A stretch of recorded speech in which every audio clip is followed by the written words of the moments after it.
But anyways, where we had left off was the idea of Islam and religion. And we said that Islam is not a religion based on the descriptive understanding of religion. We already spoke about this, okay? Now, to finish that discussion, in its entirety, this is kind of the summary. This is a statement that Shihab Ahmed makes in a book called What is Islam? You would think this book is a simple book. It's this thick and it is very difficult to get through for some reason. Okay, he says, when we make religion our lens rather than say truth or meaning, we are confronted with a difficulty in conceptualizing Islam. Remember, we said that Islam, you can't put it in a box called religion, because religion has limitations. When we think about religion, the limitation is it's not rational. The limitation is it's in the private space. You cannot bring it out to the public, okay? So Islam and religion, it would be unfair to the understanding of Islam to put in this box called religion, okay? Now, just to hammer that point home, we said that what is Islam then? If it's not a religion, well, if we go back to the Arabic, what is Islam? It's on the screen. Deen, very good. Who said that? I should have candies out. I should be tossing these out, I feel like. All right, Deen. Now, can you translate the word Deen as religion? In most cases, no, right? And sometimes even translators get the term completely wrong by simply just saying, oh, Deen, religion, nafsu shay, boom, you just keep going, same thing, right? I'll give you an example. Here in Surah Yusuf, at the end, how many people know the story of Yusuf alayhi salam? Okay, 1, 2, 3, 4, 5, 6, 7 sisters. I'm assuming all the sisters know it. Okay. If you remember, at the end of the story, when Yusuf alayhi salam becomes the Minister of Finance, I guess you want to call it, and he has that interaction with Binyamin, with his brother, and he plants the thing in the bag, right? This is the ayah here, right? So the translation says, so he began the search of their bags before the bag of his brother, and then he extracted it, whatever it was, the cup or whatever it might be, from the bag of his brother. Thus did we plan for Joseph. He could not have taken his brother within the religion of the king, except that Allah willed. This makes no sense. What does the religion of the king have to do with the fact that he can take the cup out of his brother's bag? In fact, the word deen here should be what? What's a better translation of deen in this case? The law, the sharia, right? Because that's what actually counts. If it wasn't for the legal system that the king had set in place, according to that system, Yusuf alayhi salam could now take the cup. But his religion doesn't make sense. And yet you'll notice the translator simply said, the religion of the king, no problem, they kept moving forward. It's very problematic, right? So the term deen cannot simply be translated as religion in every case, okay? Now, remember we were saying that Islam, when we talk about it, we're talking about truth and meaning. If we make this conceptual shift to saying Islam is not a religion, but it is truth and meaning, now when you have ayat, they are a lot more clear and a lot less offensive to non-Muslims. What do I mean? So you have an ayah like this. هُوَ الَّذِي أَرْسَلَ رَسُولَهُ بِالْهُدَى وَدِينِ الْحَقِّ لِيُظْهِرَهُ عَلَى دِينِ كُلِّهِ وَلَوْ كَرِهَ الْمُشْرِكُونَ. All right? It is He who sent His messenger with guidance and the religion of truth to manifest over all other religion, although those who associate others with Allah dislike it. Here's what comes up in the mind of the non-Muslim. You Muslims don't believe in religious freedom, right? After reading the translation, there's no religious freedom. Why? لِيُظْهِرَهُ عَلَى دِينِ كُلِّهِ. To make, not just to make manifest, but to dominate, to overtake. This word, يُظْهِرَهُ, dhahar, comes from the back. In other words, like if you think about the back of an animal, so dhahar, right? Like something is manifest. If you think about a person riding a camel, okay? And you see them in the distance, that is the first person from the distance that you see, right? Amongst people walking, because he's the tallest. That's one aspect. The second aspect of this concept is that not only is it that he's the first person you see, the first person to manifest, he is also dominating the animal that he's riding. So it has both implications. So when Allah subhanahu wa ta'ala says that his deen, لِيُظْهِرَهُ عَلَى الدِّينِ كُلِّهِ, it's going to not just manifest, but it's going to dominate, overtake all other adyan, all other deens. Okay? Now, if you limit it to the word religion, the non-Muslim thinks you guys don't believe in religious freedom. However, if we say the word deen, it doesn't mean religion per se, but rather it signifies truth and meaning. Obviously, the creator of the heavens and the earth is going to cause truth and meaningfulness to dominate over that which is not true and has no meaning. Obviously. Now it's not a question of religious freedom, it's a question about truth and meaning, right? Which we would expect the creator of the heavens and the earth to do that. Because the opposite is what? That God wants you to be upon falsehood and to be on that which is meaningless. Make sense? Is that clear, guys? Yes? All right. So, moving forward, similarly with this ayah as well, whoever desires other than Islam as a religion never will be accepted of him. Again, it's pigeonholing this concept of religion, Islam to this concept of religion. However, if you think of it as truth and meaning, obviously Allah will only accept truth and that which is meaningful. It only makes sense that the creator of the heavens and earth would accept that. Okay? All right. So now, if Islam is not a religion, in the English language, what is a better way of expressing it? So what I'm presenting is a better way of expressing it is the word worldview. Okay? So the question arises then, what is a worldview? So it's not a rhetorical question. What is a worldview? Yes?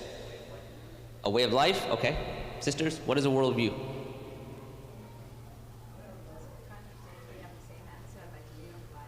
Way of life, way of life. Okay, anybody else? Yeah. A way of perceiving reality. Okay. I think that's probably the closest one I have. A worldview is how you view the world. You all thought it was going to be really complex or something, right? It is how you, I like what he said, how you view reality, right? It is the lenses by which you view reality. Okay? And that signifies what deen is at the end of the day.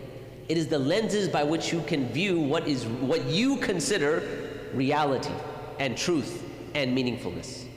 Okay? Now, here's a statement James Anderson mentions in one of his books. Is a person's worldview represents his most fundamental beliefs and assumptions about the universe he inhabits. It reflects how he would answer all of the big questions, all right, of human existence. Fundamental questions about who and what we are, where we came from and why we're here, where we're headed, the meaning and purpose of life, the nature of the afterlife, and what counts as a good life here now. Few people think through these issues with any depth, and fewer still have firm answers to such questions, but a person's worldview will at least incline him towards certain kinds of answers and away from others. In other words, a worldview has to have what you think are the answers to what they call the big questions. How do we get here? Why are we here? And where are we going? Okay? So how do we get here? How do we get here? I heard one person say it. Allah created us. Why are we here? Come on. Now, guys, okay. I need to stop here for a second. Let's stop. So I know there's a lot of technical terms. I'm not asking, okay, someone help me out. What is ontology? I'm not saying that, right? I'm giving you questions that you're sitting in a masjid, you just prayed salah. Okay, why are you here? To worship Allah subhanahu wa ta'ala. All right, let's have agreement on this. We are here to worship Allah. Okay, where are you going? You're going back to Allah. Allahu Akbar. Right? Simple. A person's worldview has to have these questions in it. Whether they actually answer it or not is not the point. Every person has a worldview, as we're going to see in just a second. And therefore, if you have not asked those questions, you have not really seen what that person's worldview is. and you're now jumping the gun to answer other questions, right? So they say, what do Muslims believe about abortion? Well, the thing is, we have this and this and this answer, that answer, and okay, fine, but that is unjust, and what about women's rights, and don't women, blah, blah, blah, blah, and you're already off on a train to Never Never Land, okay? Because you haven't gone to the foundations of how they view reality. And you're assuming that you view reality and they view reality in the exact same way, which is not true. Okay, so moving on. So worldviews shape and inform our experiences of the world around us. Like spectacles with colored lenses, they affect what we see and how we see it. And depending on the color of these lenses, that will inform what our opinion is. To give you a simple example, let's say that I'm wearing glasses that have green lenses. Sheikh Anwar has lenses that have red lenses. And him and I go outside, and I say, Sheikh Anwar, isn't that green tree beautiful? And he says, what green tree? Right? It's right there, the green tree. He's like, no, those leaves are red. And then we start fighting back and forth. And we go and going on and on and on, like, khalas, you know, this tree, it's green. You say, no, it's red, it's green, it's red, it's green, it's green. What's the problem? The lenses, right? If I were to take off my glasses and give it to him, and he takes off his and he puts it on, he says, oh yeah, green, I see it now. Now the only reason this analogy doesn't work is because you can't take off lenses of worldview, right? You can switch them, but you cannot not have lenses. Like I can't just go like this and be like, there's no worldview, right? So, worldviews determine how we view reality. Second point here, related to worldviews. Every single person has a worldview. Atheists have a worldview. Agnostics have a worldview. Christians have a worldview. Secularists have a worldview.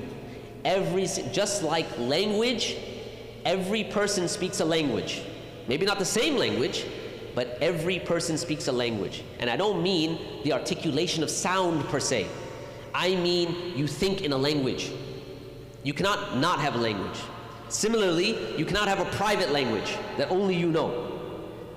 By the way, think about it. I know it's a bit trippy. But if you think about it, you cannot have a private language, okay? So you have just like every human being has a language, every human being has a worldview, okay? Just like every human being has a direction in which they turn. No human being can be non-directional, like facing a direction. Every human being has to face somewhere at some point. You cannot transcend the idea of facing in a direction. And it's highlighted by this ayah in the Quran. Allah subhanahu wa ta'ala says, وَلِكُلِّ وِجَةٌ هُوَ مُوَلِّيهَا فَاسْتَبِقُوا الْخَيْرَاتِ. Everyone has a direction towards which he faces, right? So race to that which is good. Okay, really quick here. Anyone know what this ayah is speaking about? Let's now test. Yeah. Very good. It was when the Qibla changed. And I want you to think about this for a second because it's very important. Today, so if you go back to when it changed, were some of the Sahaba affected by this? Absolutely. Some of the Sahaba, it affected their iman, right? Meaning they were in a serious dilemma here. Yet when you are sitting here in the 21st century and you're saying, okay, khalas, you pray this way, you pray this way. Why was it such a big deal, right? Because we're looking at it just purely in terms of direction.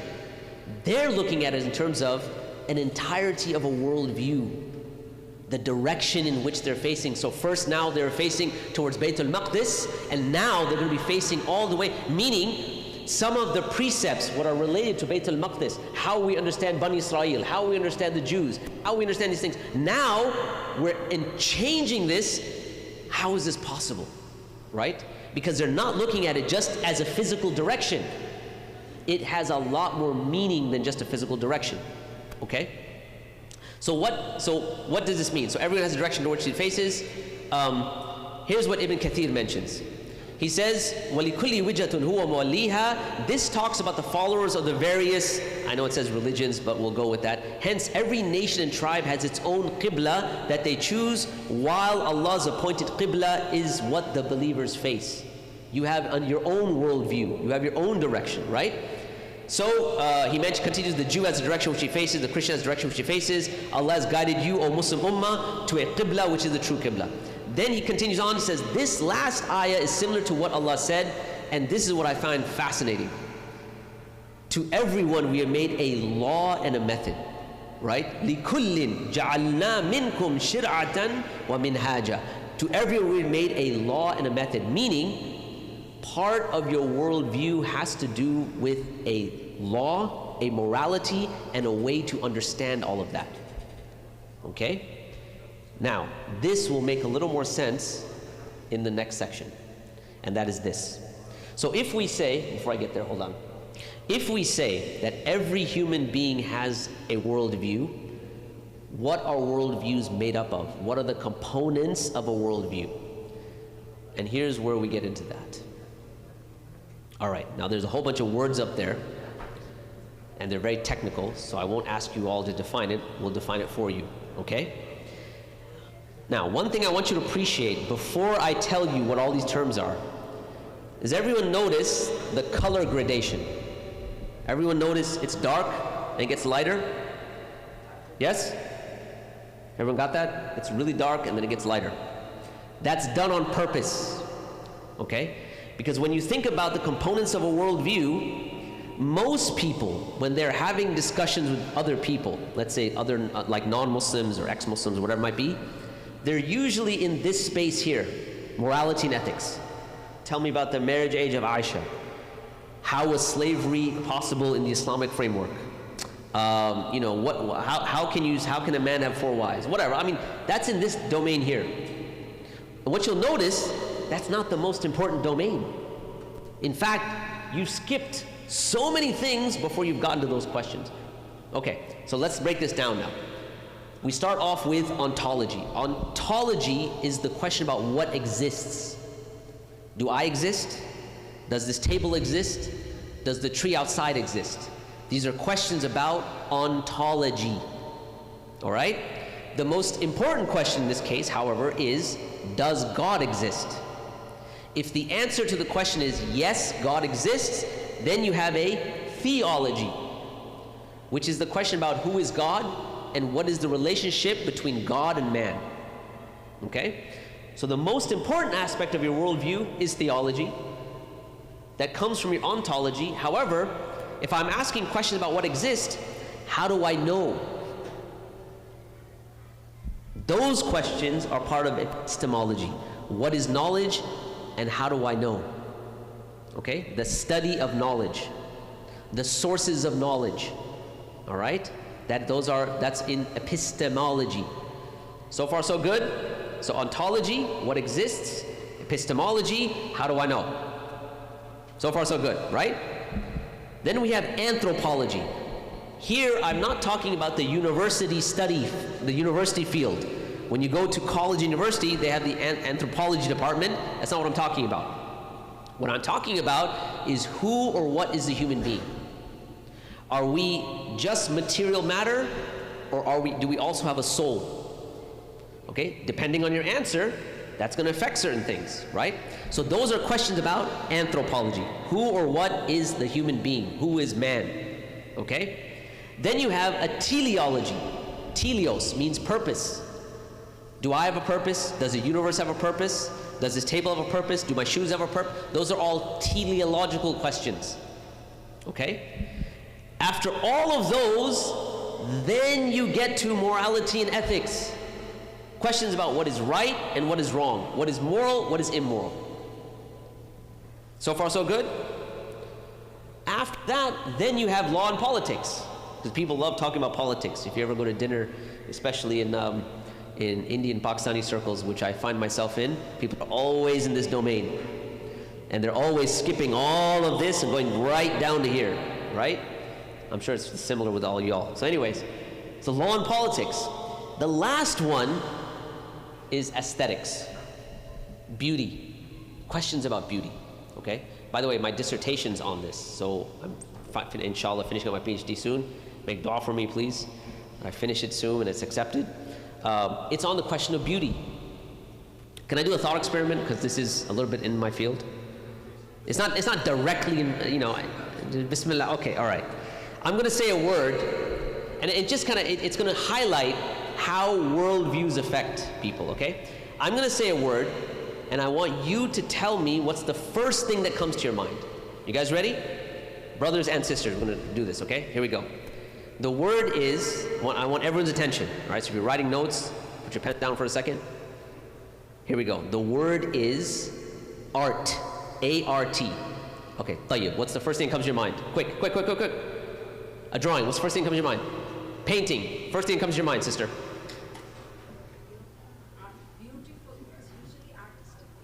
Beautiful. Okay, very good. First thing that comes to your mind. Wait. Expression. First thing that comes to your mind, sister. You. Picasso. Very good. First thing that comes to your mind. Right there. Color. Okay, first thing that comes to your mind. Let me get one more here. Yes, sister. Dark arts. Khair. All right. Anyways, first thing that comes to your mind. Painting. Okay. Here's what I want you guys to appreciate now. How many people, when they thought about this, they thought, what about recitation? What about the oratory sensation? What you'll notice is most, if not all, the answer had to do with the visual sensation. Where does that come from, by the way? So if you go back to why we prefer visual sensation over auditory sensation, a lot of this goes back to the environment that you're in. Because when Europe needed to understand the divine, when they needed to understand God, for them, the Word became flesh. So if you know the Bible, the Word became flesh, and therefore, in order for them to understand God, they could make icons, they could make statues, they could make representations of Jesus and so on and so forth. However, in the pre-modern Islamic world, when they wanted to understand the divine, how did we understand it? By the auditory. That's why even the visual is calligraphy, right? And yet, the worldview that you inhabit now, it moves you in a certain way where you may not even realize it. Do you get that? So worldviews are extremely important, and understanding them, especially in the domain of da'wah. Okay, any questions about this before we move on? I want to make sure we hit it right out of the park. All right, everyone understand why this foundation is important, okay? Because like I said, most questions are in this domain, morality and ethics. And yet, we skip all of this. Yes? So aesthetics, so there's a whole, like this is going to open a can of worms, but even the term aesthetics has a European flavor to it. Like I don't even like the term itself, but I've used it because of the English language. But, so your question was what?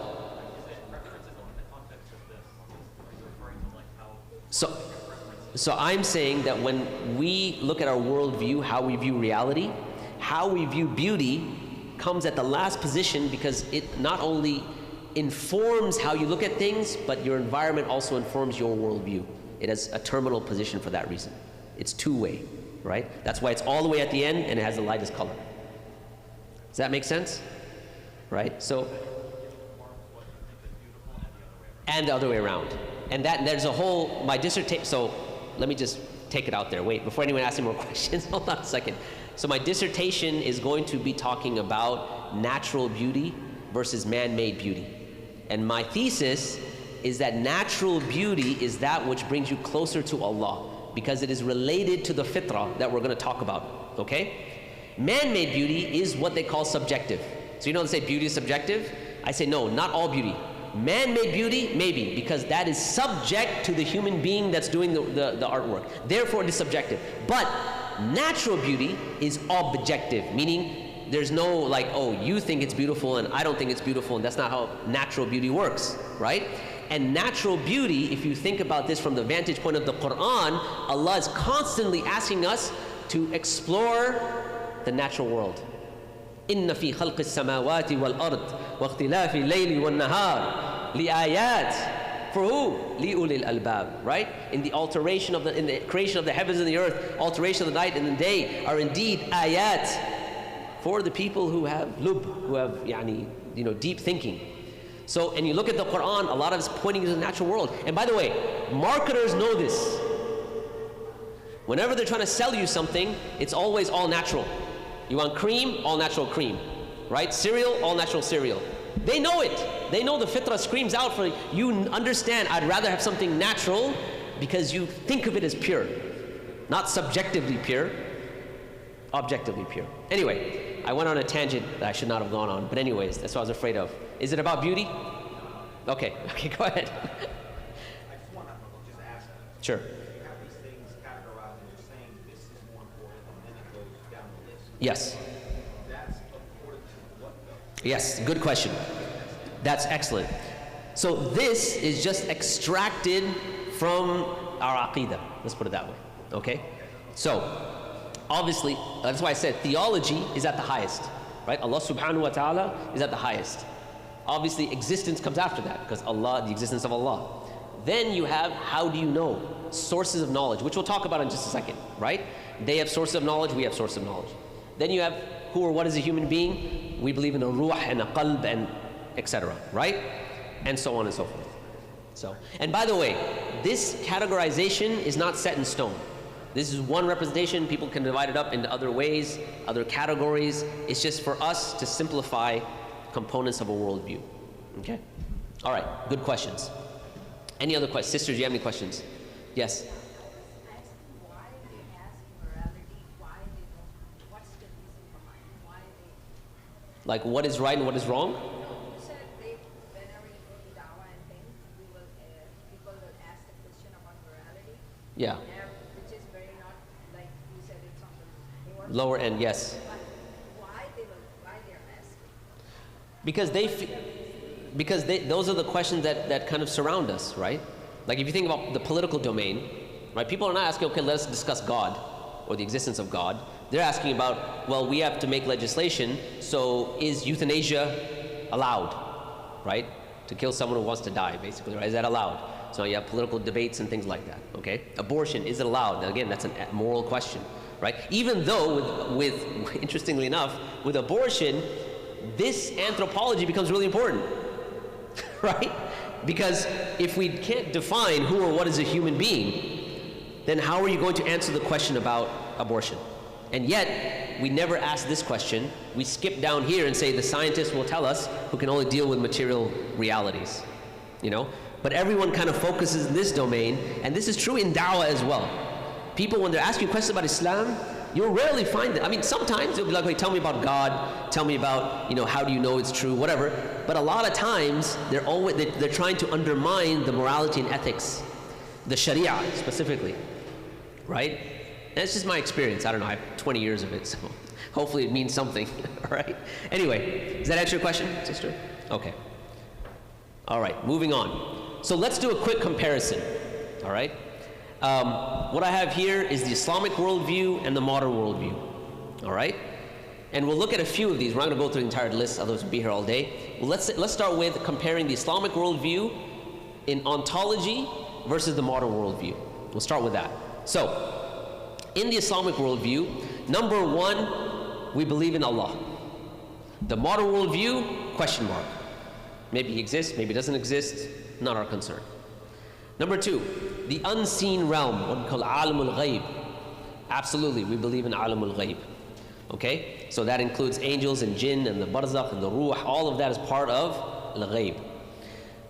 In the modern worldview, is denied. Supernatural world, there's nothing that exists outside of our material reality, by and large. Okay? The seen realm, alam al-shahada. Okay, the modern worldview, they say yes, there's an empirical world. Right? By the way, this division that the modern worldview uses in the sense of seen and unseen is also doesn't map quite well on ghaib and shahada. Because for us, when we say ghaib and shahada, shahada not only means seen and witness, but it also means present. Okay? So why? Because if you're going to be a witness to an accident, typically you have to be present, that you witness the accident. So what you're present for here and now is shahada. Okay? Ghaib is that which you are not present for. So this also includes time. In other words, we're not present in the future, but that's ghaib for us. Also the past is ghaib for us. right? That's why you have stories of the people of the past, Nuh alayhi salam, and so on and so forth. All of that is ghaib. But when we talk about the modern worldview, they consider those past events real in a sense. They're part of the seen world, and there's historical documents and things like that, which we won't get into right now. So it's not a perfect fit to say, okay, seen, unseen. But we have to deal with the English language. Okay, so in modern worldview, empirical natural world, yes. What about a resurrection and judgment, al-ma'ad, moral accounting, a day of judgment, all these things? In the Muslim worldview, the Islamic worldview, absolutely, it's real, it exists, right? It actually exists, it'll happen. In the modern worldview, the word there, again, I don't want to throw too much technical terminology, no identifiable eschaton, right? And our CEO got really mad at me for using this word. He's like, dude, you already have enough words in there that are confusing people, and now you're throwing another one. So eschatology, very quickly, is about things that happen at the end or after you die. So eschatological hadith are about things about the last day, Masih Dajjal, and things like that. Those are end time events, and then what happens after you die. But anyways, in the modern worldview, denied. Okay? In the Islamic worldview, we have the concept of a cosmos and purpose, human life infused with purpose and meaning. In the modern worldview, objective meaning teleology is denied. You know, purpose, maybe you make your own purpose, right? Your purpose is to join the NBA or whatever. That's your purpose. But an objective purpose for all of life, generally denied. Now, why did I do this comparison? I did it because I want us to appreciate how rich and full of content the Islamic worldview is, and how weak and emaciated the modern worldview is. It does not have much content. It's weak. It has one area and that's it, right? Just appreciate that. Let's do one more, and that's in the realm of epistemology, which is, who can remind me, what is epistemology? The study of knowledge. Very good. How do you know what you know? Okay? Let's do a quick comparison. In the Islamic worldview, one of our sources of knowledge is revelation, right? Wahi, tanzeel. Okay? That's the Quran, that's the Sunnah. In the modern worldview, obviously not. It's not taken. Okay? In the modern worldview, you have, or in the Islamic worldview, you have hiss, or sense experience, right? Hearing, tasting, smelling, seeing, etc. Modern worldview, you have sense experience. Islamic worldview, you have reason, aql. In the modern worldview, you also have a type of reason as well, and we'll explore this in a little bit. In the Islamic worldview, and this is one of the ones that I think you should really kind of focus on here, we have a very robust, strong, clear sense of report and testimony. Testimonial knowledge. Knowledge you get from the say-so of some other people. Okay? That is core and central to the Islamic worldview. In the modern worldview, you need it, but they don't highlight it. We'll do a quick example here. Okay? How many people believe that your mother is your mother? I'm just looking for some hands that don't go up. I'm always looking curious on that. Okay, all right. Can you prove that your mother, 5 minutes already? Allahu Akbar. Okay. Can you prove without testimony that your mother is your mother? Without the say-so of somebody else? What do you think? Yes. I love when people say that. I love that answer. People are like, DNA test. Let's go. Okay, let's put that to the test. Has anyone done a DNA test here? No. Okay. Okay. No one's done a DNA test. How do you know the DNA test will work? How did you get that information? Testimony. Let's say you do the DNA test. You send your blood off to the into multiverse or whatever, wherever you're sending it off to, right? And you get the results. How do you know the results are true? Testimony. You have to take the word of the company that did the DNA test. So the point is testimony is fundamental to epistemology. Whether non-Muslims want to accept it or not, you cannot know things, fundamental things, basic things about life except by way of testimony. How many people believe the world is round? Raise your hands. Any flat earthers here? No? All right. Sisters, any flat earthers? No? Everyone believes it? Okay. Has anyone been to outer space? Okay. Can someone prove to me the world is round without testimony? Oh, Bismillah, go for it. It's more likely that the Earth is round than other planets are round as well. Okay, and how do you know that? You've seen the sun and the moon, and therefore... Okay, leave off the technicality.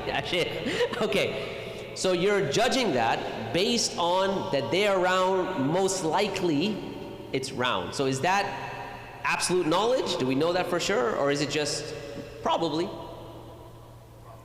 Probability. Yes, you have a method. Yeah. Okay, So in Utah. in Utah. Salt flats. The salt flats. Okay, It's the flattest stretch of land on Earth, mashallah. and there's an experiment that you can do while you're there to actually see the curvature of the Earth. Have you done the experiment? Yeah. You went. I mean, it was a long time ago. Okay, curvature of the earth. Does that show that the world is completely round? It just shows curvature.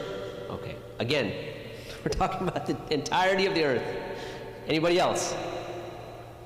How many people believe that the world is round? I think most of us, right? And yet, the reason you know that is because of testimony. Most of the things you know are by way of testimony. All right? Now, they're not going to teach you that when you go to college or university or high school, right? That's just something in the backdrop. But once you start pointing it out, and then you start talking about things like hadith. Because people start saying, how can you trust hadith? What about hadith, man? Well, what, maybe it got changed. Akhi, you have no way, no system in academia that is as robust as hadith, as a methodology, the usul al-hadith, mustal al-hadith. There's nothing. In academia, you get a paper, and it's written by, Martin Schlumberg, whatever. You don't know who he is. You don't know his background. You know nothing. Maybe it says PhD. Maybe you can look him online. But you don't know anything about the person, and let's say it's been peer-reviewed. Okay, who are the peers? Where was it reviewed? You don't know any of that. And yet, we are expected to take that as truth because it's in the scientific domain, and yet when it comes to something like hadith, which have a distinct, robust, clear system of narrators, of people, asma rijal, etc., we're supposed to take this system of yours and trust it and put aside the system of hadith when we just showed that testimony is fundamental to how you know about reality. Okay? So again, testimony in the Islamic worldview, it's central, it's a major component, it exists in the modern worldview, it's not conceptually central for them. Is that clear? All right, last one. How do you know what you know? Part of that is by way of fitrah, which we'll talk about. There's a concept in the modern worldview which is called first principles. We'll talk about that in a little bit too. Any questions about this? No questions? That was clear? Oh, I'm actually impressed either with myself or y'all aren't paying attention. So it's either I'm really good or really bad. All right, let's move on. All right. I really want to touch rationality before we conclude. Can I take a little more time and finish the section on the limits of rationality? And then we'll take the 5-minute break and go next. Is that okay? No, I don't mean you, man. I mean the people, yeah. Is that okay? Do I have your permission? Ya Jama'ah? Is that okay, sisters? Okay. So, let's now move on to rationality itself. Most people, when they think of rationality, they think there are two types of rationality, two areas of rationality. One are things that are rational, and the second are things that are irrational. So a rational statement is something like, I am Fahad. Very simple statement, very rational. Let's take another statement. What if I said, I am a married bachelor? What do you guys think about that? Impossible. Okay. I'm a married bachelor. Well, what if I'm insistent? I don't care about what you say. I'm a married bachelor. Prove to me that I can't be a married bachelor. Prove it, somebody. Somebody. What violates the definition of a bachelor? So, I don't care. I love contradictions, they're great. I feel like I can be a married bachelor. I think it's great. And by the way, before the brothers, try to pull a quick one here, but in Islam you can have 4 wives, and this still doesn't work, all right? So relax. All right. Somebody, prove it to me. I'm a married bachelor. Everyone's good with that? Okay, khalas, we're done. Yeah? It's like a square circle. Okay, what's wrong with square circles? I'm good with square circles. It's a circle that's angry. It's a circle that's angry. Okay. Here's the thing. This concept of being a married bachelor or a square circle, you guys have understood that it doesn't make sense. It's irrational. But the problem is if I ask, why is it irrational, and prove to me why it's irrational, you get stuck. All right? Now, the technical term for a married bachelor in a square circle is that these are terms that are mutually exclusive. A bachelor, by definition, is someone who's not married. Someone who's married, by definition, is not a bachelor. This is a logical principle called mutual exclusivity. Here's the problem. If I say, prove the principle, can you do it? Can you? No, you cannot. So therefore, there are not 2 categories of rationality. There are, in fact, 3 categories. You have that which is rational, that which is irrational, that which is outside of rationality. Things that you know for sure, but you cannot prove. For example, logical principles. Okay? And this is something that Ibn Taymiyyah mentions as well, rahimahullah ta'ala, right? This concept, and we'll get into this in a little bit, okay? So everyone clear about this?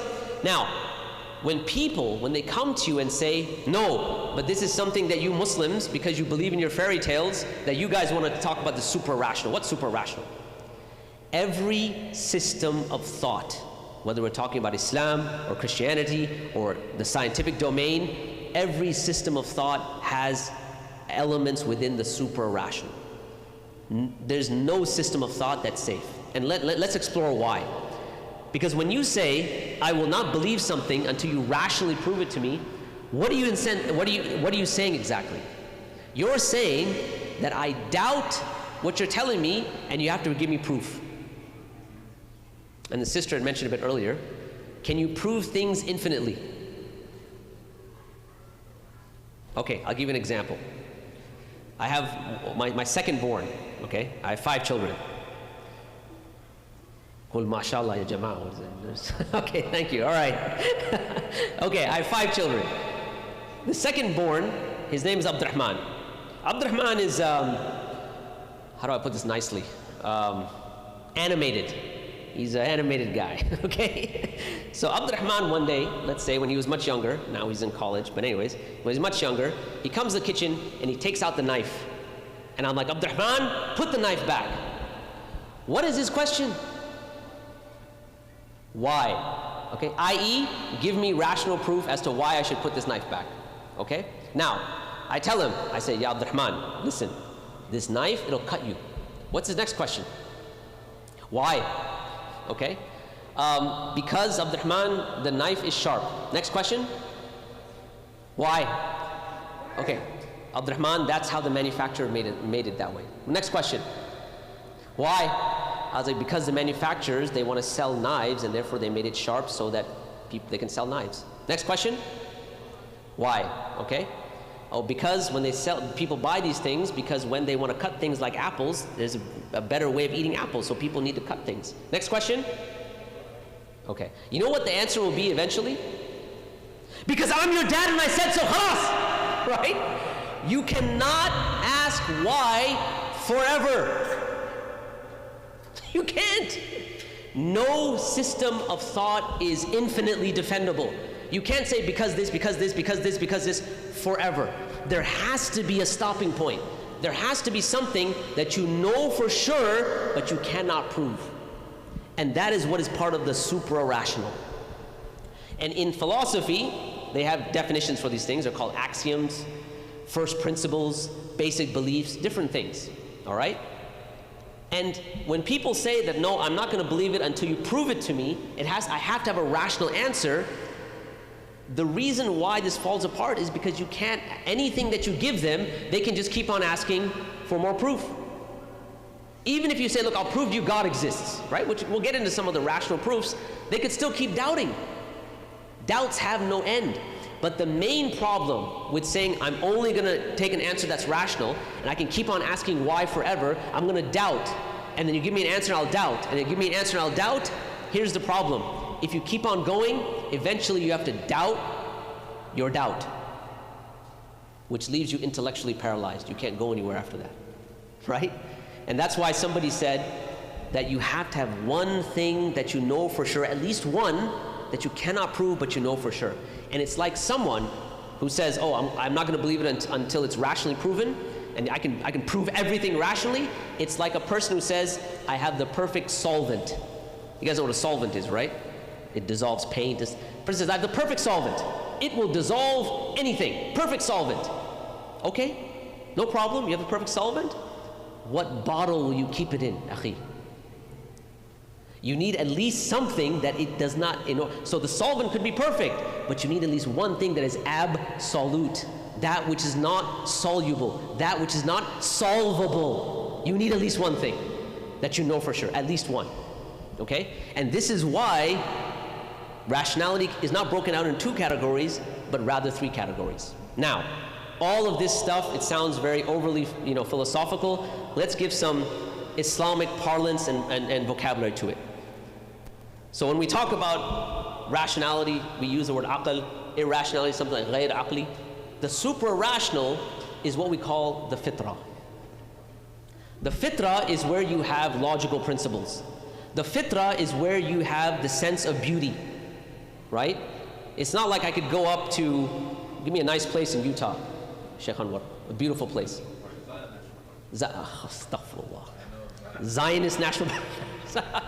All right, I'm going to go with, okay, we'll go Arches now. We go to, let's say my wife and I, we go to Arches National Park.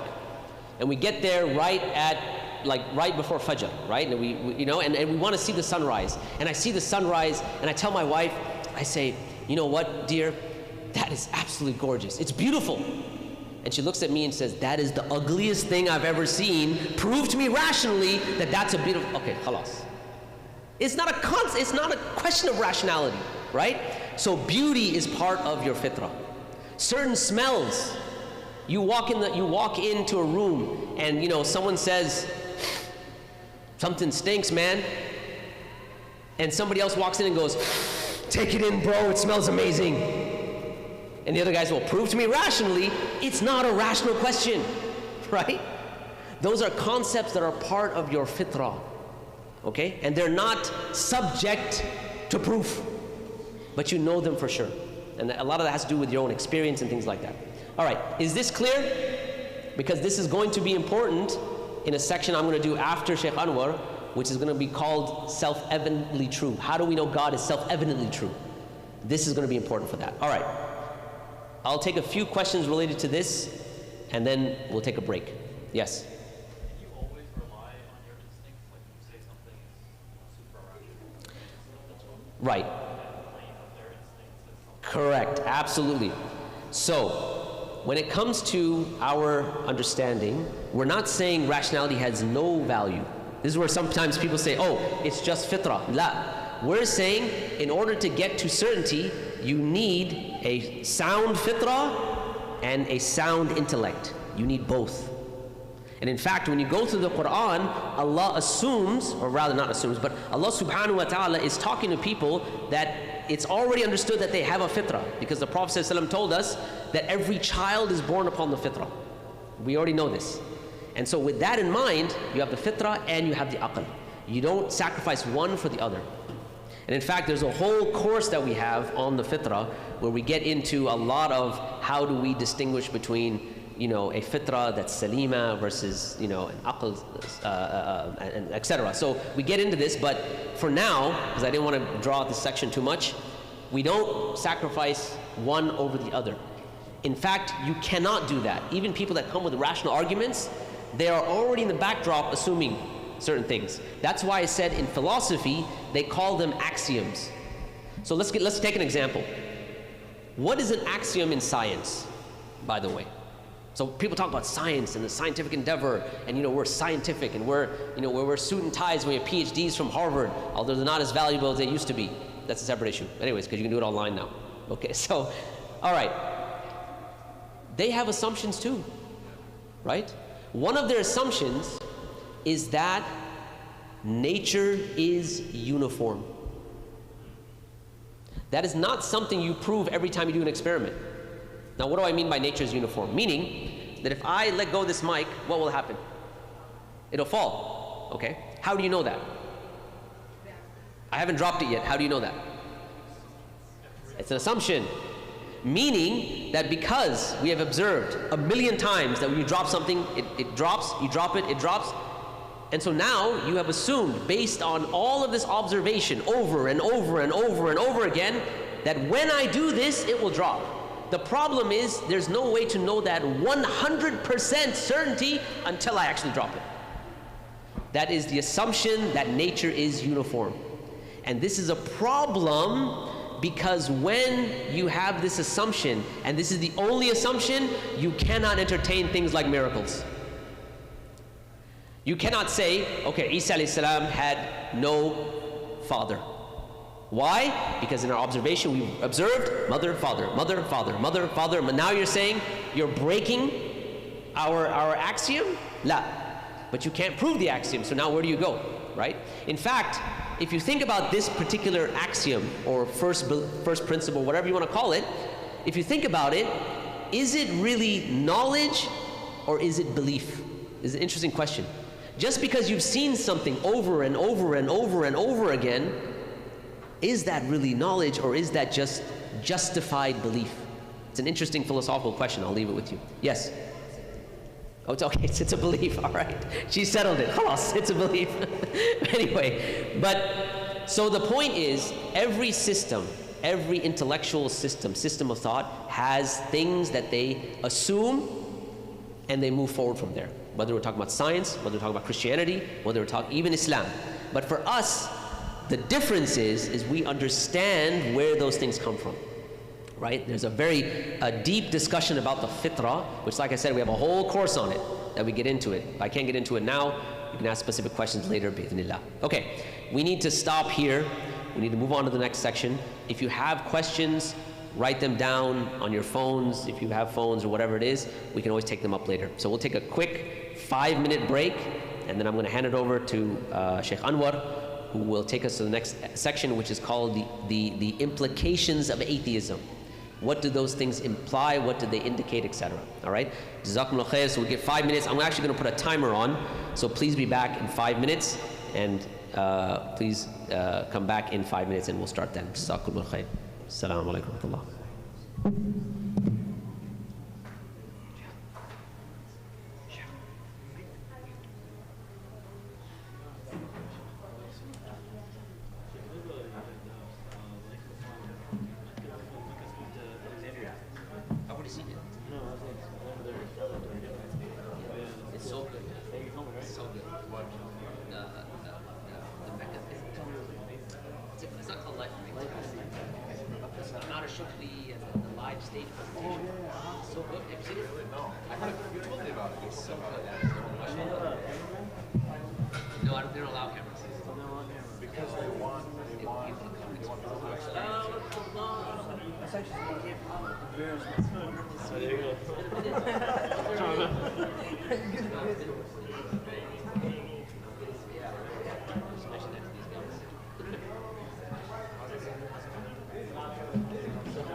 Which one do you want to do first? The life one or the Right, that was the... yeah, so it's the life and implications of God, and the rest comes from nothing, okay? Diplomatic argument. No, which one do you think we should do first? I just combined them into two sections, two of one. Yeah. The first one, take it from yes, you want me to take it from the other? What do you think? What do you want us to do? You just want to... No, we can do the consequences, and then we'll jump into the Quranic argument.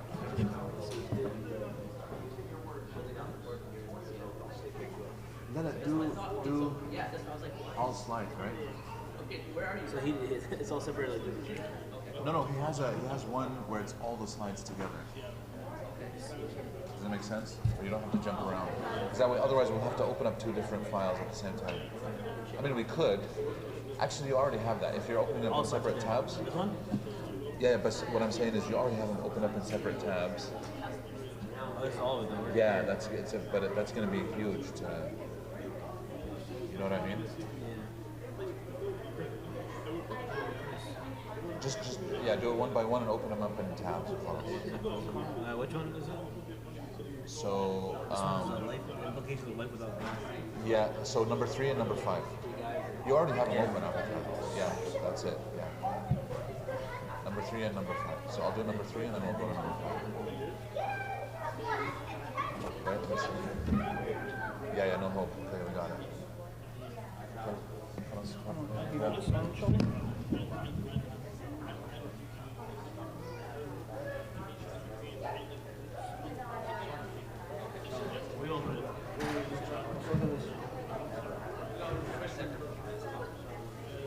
Nice.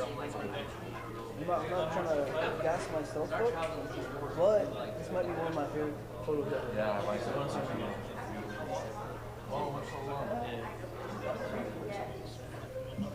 So I'm usually traveling sometimes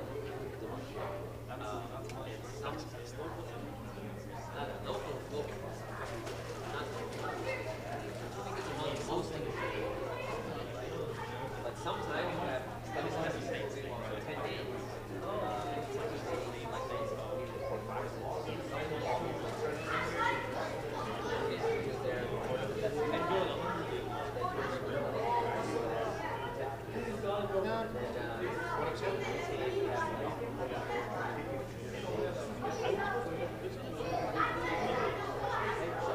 AJ, can you do me a favor?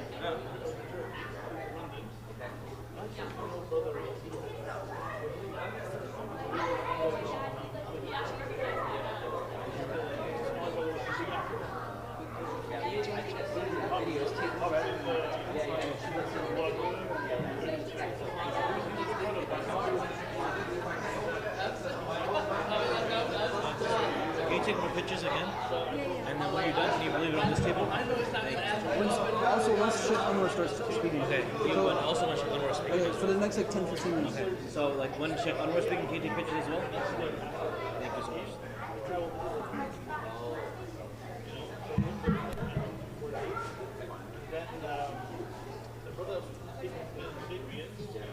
Chef, aren't you worried that like that's teaching?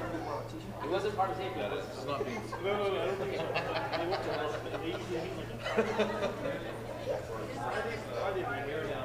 Saturday morning, I went to that.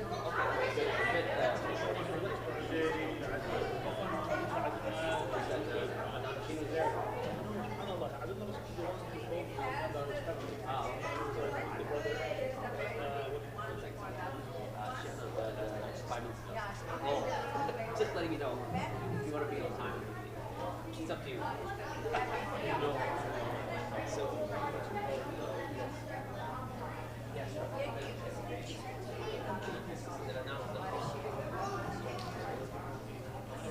How are you? How are you? Alhamdulillah. Astaghfirullah. How are you? Alhamdulillah. My daughter is unable to make it because she's working. So she was sad. I said, No. So you guys are going to be there tomorrow, right? Yeah. For this exhibit? yeah. No, he was teaching that time. You guys are not doing any work. I have nothing to do with that. So they just call me, they tell me, are you ready to teach? And I'm like, oh, Sambus, yeah. And I'm like, yeah. So, but on the administrative side, to decide when the semester starts and stuff, it's on them. But they haven't brought I don't know what's going on, honestly, behind the scenes. Yeah. So this is with the National Dawah Academy that's online. But I also teach with Sapience, we do programs with IERA. Can you send me other link so I can? Anwar Arafat. So I can you send me the link of this class so I Which one? The one you are teaching. Inshallah ta'ala. You have my number, right? Yes. Alright guys, inshallah ta'ala, we're going to start back up now. Assalamu alaikum. Assalamu alaikum. Inshallah, we're going to begin, inshallah ta'ala. If you guys are getting snacks and stuff, Sheikh Anwar, he said, you don't mind if they eat while you talk, huh? I'm eating while I'm talking, so. Sheikh said he's eating while he's talking, so you guys can eat while you guys are listening. MashaAllah. But inshallah, we got to get going, inshallah ta'ala, so we can start up and make sure we're good on time. What? Just make sure that it's a. Yeah, inshallah. Okay, inshallah. And another announcement is that when you guys are eating, make sure you guys are clean and you guys are, not dropping any crumbs or anything. And if you guys do, please clean it up, inshallah. Tayyib?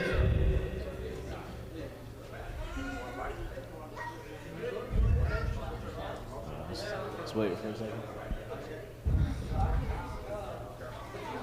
Huh? Where are you gonna go? I'm just here. Oh, there's a room.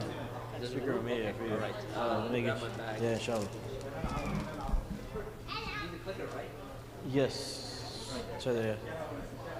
All right, guys, come on, inshallah ta'ala. Let's get going. You guys are taking too long. This is not a nikah. It's not a nikah. Yeah. Not a nikah, yeah. Inshallah.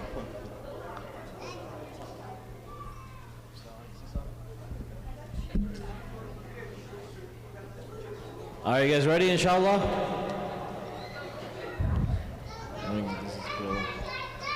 Sisters, you guys ready? All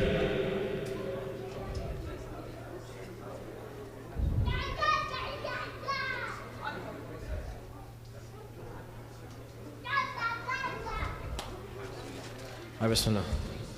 Start talking on the phone. Do I need this one or hold this one? Okay. Assalamu alaikum wa rahmatullahi wa barakatuh. Bismillah walhamdulillah wa salatu wassalamu ala rasulillah wa ala alihi wa sahbihi wa man walah amma ba'd. I hope and pray that you all are doing well today, inshallah ta'ala. We ask Allah subhanahu wa ta'ala that He blesses our gatherings, that He blesses our knowledge, that He allows us to learn beneficial knowledge and to benefit from that which we learn, and that the knowledge that we learn is an excuse for us and not an excuse against us on the day of resurrection. Allahumma ameen. To proceed, inshallah ta'ala, this section it's an interactive section. So I'm going to be asking you guys questions, and I want you guys to, inshallah ta'ala, participate with this, inshallah. The section is called The Implications of Life Without God. So, as a disclaimer, these are not hard, rational arguments to use directly with a person who doesn't believe. But they are potentially things that you can bring up, right? For people who say, I'm an atheist, I don't believe in God. And these are things, by the way, that we take for granted, number two, as believers in God. And these are things that a lot of times we don't even appreciate fully. As a result that we believe in Allah subhanahu wa ta'ala, we believe in God. And as a result we have these things. These are benefits that we directly get, that we're unaware of. And it also shows, number three, that a lot of times people who claim to be atheists will use this language that we're about to show, that shows that deep down inside they actually know that God exists, or that they kind of believe, but it's that they're rejecting God and they're rejecting submitting to Him. So it's demonstrating that atheists, many atheists, will claim that they don't believe in God, but their language betrays them and their behavior betrays them. And that they actually do, it's just that they don't want to follow Him, they don't want to believe in Him, they don't want to obey Him. Because he knows, if he says that, yeah, I do believe in God, that there's consequences. You have to obey Him, you have to worship Him, right? And they don't want to do that, they want to continue to obey and worship themselves, their hawa, their desires. And so therefore, they'll claim atheism, but in fact, they're actually not. Everybody with me so far? So this is, inshallah ta'ala, the section that we're going to do. And because of the shortage of time, we're going to be probably doing the section after that as well. Okay? Very good. Obviously, Islam is the solution. Always. If I ask you what's the solution, Islam. Bismillah. Okay? Philosophical naturalism, you guys know what this means? Most atheists are what we call philosophical naturalists. Not all of them, but most of them are. Richard Dawkins, very famously, he says that he's a philosophical naturalist. What this means, anybody know what the definition of a philosophical naturalist is? It's right here. There's nothing beyond the physical universe or the physical things that we can see, touch, feel, and detect using one of our five senses. Anything beyond that doesn't exist, right? That also means that if this world is just physical processes, that means that at the end of the day, they're just cold, blind, irrational processes. How did this earth form? It's a cold, blind process over billions of years. It just came together. How did life start? Same thing. Okay? So they portray the world as almost a meaningless accident. It has no meaning, and it just happened by chance. It's randomness. Do we accept this, obviously? No. Are there implications to this? Absolutely. That's what we're getting into today. So, implication number one is that if the world is only made up of random accidents, everything is just a random accident, there's no meaning behind it, that means that there's no ultimate hope. If an atheist goes and visits his friend that's in the hospital and he tells them, hey, I hope you get better, bro. And you're the Muslim who's in bed, you can tell your atheist friend, what do you have hope in? No, I'm serious. What do you have hope in? Where's that hope? Like, you have hope in what? If this whole world, because he, as an atheist, he believes that this whole world is random and meaningless and it's just one big accident, why is there hope? Why would there be hope? So if he tells you, I hope you get better. By the way, I've done this with some atheists. Only do it if you have a good relationship with them. Because it's one way that you can tease them. I have some relatives that are atheists, that's why. I hope you get better. You have hope in what? In the doctor? In the medicine? Go talk to the doctor then. Why are you here? I hope you get better. Limada? Where's that hope? What is that hope in? When a Muslim or a believer says, I hope you get better, where's his hope? It's in a supernatural being, Allah subhanahu wa ta'ala, who can actually help you. Does that make sense? Do you guys understand where this is coming from? So if a person has hope, oh, the economy is bad, I hope it gets better. Is there any proof that it would get better? Is there any proof that someone is a razzaq for him? La. But they'll say this all the time. So even atheists will use this idea of hope, right? And it shows that hope is natural to the fitrah. It's ingrained inside of us as human beings to have hope. But according to philosophical naturalism, there is no such thing as hope. Hope doesn't exist. And obviously we have this verse. وَلَا يَيْأَسُ مِنْ رَوْحِ اللَّهِ إِلَّا الْقَوْمُ الْكَافِرُونَ. That you have to have hope in Allah subhanahu wa ta'ala. Okay? So, implication number one. Any questions on it? Do you guys get what's going on now? Number two, ultimate justice. As human beings, do we believe in justice? Human beings, do we believe in justice? Absolutely. Okay? Is this a universal belief? Like that we love justice. Is this universal among all human beings? It is. Even an atheist, does he want justice for the people that are oppressed? He will. If he's oppressed, will he want justice for himself? Absolutely. We have a natural inclination towards justice, but without the belief in God, there is no justice actually in the world.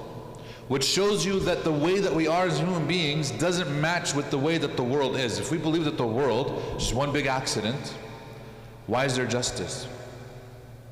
In fact, from a purely biological point of view, is justice necessary? If he says, no, we live in a evolutionary dog-eat-dog kind of scenario, the survival of the fittest, which also means the strongest. Do we need justice to survive? No. In a lot of movies, apocalyptic movies, remember, these are works of fiction, these are not real. They portray like the end of times, a bunch of raids, people raiding each other and fighting each other and taking resources from each other, etc. Okay? They're nice, fantastical movies. Reality, though, shows that that's never going to be the case. Why? I'm asking you guys. What's the reality? In every apocalyptic situation, let's say a hurricane hits, la samahullah, or an earthquake hits a place, do people resort to those like zombie apocalypse, everybody for themselves, and everybody starts killing each other and raiding each other and robbing from each other? Or what actually happens? And this is, by the way, what actually happens regardless of belief. What happens? People help each other. What? Why are they helping each other?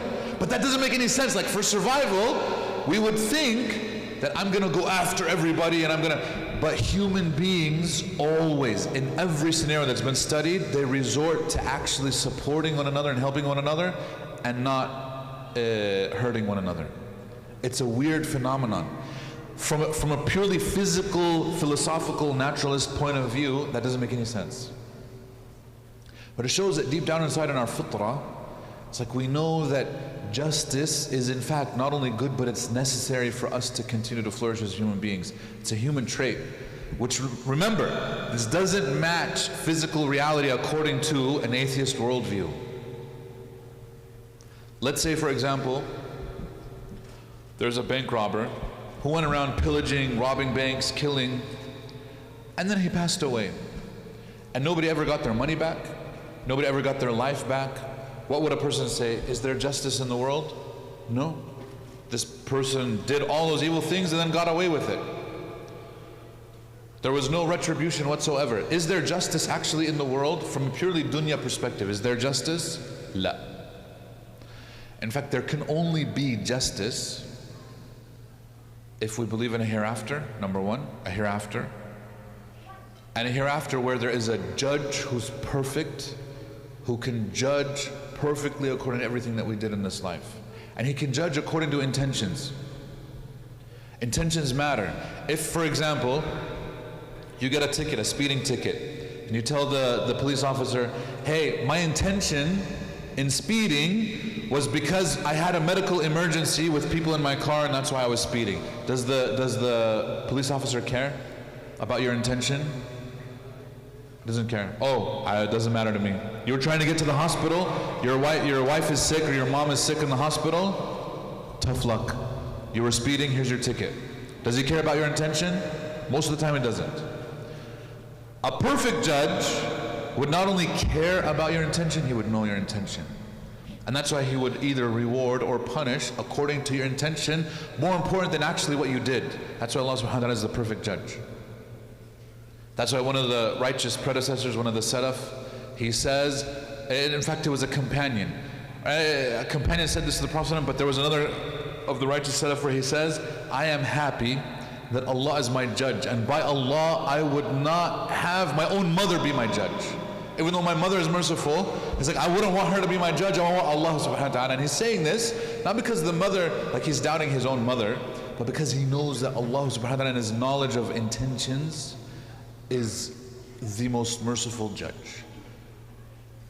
So now the only requirement is that we have to keep our intentions pure in everything that we do. Okay, everybody with me so far? So is there justice in the world? If we believe that this whole world is just a one big accident and everything is random, is there justice? No, everything is blind. Yet in our fitrah, there's a sense of justice ingrained, and in fact human beings, regardless of religion, have proved time and time again that they will actually stand for justice, which doesn't make sense, like it doesn't fit. Okay? So one of the implications is there's no justice. So if an atheist says, I was wronged, and don't do this by the way, but if an atheist says, I was wronged, you as a believer tell him, well, sucks to be you. This is a blind, irrational universe. Bad things happen for no reason whatsoever, and there is no ultimate justice. So go deal with it. Don't do that, by the way. Don't tell him that. In fact, I would do the opposite. I would tell him, look, in your worldview, remember we talked about worldviews, it might seem that that's random, but if you see things from my perspective as a believer, put on these glasses. Remember, we're going to change their glasses. Give me your atheist glasses. I'm going to put on Muslim glasses. You can get justice. It might not be now, but it's in the hereafter. Isn't that a better way to live? Absolutely. Otherwise, where is justice? Okay, remember, don't don't tell him sucks to be you and move on. Give him good da'wah. Okay? Okay, number 3. Human life has no value if you're an atheist. So if you find, by the way, this is why there's a lot of atheists that will actually say not only that they are atheists, but that they're humanists. Has anybody heard this humanism? It's a religion. There's no churches for it, there's no worship. But it's a religion in the sense that it's a worldview. Humanists, and why, by the way, why do they call themselves humanism? Because they know this, and so in order for them to get out of it, they claim, I'm a humanist. This is one of those isms that's actually a lie. Right now, Gaza is exposing it as a lie. If you value all human life, you would value the lives of the people of Gaza, and all of those humanists are not. Because they're not doing much for them. إِلَّا مَنْ رَحِمَ رَبِّي, except for very few. A human, so, remember, the universe is blind, irrational, cold, there's no design, there's no creator behind it. That means whether I have this bottle of water, or this potato chip, or this mic, or a human being, it's all the same. They're just different arrangements of atoms and molecules put together. Bas. You as a human being, all you are, there's no soul, of course, because they don't believe in a soul. A soul is beyond something physical. We can't measure it, we can't detect it, so they don't believe in a soul. But you as a human being, you're just a body. Blood is coursing through. But at the end of the day, you're just an arrangement of molecules and atoms that are put together, the same as this potato chip. The potato chip is also an arrangement of atoms and molecules. And so inherently, is there, from that worldview, is there a difference between a human being and a potato chip? It's just a different arrangement of atoms and molecules. That's the only difference. So the atheist obviously knows in his fitrah that yakhi doesn't make sense. The human being has obviously value. There's life. There's something there that the potato chip doesn't have. We know this, fitriyan. But according to their worldview, it shouldn't. It's the same. So they'll add a layer and they'll say, okay, I'm a humanist. I'm a philosophical, natural humanist in the sense that I value human life. Question, what is that based upon? Is that scientific? Is there any scientific or rationalist basis for me to value a human being over valuing a rock, a piece of rock or dirt? Is there any rational basis? Is there any science behind this? There's no science. Science is quiet about value system, aslan. Science never makes a value judgment. It can't do that. Okay? So because of this, for them to value human life, it's them picking and choosing what to value based upon their own hawa and not based upon anything else. And you can call them out in this hypocrisy. You can say, according to you, there's no difference between a table and your mother. Astaghfirullah. Don't tell them this, by the way. Remember, don't do this. But I'm saying it's something that you can call attention to. Because, what's the difference? Tell me, right now, I'm asking you guys, what's the difference, according to that worldview, that everything is just cold, blind, irrational, there's just different arrangement of molecules, what is the difference between the table and your mom? No, for them, no difference. But he knows deep down, the atheist will know deep down, that doesn't make sense to my fitrah, to my heart. Obviously he loves his mother, and he has no idea like where that love comes from. Is love something that you can prove exists? To an atheist, can you prove that love exists? You can't. So you can tell the atheist when he tells his wife, I love you, you can say, like, as an atheist, you know, that's wrong. There's no such thing as love. You can't prove it. His wife will be like, yeah, that's right. No, I'm just kidding. You can only prove it in your actions, which, by the way, is interesting because we would agree with this notion that love is not just an emotion or a claim, but you have to prove it in your actions as well. You have to show love. I can't just say, yeah, I love you, honey, and then the wife is upset with him the whole time. And he keeps on saying, I love you. She's like, your words don't mean anything because your actions have not shown that you actually love me.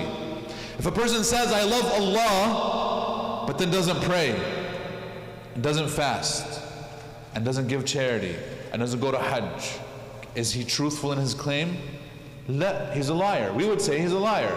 If you love Allah, you would show it in your actions. It's not that Allah needs those actions.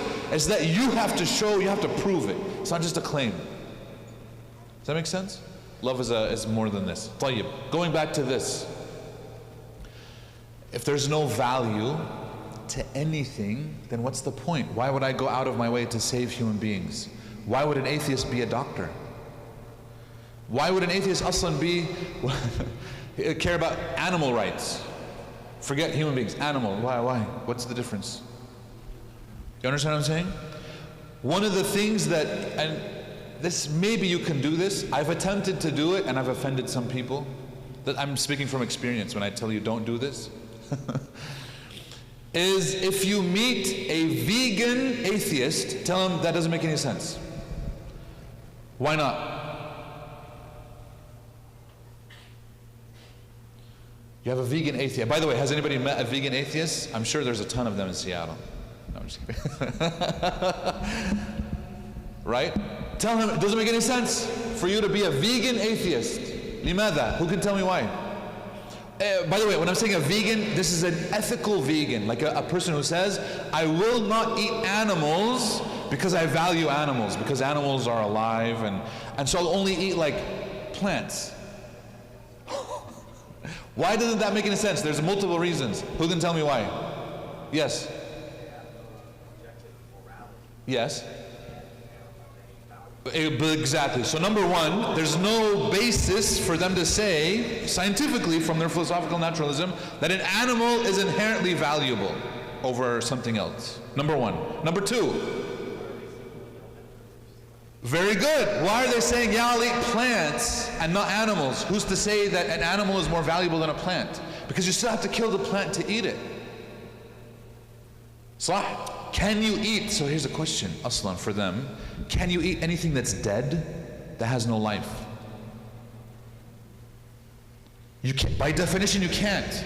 So even when you eat a plant, like when you harvest the corn, when you harvest the fruit or whatever it is, you're actually killing, you're destroying that part. There's a slaughter happening to a plant.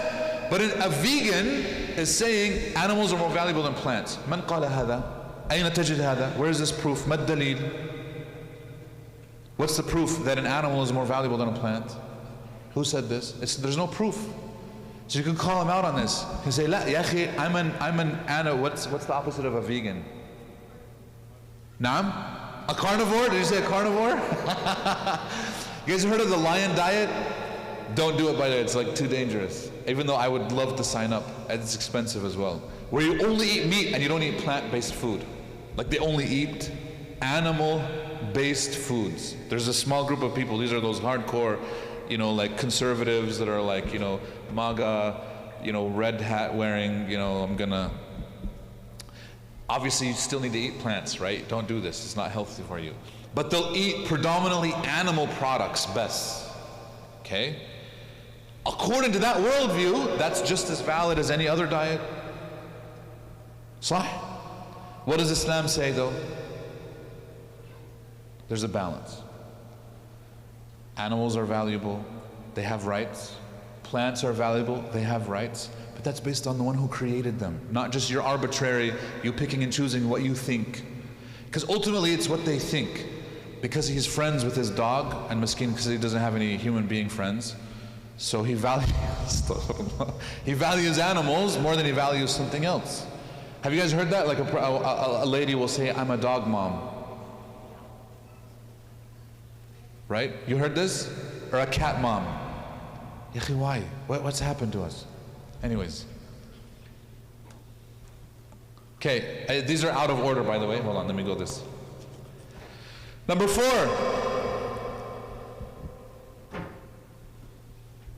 There's no ultimate purpose in the world. If I'm an atheist who is a philosophical naturalist, what's my purpose in life? Why am I here? Why are human beings here on this planet? There's no purpose. What if he claims, yeah, actually I have a purpose? What is he saying? According to his worldview, is there a purpose? There's no purpose.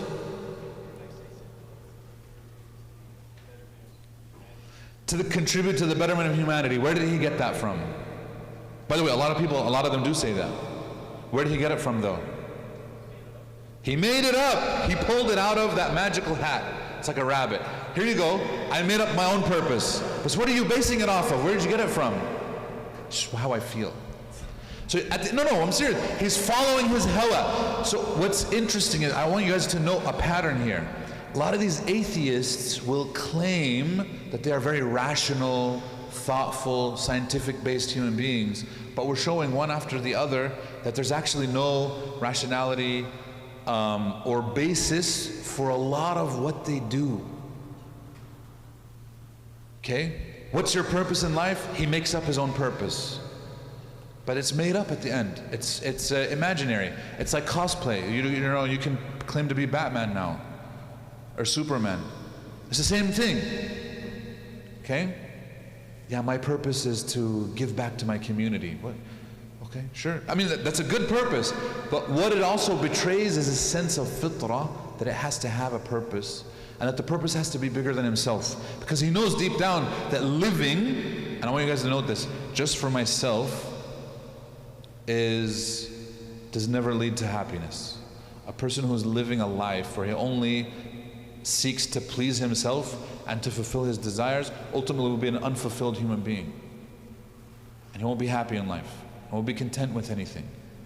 And that's why they have to seek a higher purpose. And by the way, the biggest indicator of mental health is people who have purpose. A lot of times when people fall into depression, not always, but a lot of times, the first thing that the therapist will ask them is, what's your purpose in life? And they'll be like, I have no purpose. But that's why he fell into depression. And so one of the things that we can do for people is give them a purpose. But if we give them, it's still imaginary, which is why sometimes giving them an imaginary purpose doesn't still fulfill it. You have to have an ultimate purpose that transcends your own hawa or desire or whatever.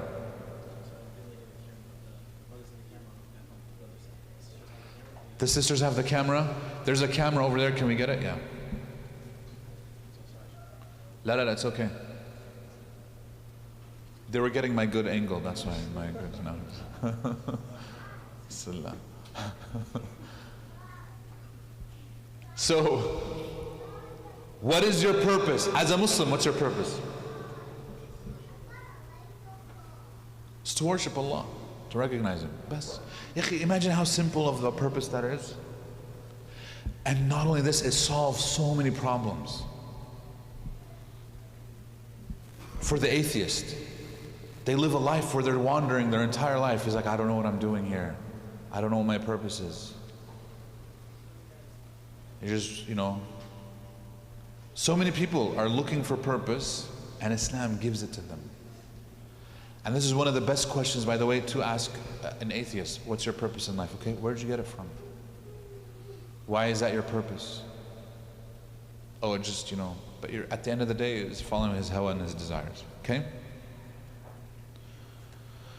And last but not least, there can be, according to that worldview, no ultimate happiness. It's related. How so? Imagine, let's say Brother Saeed here is walking out of his house in the morning, he's about to go to his job, and 4 masked men, okay, big guys, they've been working out a lot, but they're masks, they're all in black. They grab him, they put a hood on his head, they throw him in the back of this unmarked van, and then he feels a sharp needle hit him in the shoulder, and he knocks out. Okay, they just kidnapped him. You guys ready? You guys understanding the story? It's a movie. He wakes up, he doesn't know how much time has gone. He wakes up and he looks around and he's like, what the heck? I'm on an airplane. And he's sitting in the airplane and he looks around and he's like, I'm in first class. Wow. He looks out the window, all he can see is clouds. And he looks around, and then one of the stewardesses comes, the flight attendants, and she says, you woke up, sir. Would you like anything to eat? Here's the menu. We have, ribeye steak, we have some crab legs, we have some, what would you like? And he's like, whatever you want to bring, sure, that's fine. And he looks, there's a big monitor in front of him, and it has like access to Netflix and all these other streaming services, and he's like, wow. And he's just sitting on the plane, he looks around, other people are watching and eating and dining, what's going on? And then this thing comes out from under the chair, it's a foot massager. He's like, yeah, you know, my feet are kind of aching, I have no idea why, but I could use a foot massage. So he's watching the TV, they bring out the food, he's eating, and then there's dessert, and then there's other drinks, and there's, he's being pampered. He's like, what the heck? Endless entertainment, endless food. Pause. What's going on though in the back of his mind?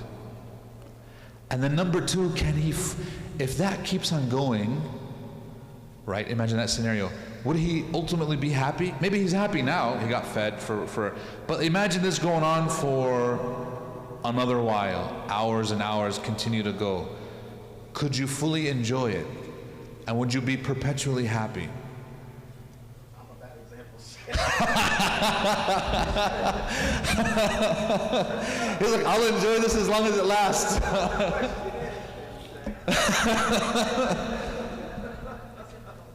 You said no? I would enjoy the meal at least, right?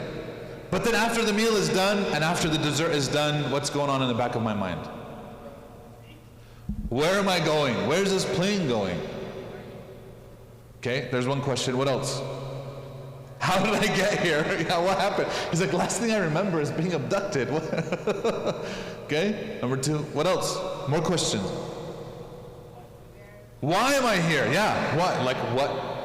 Why am I here? Why did they take me? Yeah, that's the purpose, right? What else? Exactly, this is a plane ride. Eventually it has to land. What's going to happen when this plane lands? Yeah, but remember, he looks around again and everybody's distracted, either in that screen that's in front of them or the food that they're indulging in, and nobody seems to be caring about, like, where are we going, guys? What's happening? Ultimately, without God, there can be no true happiness. Because you know what happens with these philosophical naturalists, with these atheists, is that they indulge in the shahawat, but those can only last so long. After they're fulfilled, in between episodes, you know where it says autoplay the next episode, whatever, in between, because what happens is with entertainment, we numb ourselves. We use the entertainment as an escape. Right? People call this an escape. It's an escape from the reality. Why do people want to escape their realities? Number one. Why is your reality hard though? I would ask him, why is it hard? Like if you were fulfilling your purpose, it wouldn't be hard. Your reality is hard because you have no answer to any of those big questions. We call these, by the way, these are called existential questions. The philosophical term is existential questions. People sometimes will have like an existential crisis. We'll talk to them, we'll give them some counseling. Existential crises are where the person questions his reality, why am I here, what's going on? Some of them turn suicidal. Like, Yahi, how are you suicidal? You have a house above your head, the bills are paid, you have food, and he'll tell you, Yahi, I'm depressed, I'm just suicidal. Why? It's because none of the existential questions have gotten answered. He's depressed.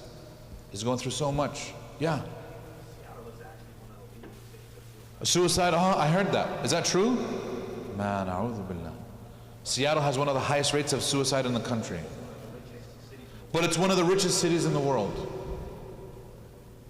You guys understand? It's the same thing on the plane. There's inevitably going to be people that can't escape the reality anymore. Why do you need to escape, ya akhi? It's like when somebody, I remember I had a conversation with a non-Muslim, and he's like, oh, so you guys don't drink? You don't drink alcohol? Like, why, man? You're missing out. And I said, no, I'm actually not missing out. I actually love being fully with my mind. You drink because you want to escape who you are. He says, I actually like who I am. Sakat. He couldn't answer. I'm not like, by the way, I'm not like, this is not arrogance, but I'm telling him, you drink to lose your mind because you're not happy with it. I said, I love my mind. I don't want to lose it. I'm appreciative of my mind, I should say. That Allah subhanahu wa ta'ala gave it to me. Why would I want to lose that one faculty that differentiates between me and an animal? Me and everything else. It's al-aql. Why would I want to lose that? In fact, I'm happy that I have it, and I wouldn't do anything to damage it or to hurt it in any way. So this whole notion of like what you're trying to do, I'm not missing out on anything. In fact, you're the one who's uncomfortable with being yourself. And you can't just stay like, you know what I mean, you want to, why? Remember again, it's because there's no ultimate happiness for just being who you are, Yakhi. Are you guys with me so far? These implications are very important. So this is number 5. By the way, there's more than this. We just wanted to highlight 5 for you guys to fully understand and appreciate, wallahi, this gift that we have of Islam. Look at just 5 benefits that Islam gives us over atheism. That's why if you ask me, would you be an atheist? Would you as a Muslim ever be? I'm like, a'udhu billahi minash shaitan. I would never, like, not even entertain it. When you actually understand the true essence of what atheism entails and what Islam actually gives you, because there's a lot of Muslims, unfortunately, there's a lot of Muslims that wish that they could like party and do all these other things with no consequences like an atheist does. But I will tell you right now, the atheist is dealing with consequences of their actions all the time, whether they like it or not. And these implications, these 5 that we went over, wallahi, none of them are worth it at all. The obedience of Allah and what Allah allows you, and yakhi, wallahi fil halal, there's so much happiness if you truly do it in the right way. Okay? Any questions on these?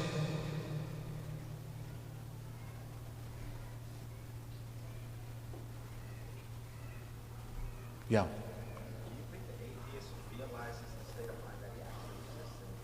No. For many of them, they've never had to face, they face it in moments of quiet between them and themselves. And this is why many of them will numb that out with endless entertainment, endless indulgence, endless whatever. The moment you take an atheist out of his environment, put him in the woods, out in nature, or on the ocean. So the question is, do you think atheists realize a lot of these things? And I'm saying yes, in the quiet moments, they do. When you take them out of the elements. Remember, these environments that we live in, these manufactured artificial environments, by design, are meant to just constantly bombard us from the outside in with things to really distract us from real things that we need to be thinking about and contemplating. And there are many of them that do. They'll go out in nature and they'll contemplate and they'll think and they're like, man, okay, why do you think people go out hiking, for example, even an atheist? Because it allows him a sense of awe where he realizes there's more to life than just what I've been doing. There's something bigger out there. And they don't know what it is, but they know, they feel it spiritually. And a lot of times, they can't even express it in words. There's an atheist, by the way, just as I remember listening to this interview, and I wanted to yell. While I was driving, I was listening to NPR, and I wanted to yell at the guy through the radio that, يا أخي قام الحجة على نفسه. In the interview, he established the argument against himself in the interview. Like, he just proved that he's wrong to himself. What was the interview about? You guys remember a few years ago when there was the total solar eclipse that happened in the United States, right? Did you guys see it in Seattle or no? I don't think it was partial, maybe. Because the full came right through, like nearby. It was like in Arkansas. I actually took a whole group from our masjid. We went to where the total eclipse was. We saw it was wild. If you've never seen a total eclipse in your life, wallahi, I gotta see it. This freaked me out because it turned into night. Wallahi, the animals that are at night came out. Like when it's cloudy, the crickets don't start chirping. Bats don't come out of their cave. When this happened, you heard the crickets, bats were flying around, and everybody was confused. Because it turned into night. I remember I took my kids, it was in Ramadan, it was like 2 years ago. One of the most surreal experiences, so we prayed, by the way, you pray Salatul Khusuf, you have to pray the prayer, you have to do everything. So they interviewed this guy, he is what's known as a eclipse chaser. Okay? There's people out there, you can be one of them too, where so there's a solar eclipse roughly every year and a half somewhere on the earth. That's how the math works out. Every year and a half somewhere on the earth we'll get an eclipse. And so they've calculated them. We know when the eclipses are going to happen for hundreds of years from now, and we know when they've happened in the past. So they plan it out ahead of time. So there's an eclipse in Australia. By the way, there is. It's going to happen in Australia next year sometime. Something like this. So he's already, like this guy will already book his tickets, book hotels, go to Australia, plan it. And there's a lot of people that will do this, tourism, to watch the eclipse. So they asked him, why do you do this? He's like, I've been to 10 different eclipses. 3 of them, it happened to be cloudy, so we couldn't see anything, but the other ones were magnificent. And they asked him, why do you do this? He's 10 different eclipses he's been to. He says, look, as a non-believer, that's his first thing that he says. He says, I don't believe in God, but when I go to the eclipse, there's a sense of awe and amazement that I get that I can't describe. I can't tell you what it is in words. And it makes me understand something deep inside of me, that there's more to this world than what I understand. Well, I wanted to yell. I'm like, yeah, what are you? Then he says this. He says in all of Earth's history, so according to the scientists, these atheist scientists, how old is the Earth? 4.5 billion years old. Okay? Rough estimate, this could change. Remember, science changes. It's not definitive. This is what the right now the current consensus is. Mesh, let's say it's 4.5 billion years. Let's go along with it.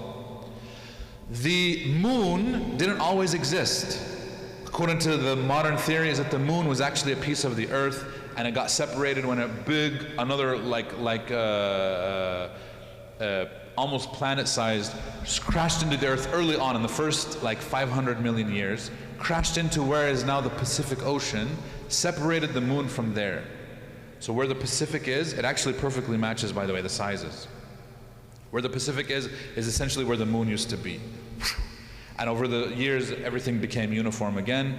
The moon sets out and it orbits, and the moon slowly is moving further and further away from the earth. So every year it moves a few inches best, every year. It's only tiny amount, but it moves. Which means that 1,000 years ago, the moon was actually closer than it is now. And before that was closer and closer. So here's the thing. Right now we have these total solar eclipses where the size of the moon in the sky is the same size as the sun in the sky. Right? That can only happen if the moon is moving and it happened to be right there. So he said, we know, because of this, that when the dinosaurs were on the planet, 65 million years ago is when they went extinct, when the dinosaurs were roaming the earth, the moon was so close to the earth that solar eclipses were impossible. There's no such thing as a solar eclipse. It can't happen because the moon is too close. It'll cover the whole, it'll just block it. There's no eclipse like we see now where it goes and there's a ring. You guys see the ring of fire and the brightness. That whole phenomenon, when you see it, you're like, Allah, what the heck is that? That can only happen in a window of 5 million years. And right now we're right in the middle, by the way. We're right the 2 million year mark. So in about 3 million years from now, no more solar eclipse anymore. Khalas. It'll be over. So in the years of the earth, there's only a 5 million year window where we can get eclipses. The guy's explaining that, by the way. This guy, the same atheist, is explaining this phenomenon. 5 million year window. In 4.5 billion years, how big is a 5 million year window? Anybody want to do the math? Somebody do the math for me. What is 5 million years divided by 4.5 billion? Remember, each billion is 1,000 millions. So you're talking about 4,500 millions, and we're only talking about a window of 5. Less. It's like 0.00 something percent. 0.00001. So you times 100. Yeah, 0.001%. Yeah, so you have 3 zeros. So after the point, it's almost negligible. You won't even. That's like if I have a chip, right? And I want to cut off a 0.000 window, it would be like a little speck of dust. It won't even take away from this. For you guys to understand, you know what he said, the atheist said? He's like, it's nothing. And in the age of the earth, it's nothing where you can have an eclipse. And he says, I often wonder, why is it that the eclipse only happened in the age of the earth when there is a being on the earth to appreciate what's actually happening. Why? Like, think about this. Other animals have no idea what's going on. But you as a human being, you actually understand how the phenomenon works. You understand why the sun moved that way, and how we actually see what we see, we understand it. He's like, why, how did those two coincide? Like, he's like, it's not a coincidence. He's an atheist, and he's telling you there's no coincidence. It's by design. Well, I was getting goosebumps. I'm like, man, Yakhi, what the heck? I wanted to yell at him. I'm like, Yakhi, you're that close, you're this close. You know that there is a God, there's a creator. Allahu Akbar. Okay? Any questions? Okay. Remember, ultimately, Islam is the solution to all of this. Justice, Islam is the only solution to justice. Islam is the only solution to hope. Remember, you can't, if a person who's an atheist tells you, I hope things get better, what is that based on? I tease my grandmother all the time. My grandmother's not an atheist, make dua for her. From my mom's side of the family. She's like, I hope you get better, Anwar. And I'm like, Grandma, what do you have hope in? Oh, just, the universe. I'm like, that's not a thing.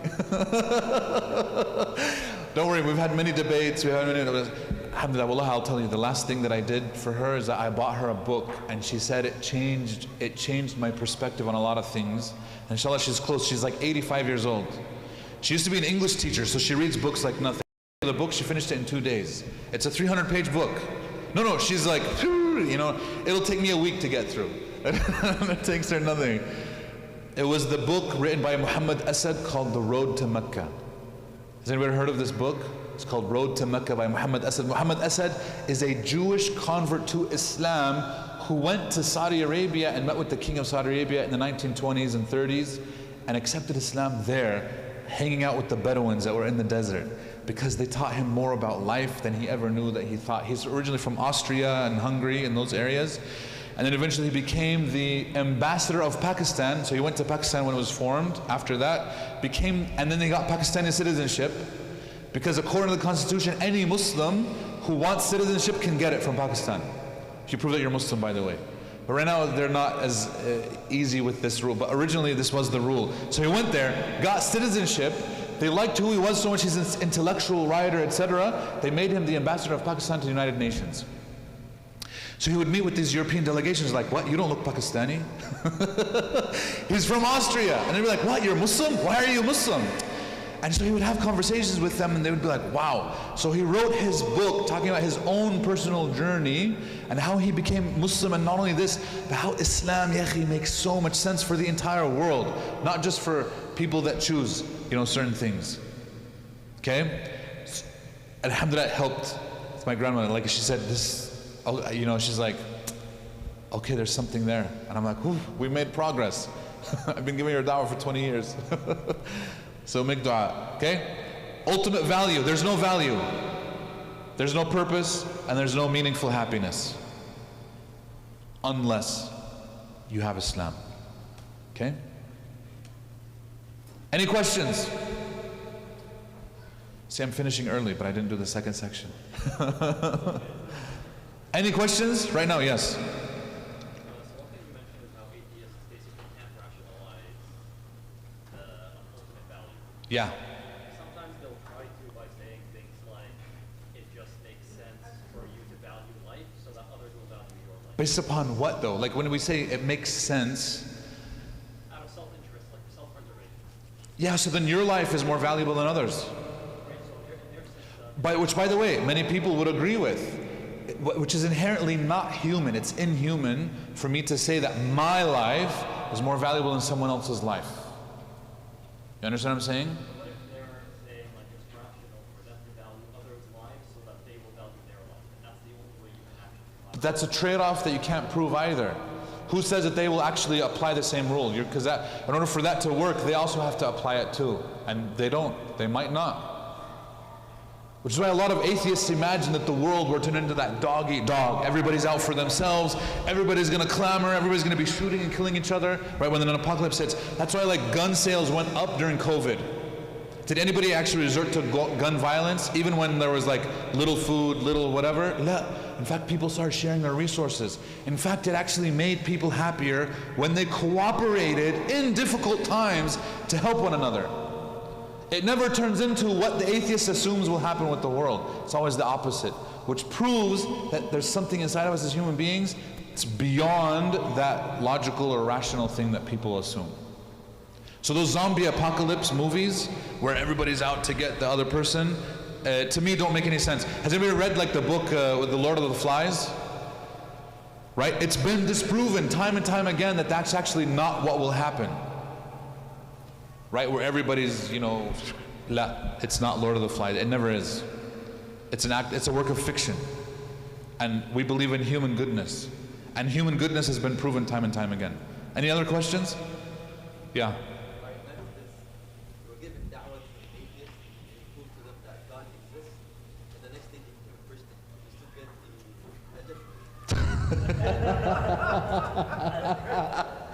Allahu Akbar. Astaghfirullah al-Azim. La, طبعا. But here's the thing, that will almost never happen.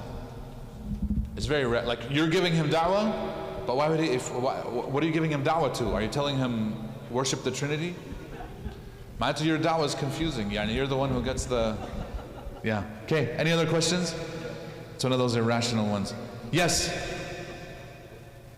Oh, a question on Zoom.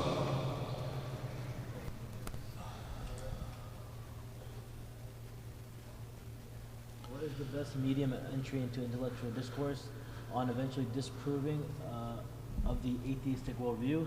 Stay on their playing field and show how faulty it is, or jump straight to the Islamic paradigm? All of these are valid options depending on your, so they're asking, what's the right way to address an atheist? Do you go into deconstructing what they believe? Do you go into the Islamic paradigm? Do you go into like these implications? What do you do? Which one do you apply? My answer is, and other people can disagree with this, not a problem, is that you base your strategy on the individual that you're talking to. Because different things work for different people. And if I don't know who it is that I'm talking to or what their paradigm actually is, then I'm actually going to be I'm going to be shooting targets in the blind, essentially. Does that make sense? So I have to ask the other person questions. Because here's the thing, you might meet an atheist, by the way this has happened. Remember, the atheist that we're talking to here is what we call that philosophical naturalist. But what if he's an atheist who tells you, I'm a new age spiritual atheist, which they exist. So I do believe in the spirit, I do believe in the ruh, I do believe that there's something beyond the universe and the super rational, but I'm an atheist. What do you do now? All your whole setup is gone. Do you understand what I'm saying? Now you address him and say, oh, you believe in the ruh, you believe in the this? Very good, let's discuss this. Because that should indicate, you know, the creator. Does that make sense? You base it, but you have to, that also means that you have to talk to the other person and listen to what they're saying. Know their worldview, absolutely. Okay? Any other questions? Going once, going twice? Barakallahu feekum, jazakumullah khairan, subhanakallah wa hamdik, nashhadu an la ilaha illa anta astaghfiruka wa atubu ilaik. Assalamu alaikum wa rahmatullahi wa barakatuh. Inshallah ta'ala, we'll take a 2 to 3 minute break and then we'll bring Sheikh Fahad back before Asr, inshallah. Sheikh Anwar will be returning, Sheikh. They think you're leaving. I'm here. No, yeah. Okay, inshallah.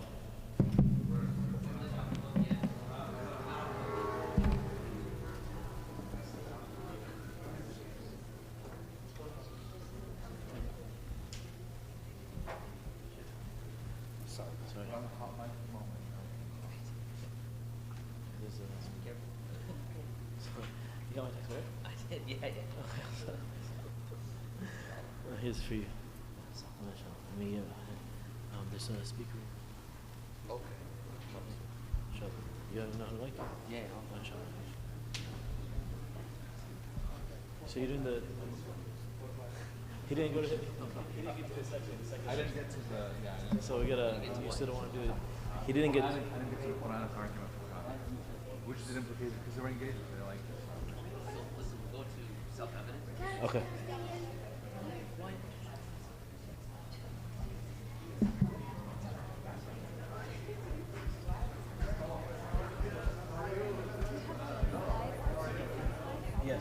should have sent you the whole thing. I found the whole thing. I'm so sorry. Okay. Let me get my phone and then we'll start. Yeah, I think so. What a mess.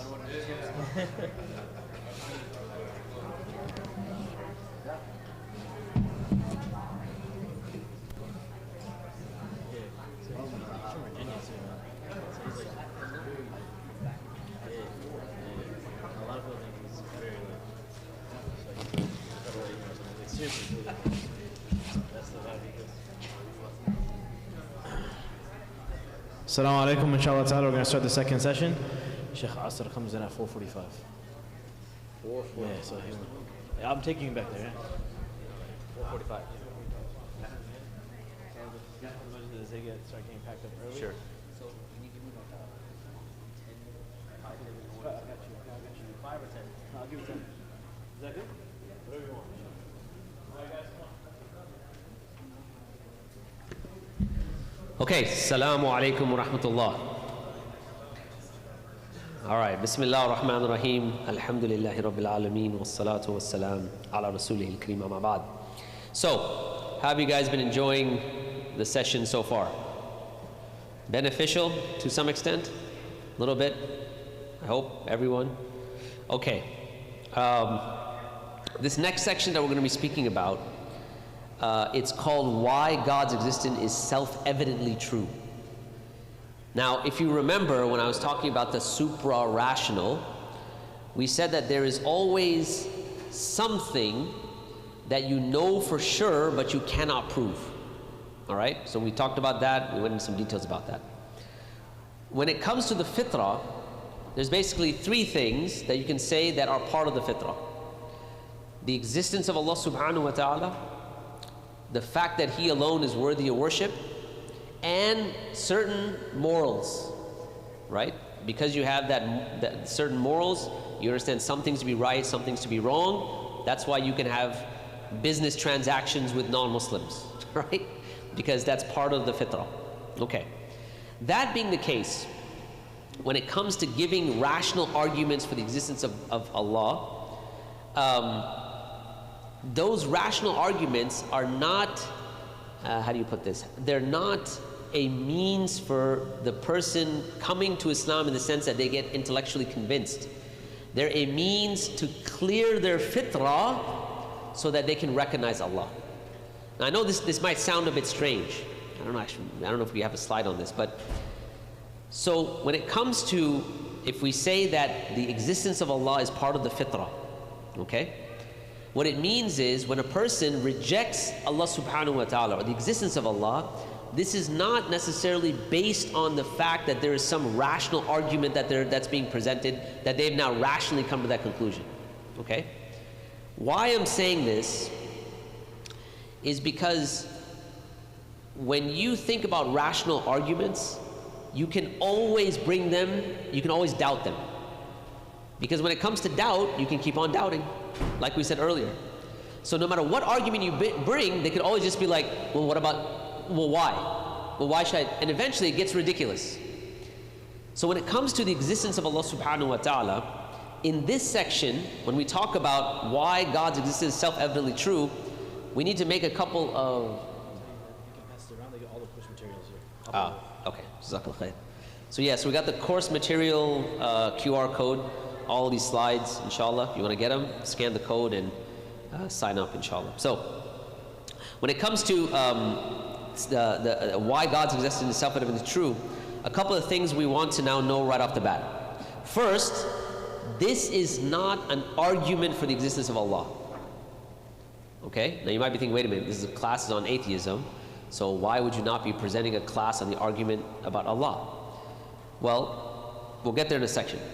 But this particular section, this is not an argument for the existence of Allah. This is not how to prove Allah exists. What this is, it's going to be talking about the burden of proof. When an atheist comes to you and they say, prove to me God exists, we have to stop for a second and say, wait a minute, who has to bring the proof? You or me? That's what we mean by burden of proof. This section will show that the burden of proof is not upon the theist, the one that believes in Allah. it's upon the one that rejects Allah. They have to bring the proof. And that's what this section will do. Is that clear? So this is not an argument for the existence of Allah. This is an argument, who brings the proof? Do I bring it, believing in Allah, or does your interlocutor, the person you're speaking to, bring it, who doesn't believe in Allah? What we're going to show, it's on them to bring the proof, not us. Okay? All right. Now, it's about the burden of proof, and what is a default position. What this will do, it'll help you and the atheists realize that, number one, atheists carry the burden of proof. We already mentioned that. The burden of proof is not on us, it's on them. Number two, that there are self-evident truths that we all believe to be true, yet do not have any evidence for. Remember, I was saying, every system of thought has certain things you know for sure, but you cannot prove. Okay? And we're going to use that and move from there. So that's what the second point is talking about. Number three, the Islamic theological position of the self-evident nature of God. Remember, I said the existence of Allah is part of our fitrah, and the associated concept of the fitrah is sound and coherent, meaning it's not illogical. All right? Everyone clear on where we're going now? So to be clear, this is not an argument for the existence of Allah. This is an argument on burden of proof. All right. I hope I've said that 25 different ways. I hope it's clear. All right. So let's start with a scenario. Let's imagine that you have a friend, and let's say this friend's name is David, and you went to school with David, and David was always very weird, very strange guy, eccentric, let's say. And he'd always have these like weird things he would say. You're just a weird guy, right? So you haven't seen him in, let's say, 10 years, and you look at your phone and it says David, and you're like, should I pick up the phone? Right? I mean, I know this guy, I haven't seen him. So you reluctantly say, hey, David, how's this going, man? So David's like, hey, guess what? I'm in town. You're like, okay. This is, all right. You know what? I think we should meet for some coffee. You're like, okay. You know what? I have an obligation, da'wah, etc. Okay, let's meet for coffee. Reluctantly, you meet him. So he comes to you and he goes, man, I'm really excited. I want to tell you something, and I haven't really shared this with anyone else, but I think I discovered something. You're like, okay, David, now you're getting ready, right? Because he's weird. He's like, the past, what happened in the past, it's not real. Okay, so now, here's a question. Who has the burden of proof in this case? You or David? David, right? Why? Because the past being real is self-evidently true, right? You don't go around proving that. Everyone knows that, right? So the burden of proof is on the one that has something that goes against the default position, that which is self-evidently true, all right? Now this example, it's highlighting this. Okay, so now we talked about this. So what's a typical argument between a theist and an atheist? It's this. Okay, the default position and why. So the person says, prove that God exists. Or what reasons do you have to reject, his existence? It's one of the two. All right. So what exactly do we mean by self-evident truth? So first, it's the belief that can be described as true by default. And we already talked about these are things called axioms or first principles or basic beliefs. Now there are lots of things that are self-evident true. We already spoke about the uniformity of nature, okay? The reality of the past. That's something you don't go around proving. You don't stop and be like, is the past real? I don't know, man, it's a tough one, right? And you don't go around doing that. The validity of our reasoning. Is our reasoning valid? That's not something you now start, asking, okay, how do I rationally prove my own reasoning? The existence of other people's minds. Like your mind exists, how do you know other people have minds? Again, it's a default position, you assume that. The existence of the external world. Like this world that I'm in, how do I know my brain isn't in some vat on some planet and some mad scientist isn't poking holes at it and all of my perception is just in here? Now you might be like, can you prove it? No, the default position is that the real world exists. By the way, let me just mention something here real quick. There's a group of people that actually question this. Does anyone know who? Scientists? No. This is a philosophical issue. The scientists would definitely do not question this. Any guesses? Okay, yeah, go for it. Idealists, no. So, skeptic, yeah, okay, skeptics, but they question everything. That doesn't count. They question all of these. So, postmodernists. Why? Because remember, in postmodernism, the idea is that no one should tell me what I am. Hatta, even my biology shouldn't dictate what I am. Therefore, in other words, you guys know what I'm talking about, transgenderism and all this other stuff. So even though my biology, my anatomy says that I'm a man, I feel like a woman. All right? Now what that means is, the real world, the external world, it's not real. Why should that world dictate what I feel?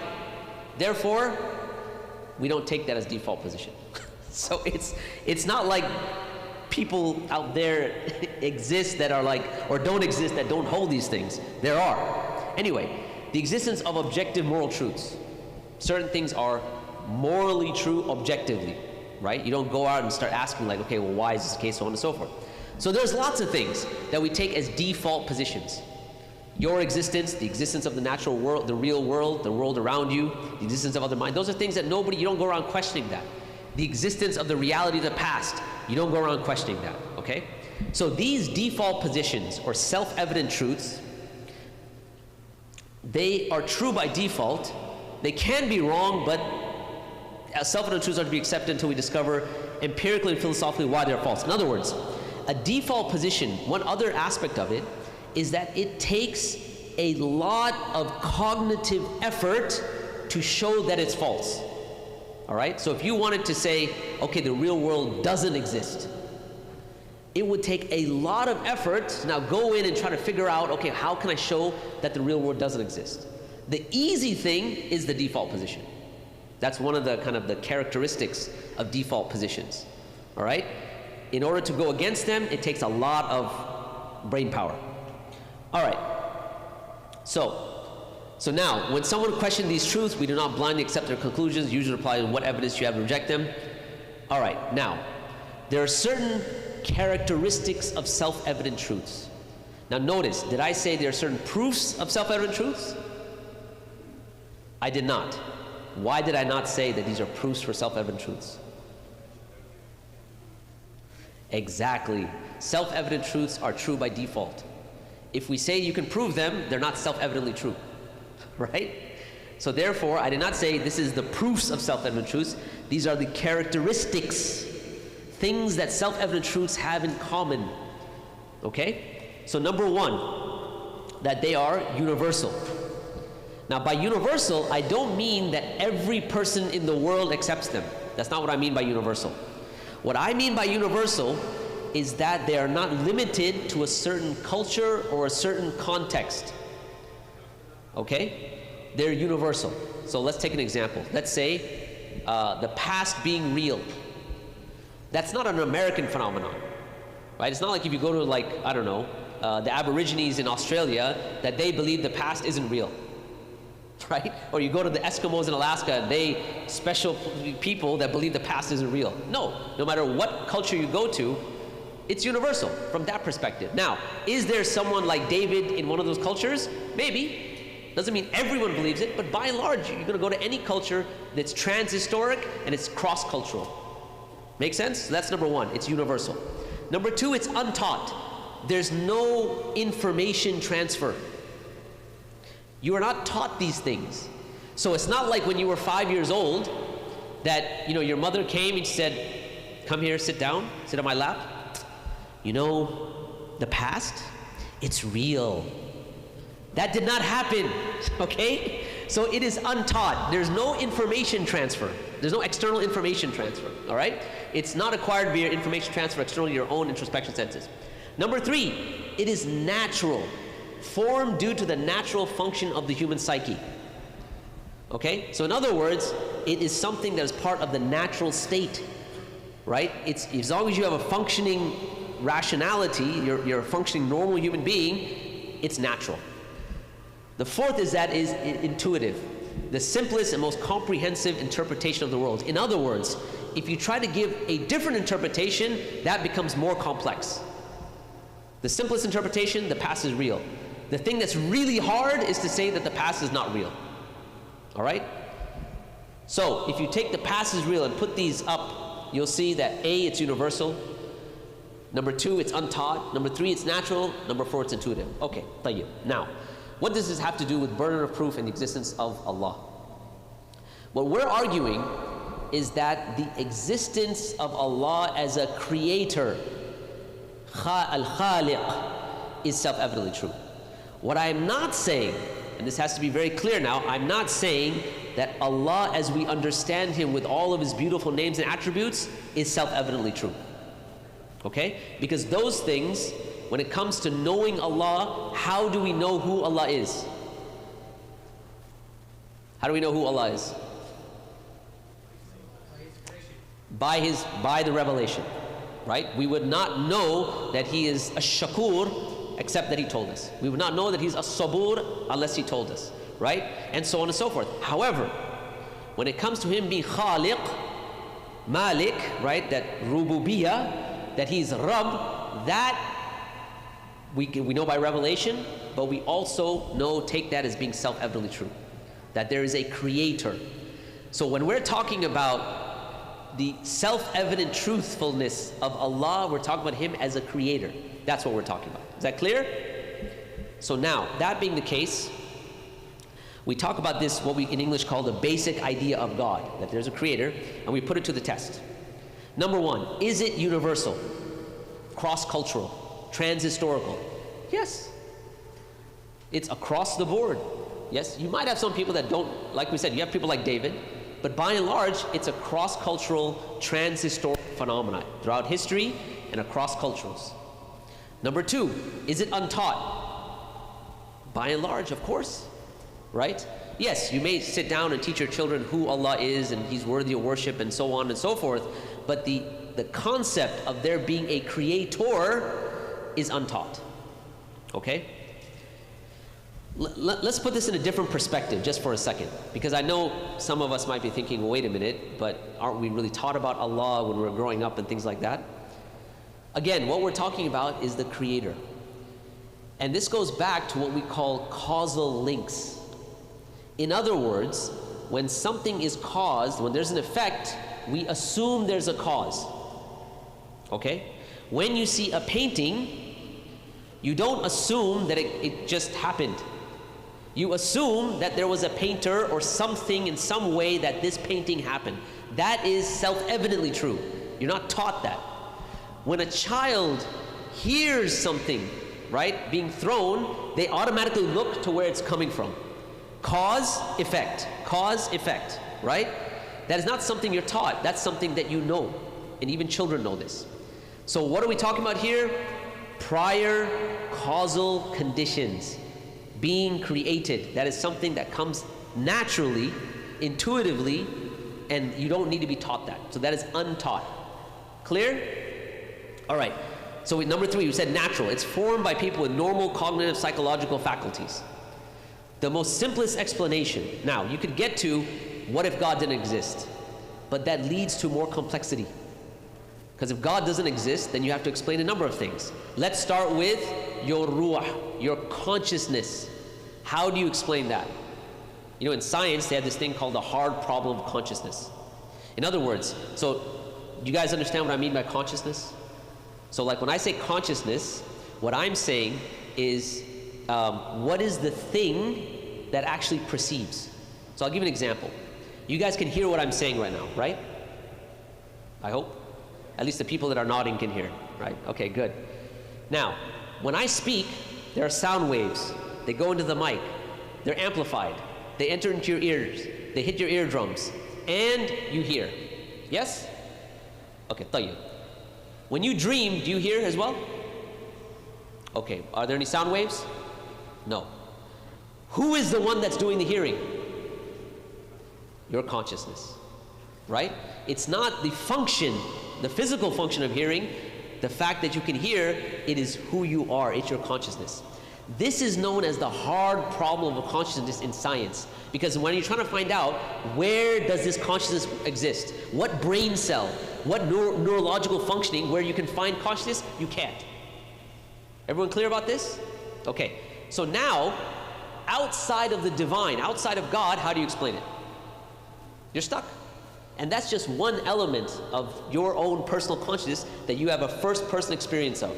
You experience that. You know yourself better than anything else.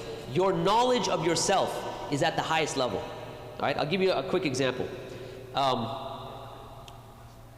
I having a headache right now? Don't know, right? Do I like broccoli? You don't know, right? What if I told you, yes, I'm having a headache right now? The only way you know is by way of what? Testimony, right? That I'm having a headache, because I told you. I could be lying, right? If I like broccoli, you only know that because I told you. Now, do I know if I like broccoli or if I'm having a headache? Okay, is my knowing me having a headache at the same level of you knowing that I have a headache? No. I know it by way of my direct first-person experience. So much so that you could bring all the logical arguments in the world to prove to me that I don't have a headache. I could care less. You could put me on an MRI machine, take me through it, and show me the neurological imaging and say, look, it shows clearly that you do not have a headache. I would be like, no, but I'm experiencing it firsthand. It's irrelevant, right? I know that first person, subjective first person. That's something that I know myself. Now, if you take Allah, God, out of the picture, how do you explain this? Now, this is one thing amongst many things that you try to explain. Okay? You explain even the creation, the natural world, and so on. You can keep on going. So the simplest explanation is that there's a creator, right? Okay. So we said formed with people with natural cognitive psychological faculties. The fourth one, it's simple and comprehensive explanation of the universe. Again, we're talking about if you take God out of the picture, there are so many things that become complicated. All right? You can even take something like the purpose and meaning of life. It becomes meaningless. So it becomes complicated because now it's like, what do you do? Okay? So, if we're going to explain the universe, you have the explanation that God created the universe. If you take God out of the picture, the creator out of the picture, now what are you going to say? Okay, it came here by itself, but that's also a bit complicated. It came from nothing, that's also complicated. I don't know if we'll have time to get to the Quranic argument for God's existence, but it's captured in one ayah, right? أَمْ خُلِقُوا مِنْ غَيْرِ شَيْءٍ أَمْ هُمُ الْخَالِقُونَ أَمْ خَلَقَ السَّمَاوَاتِ وَالْأَرْضِ بَلْ لَا يُوقِنُونَ, right? Were they created out of nothing? Or did they create themselves? Or did they create the heavens and the earth? No, rather they are uncertain. And so really, if you go down and you start saying, okay, well, let's say there's no God. All right, created from nothing? How? You can't get something from nothing. Because if you could, it would be great. You could be in court and the judge would be like, hey, I caught you speeding. You may see, well, this leprechaun came out of thin air, pushed my foot on the pedal, and I started speeding. So, judge, it's not my fault. Right? Something from nothing, no problem. All right? Or self-creation. But now this becomes a logical problem. How can something exist and not exist at the same time? Or you have something that was created, that created everything, but that it also was created, and that goes on for infinity. That becomes a problem. By the way, anyone know what the problem is? It's called infinite regress. Right? You can't go on forever. You have to have, because if it goes on forever in this direction, you wouldn't exist. Right? Like I give the example sometimes, I say, I'm a big fan of different types of shai. So Desi shai, Adani shai. Now that I've been exposed to Somali shai, mashallah, Allah Mubarak, it's really good, by the way, really good. Anyway, so let's assume that I ask my wife, I say, I'd like you to make me some shai. And she says, no problem. But I need to ask your brother for permission, right? Because, he knows you and he knows your medical problems or whatever. I was like, okay, no problem. So my brother says, okay, I don't mind, but I need to ask our sister. My sister says, no problem, I need to ask my husband. He says, no problem, I need to ask my mother. She says, no problem, I need to ask my husband. He says, no problem, I need to okay. This goes on forever. Will I ever get a cup of tea? You will not. Similarly, if you have a creator that created, who created, who created, and it goes on forever, you would not exist. Yes? So therefore, when you look at the explanation, the only explanation that actually makes sense is that there's a creator. All right? But even aside from that, the Quranic explanation of it, when you take the creator out of the picture, things become way more complex. Right? So, the fourth category is that it is intuitive. With these things, when someone comes and says, you need to prove to me about the existence of God, the response goes back to no, the existence of a creator is self-evidently true. And I can tell you why, because it has 4 characteristics. 1, 2, 3, 4. And you can mention, other default positions, the reality of the past, the existence of the world, and so on and so forth. So this section is relatively straightforward. But it's straightforward because it's simply assigning the burden of proof. Tamam? Good? So that was it for this section, by the way. It wasn't too complex, I hope. All right. Questions? Yes?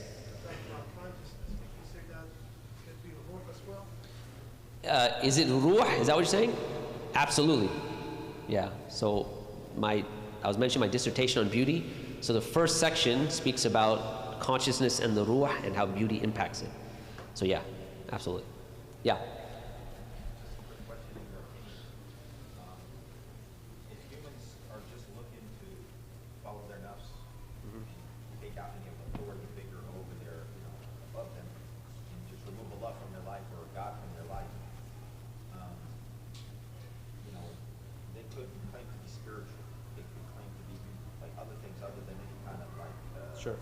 authority style of way of life or deed or practice of religion. But why do you believe, or why do you feel humans, or so much of the world is chosen now to become so atheistic focused?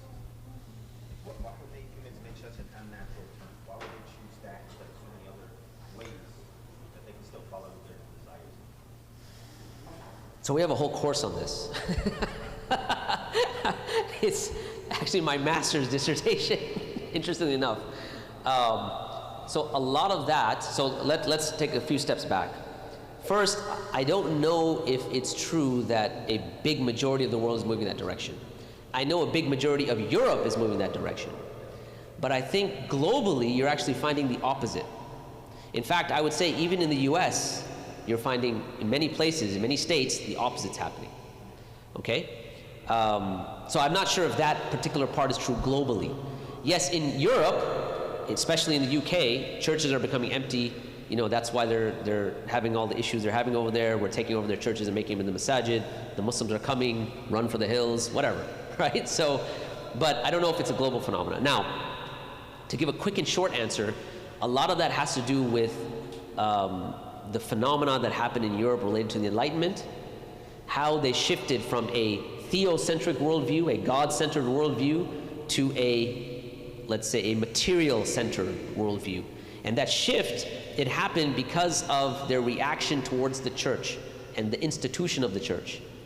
Now, that phenomenon was then exported to the rest of the world by way of colonialism. And that's why you find it in the Muslim lands and other places, because it was exported to those places as well. That's the short, quick answer, but it is a lot of nuance in that as well. So, like I said, we have a whole course on that. It's called Surat al-Kahf and the Modern World. Just to, if we ever come back, maybe that'll be something you guys want to go through. All right. Any other questions? Yeah. You mentioned one of the things about self-evident truths is them being simple. Sure. The most simplest explanation. Yeah. Have you run into situations where people attribute that to this whole God of the gaps answer? Sure. You don't know the answer, it's complex, you don't know it, so therefore you're going to Yeah, you're basically, it's a cop-out. So this is why I was saying in the beginning, and I said it 25 times, this is not a proof We're not saying this is going to prove Allah. What is this saying? Burden of proof. That's all we're saying. So as long as you can shift the burden of proof, that's what this section's about, right? So if they want to come and say, okay, look, this is God of the gaps, whatever, just be like, okay, fair enough. Let's go to the other 3 criteria. I mean, if you can show me that there's no creator, and that is more intuitive, right? Cross-cultural, trans-historic. That is a simpler explanation, right? Which you already said, like, no, it doesn't have to be simple, whatever it is. And that has all the other criteria that we mentioned. Okay, fair enough. The problem is, even if you take this out, we'll give it to you. You still have 3 other criteria to say the default position, to say who has the burden of proof. Does that make sense? Yeah? So again, it's about burden of proof. Because this is where they come in some sort of authoritative way. No, we believe in the non-existence of something, you believe in the existence of something, burden of proof is on you. Wrong. Right? No. That's not how burden of proof works, and you know it. You can give them examples and say, so now you have a creative process. If you apply that to a piece of art, right, then why would you apply that to the entire cosmos? Right? So the default position when it comes to a piece of art, you put it up against those 4 qualities, it's there. It has to have a painter. It has to have someone that did it. Right? That's the most natural explanation. It's intuitive. It's trans-historic, cross-cultural, and it's the simplest explanation. Therefore, if that occurs with a painting, how much more so when we talk about prior causal links does it happen with the entirety of the cosmos? Right?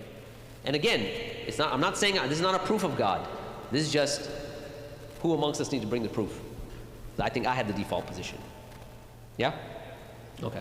Any other questions? What time is Asr, by the way? 4:45? Okay. I'm going to do something. This was the slide I was looking for. Subhanallah. Okay. Real quick. Coming back to rational arguments. You'll notice on this slide that rational arguments are just one part of how to clear the fitrah. We spoke about the fitrah. What we didn't speak about is the fact that the fitrah can become clouded. Okay? When it becomes clouded, it means the person is having trouble recognizing the divine. Okay? One way of dealing with that is rational arguments. But there are a whole bunch of other things that you can do. So for instance, you have revelation. Now, I don't mean just revelation in terms of the rational arguments in the Quran, I mean the actual revelation. The experience of the sound of the Quran. Now you might say, wait a minute, what are you talking about? I'll give you a quick example since I have a few minutes. Have you guys ever heard the term social ontology? No, okay. So social ontology, what that speaks about is that so what does ontology mean? For those of you who are here for the section of worldviews, what do we say was ontology? Sisters, what was ontology? Anyone remember? Ontology. So remember we said ontology, epistemology, anthropology, teleology. You know, people are going to be getting up in the middle of the night, epistemology. Right? Yeah, go ahead. What exists and what doesn't exist, okay? So, ontology, do I exist? Does the table exist? Does the tree exist? It's about question about existence. Okay. Social ontology talks about those things that exist only because there's society. So for instance, if you think about something like money, okay? Now, if I have a dollar bill, that dollar bill has a value. Now, someone would say, okay, it has a value by fiat because the government says so. But even that, it's not powerful enough to give it value. What gives it value is the fact that there's a society that has accepted that. So money is part of our social ontology. Okay? 10 minutes? Okay, jazakallah khair. Money is part of our social ontology. Language is the same. Right? We don't sit down and we decide, okay, dog means this thing. And, cat means this thing. When you speak by way of social ontology. Everyone agrees to it. It exists because you have society. Make sense? Okay. So with that backdrop, I had been invited to Arkansas. Anyone been to Arkansas? No one? Okay. So I went to the University of Arkansas. By the way, they have a rock solid MSA. I mean, we did some programs there. they had like a 250 auditorium packed with non-Muslims. I don't know how they did it, but man, it was amazing. Anyways, actually I do know how they did it, but you can ask me about that later. Okay, so they invited me there. I did a talk, and after the talk there was a group of about 10 missionaries, Christian missionaries. And they came to me and they said, how do you know the Quran hasn't changed? So I said, okay, well, we know this. I told them the whole spiel about testimony, which we went over earlier. And then I said, look, let's take a look at the Quran and let's now just take a journey with me. I said, imagine now that you have revelation that comes down to the Prophet Muhammad ﷺ. Now he teaches it to 10 people. Now these 10 people, if one of them wants to put something in the Quran or take something out of the Quran, what does he need to do? He needs to get the agreement of how many people? 9 plus the Prophet ﷺ. Okay? Not gonna happen. Okay, now let's say each of those 10 people, they teach 10 people each. How many people do you have now? 10 times 10 is? Yeah, each one teaches 10. 10 times 10 is? 100 plus the original 10? 110. Okay? So now, if someone wants to put something in the Quran or take something out of the Quran, how many people does he need to get agreement with? 109 people. Right? Let's say those 100 people teach 10 people each. Where are we now? 1,000 plus 100 plus 10, right? Let's say now the Prophet ﷺ has passed away, okay? So now you need 1,109 people to agree on something. Okay. Anyone married here? A few, okay. Let me tell you something. And the married brothers and sisters would know this very well. When it comes around 9:30 or 10 o'clock at night, and you and your spouse are like, we should eat something, and you realize there's nothing to eat at home, you tell your spouse, you know what, let's eat. Let's order something. We'll Uber Eats it, right? We'll spend the extra money and we'll do it. And then the inevitable question comes, what are you in the mood for? And what is your answer typically? Whatever you want, dear. No problem, you choose. And she says, or he says, depending on word, no, whatever you want. You're like, okay, I think we should go for some burgers. I'm not in the mood of burgers. Okay, so how about tacos? Yeah, tacos are good. It's like, I don't really want tacos. Okay, tayyib. Now, it's 10 o'clock at night. Everything's gonna close at 10:30. You know what's gonna happen? You're gonna go to sleep hungry. Because 2 people can't agree on what to eat and they both want to eat. That's 2 people. Now you're talking about 1,109 people agreeing on something. Okay, does this make sense? Right? Is this easy? Now, every generation, the further you get from the source, does it get easier to put something in the Quran or harder to put take something out of the Quran? Which one is it? It's harder. With every generation, you can be more certain that the Quran hasn't changed. This is known as mutawatir, tawatur narrations. Yeah? So I explained all of this to these 10 Christian missionaries. Now, as I'm explaining this, I'm at the University of Arkansas, and I noticed something, that the MSA, they invited me, they were my hosts, not one of them was there. They left. I was like, man, this is so rude. Yani, what is this, right? Like they invited me all the way from Houston, and now they're gone. I mean, what kind of a guest does that? What kind of a host does that, right? And then it hit me. They told me when I was coming that Ramadan might be starting on that day. So they had all taken off to the masjid. So I told these 10 Christian missionaries, I said, look, I gave you the technical science. Let's now go and see something else. They walk into the masjid, what do they find? The Quran. What they find is the social ontological reality of the Quran. The technical side is mutawatir, no doubt, but now they're experiencing the living tradition of the Quran. That if it wasn't for society, you would not be there listening to the Quran, the masjid would not be packed. So I took the rational side of it, rational arguments, and coupled it with experiences. Not only are they getting the rational side, but now they experience the sound and beauty and preservation of the Quran. Because what happens when the Hafiz makes a mistake? The 10 Hufad behind him tell him, no, it's a correction, right? I always wonder that what happens when the Imam of Mecca makes a mistake, right? Like, what sort of a nightmare would that be for him? Yeah? But the point is, they are now living through that. They're experiencing that firsthand. So when we're talking about a clouded fitrah, there are many ways a fitrah gets clouded. When people sin, that clouds your fitrah. When they do certain things, that clouds your fitrah. Don't have the time for that right now.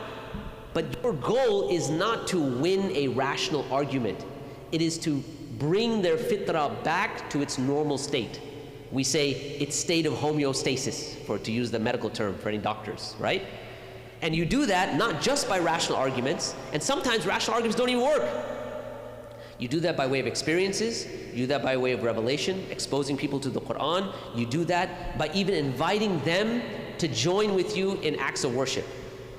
You know Hamza Zortzis, the CEO of Sapience Institute, he became Muslim because someone told him, come join me in Salah. He wasn't Muslim at the time. He said, when I put my head on the ground, that's when I knew. Subhanallah, right? So the spiritual experiences, other experiences and things like that. So my point in saying all this, yes, we're presenting, the next part of the session after Asr, we'll present some rational arguments for the existence of God. This section that we're finishing now, this is more important than what we present later. Because now that you have an understanding of worldviews, you have an understanding of self-evident truths, you have an understanding of the implications of not believing in God, you've got kind of the basics or the basis to build upon when you need rational arguments and when you don't. Ibn Taymiyyah said something very powerful. He said this. He said, rational arguments are medicine for the sick, not nutrition for the masses. It's very powerful when you think about it. Because some people need rational arguments. Other people, they need you to take them out, have some pizza with them, show them kindness, and they're like, wow. Some people need to witness what is going on in Gaza and see the resilience of the people of Gaza and ask, what is it about these people? And when they find Islam, they're not looking for the rational argument, they're looking for, how do I get that resilience? Because they have problems, but their problems compared to my problems are much worse.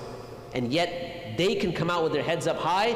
I'm having trouble with my flat tire and my kids and my divorce and all these things, which are nothing compared to them losing their families and their limbs and all these other things.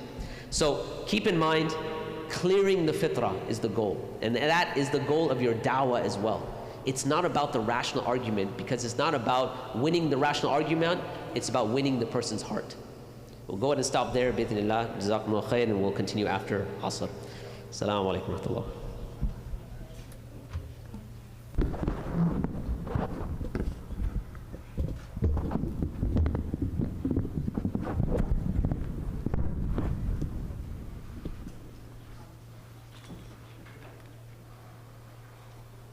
الله أكبر الله أكبر الله أكبر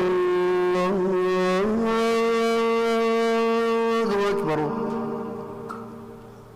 أشهد أن لا إله إلا الله أشهد أن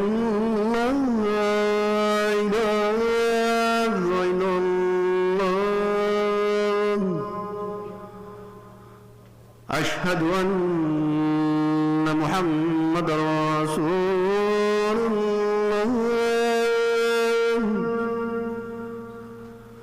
أشهد أن محمد رسول الله حي على الصلاة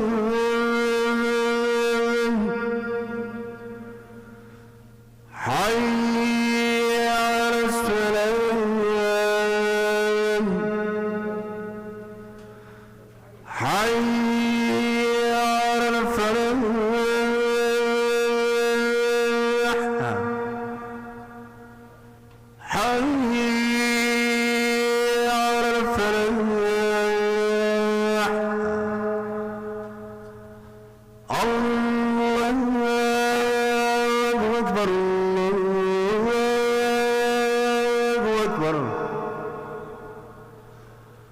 لا إله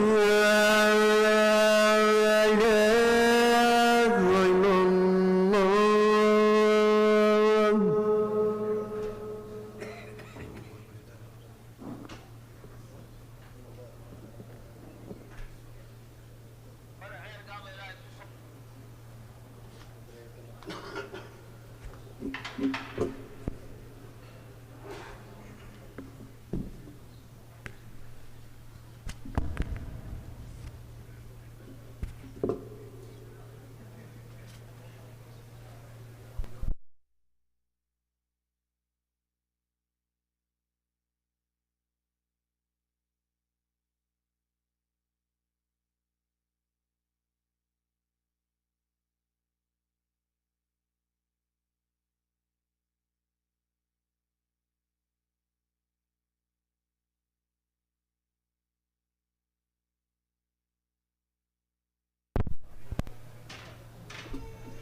الله أكبر الله أكبر أشهد أن لا إله إلا الله أشهد أن محمد رسول الله حي على الصلاة حي على الفلاح قد قامت الصلاة قد قامت الصلاة الله أكبر الله أكبر لا إله إلا الله.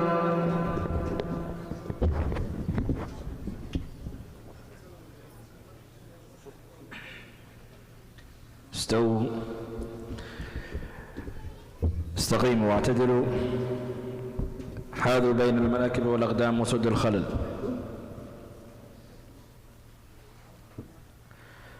الله أكبر.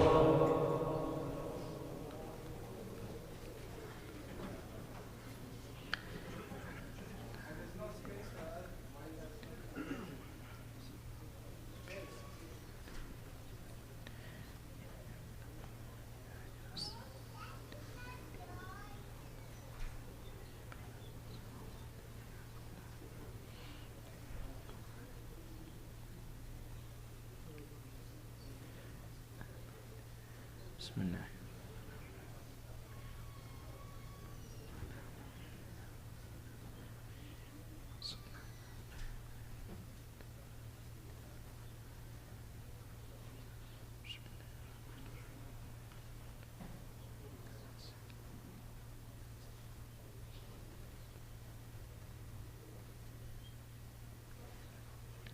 الله أكبر.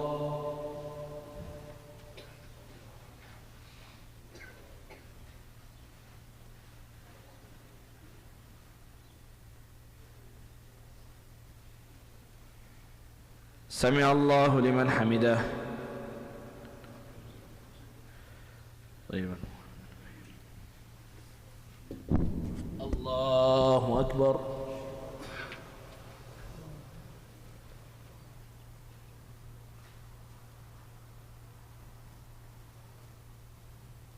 الله أكبر.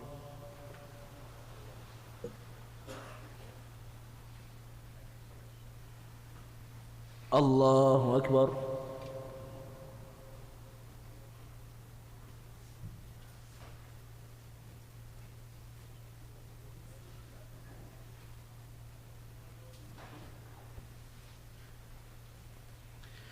الله أكبر. بسم الله.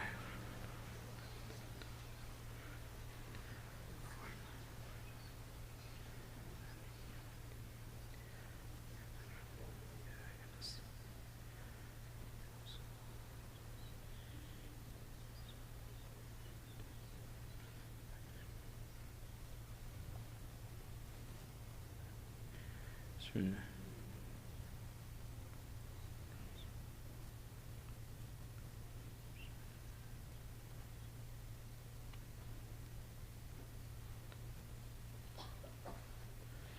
الله أكبر.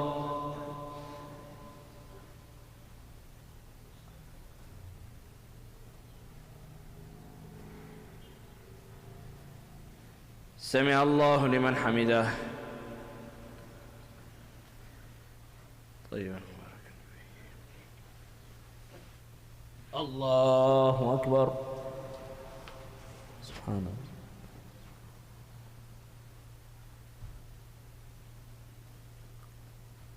الله أكبر.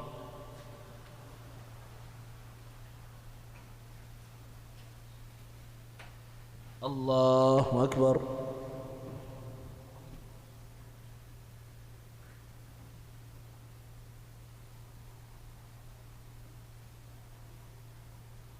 الله أكبر.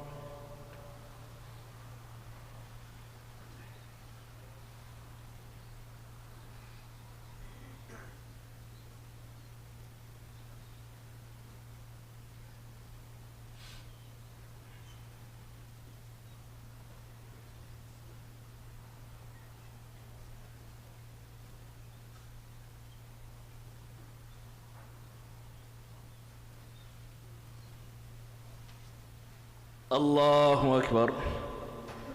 بسم الله الرحمن الرحيم.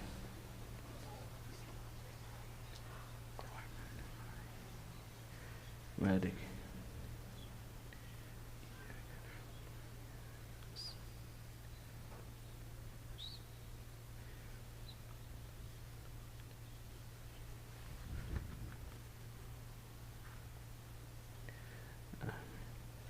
الله أكبر.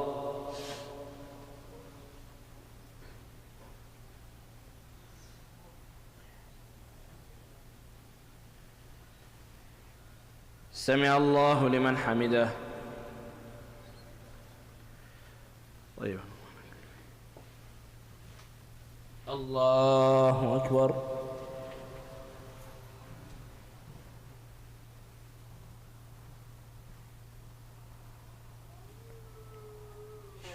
الله أكبر. الله أكبر.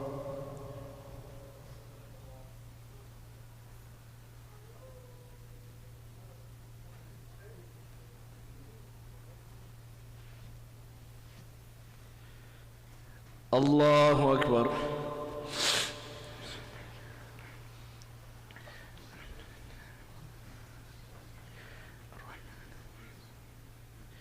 مالك.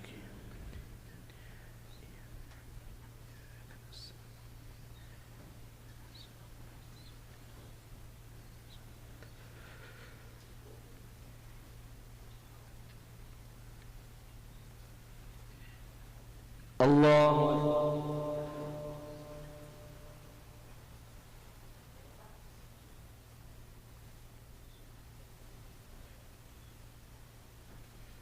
سمع الله لمن حمده.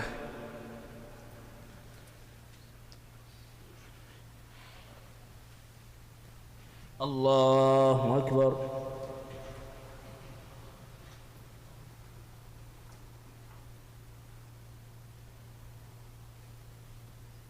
الله أكبر.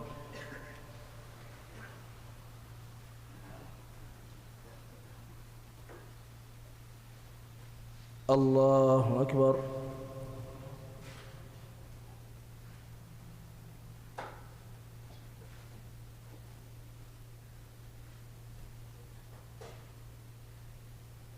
الله أكبر.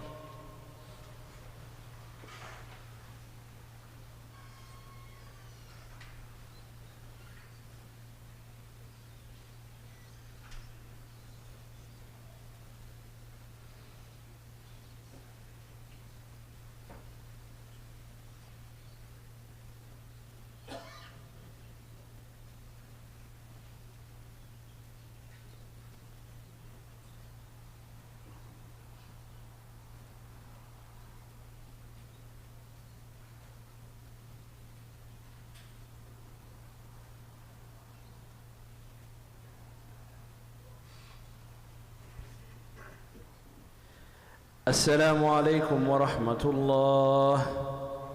السلام عليكم ورحمة الله.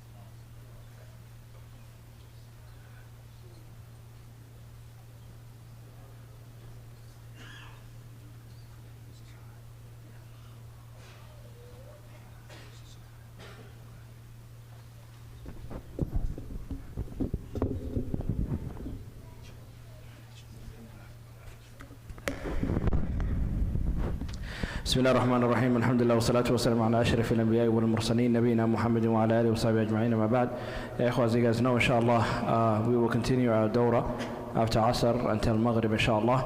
For those that don't know, there is a workshop, a dawrah, a seminar going on atheism. We started at 11 a.m. this morning, and alhamdulillah we reached till Asr, and I ask Allah subhanahu wa ta'ala to reward the mashayikh and the students and the knowledge that is being spread in the house of Allah subhanahu wa ta'ala. For those that can stay behind, inshallah, do so to benefit from what the mashayikh are saying.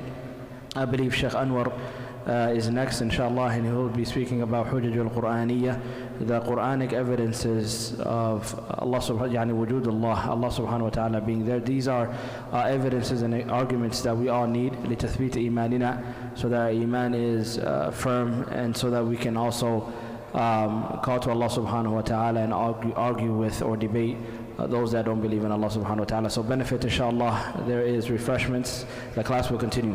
For those that are not going to benefit, inshallah, please take the conversations outside so that you don't disturb the classrooms or the class. Barakallahu feekum. Assalamu alaikum wa rahmatullahi wa barakatuh.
Assalamu alaikum. Inshallah ta'ala, we're going to continue now. We hope some of the musallin are staying from Asr. Inshallah ta'ala, if you can quiet down the voices, inshallah. Assalamu alaikum. Everyone ready, inshallah? طيب.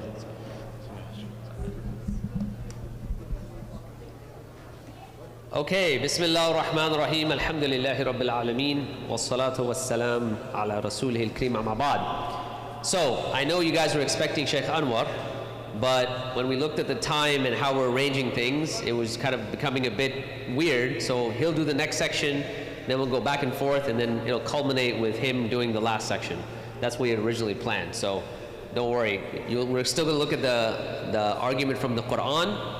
But before we do that, I'm going to present the argument from dependency, which is also known as a contingency argument. Okay, before I do that, if I could have folks quiet down.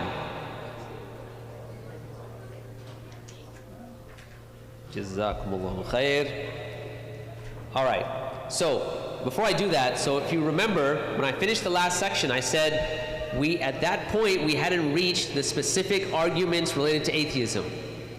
So what we were doing beforehand, we're just setting the stage, looking at things like worldview, fitrah, rationality. Those are all just the things that you need before you get to rational arguments. These rational arguments, I want us to be very clear that these are going to be up to you to use them as a physician would prescribe medicine.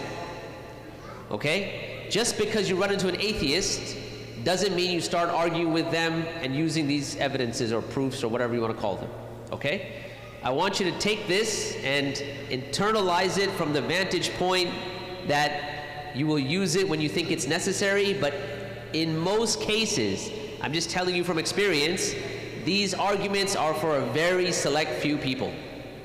Okay? Even if they come and they say, okay, prove to me this, prove to me that, usually there's some underlying conditions that you need to investigate, to inquire about before getting to these arguments. Clear? I just want to make that disclaimer very clear. Okay, clear, sisters? All right. And the reason I'm also saying that is because now we start stepping up the philosophical level, and we start, if it was at a 6 or 7 before, we're going to raise it up to an 8 or 9 now. So just get ready. All right. So this is known as the argument from dependency or the contingency argument. So, what are we going to look at? In this section, we're going to look at a summary of the argument to lay it out for you. And when I give you the summary, initially it may not make sense, but I'm going to ask for your patience. We'll move on to defining what dependent means philosophically. We're not talking about dependent, what you mean in the English language, all right? We'll move from there to the actual argument itself. From there, we'll look at the Islamic tradition in terms of dependency, how we understand our dependency upon Allah subhanahu wa ta'ala. We'll try to get into, based on time, responding to, let's say, 6 objections. And then if we can end on a spiritual note, then we'll go from there. Okay, so let's start with this scenario. I want you to imagine that there's this row of dominoes. Okay, you come outside your house, and this row of dominoes is going somewhere far.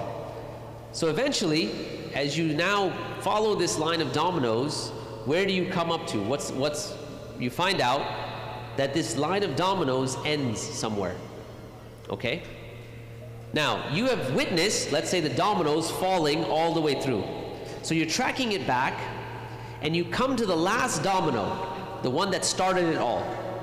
Now, there's a couple of questions here. Number 1, did that last domino, did that start the chain itself? No. It had to have something outside of that domino that instituted that chain that it is dependent upon. Is that clear? So that's just the example, all right? If you understand that first domino had to have something that is not itself, but something outside of itself to initiate the chain, you've got a kind of a general understanding of the argument from dependency. So where is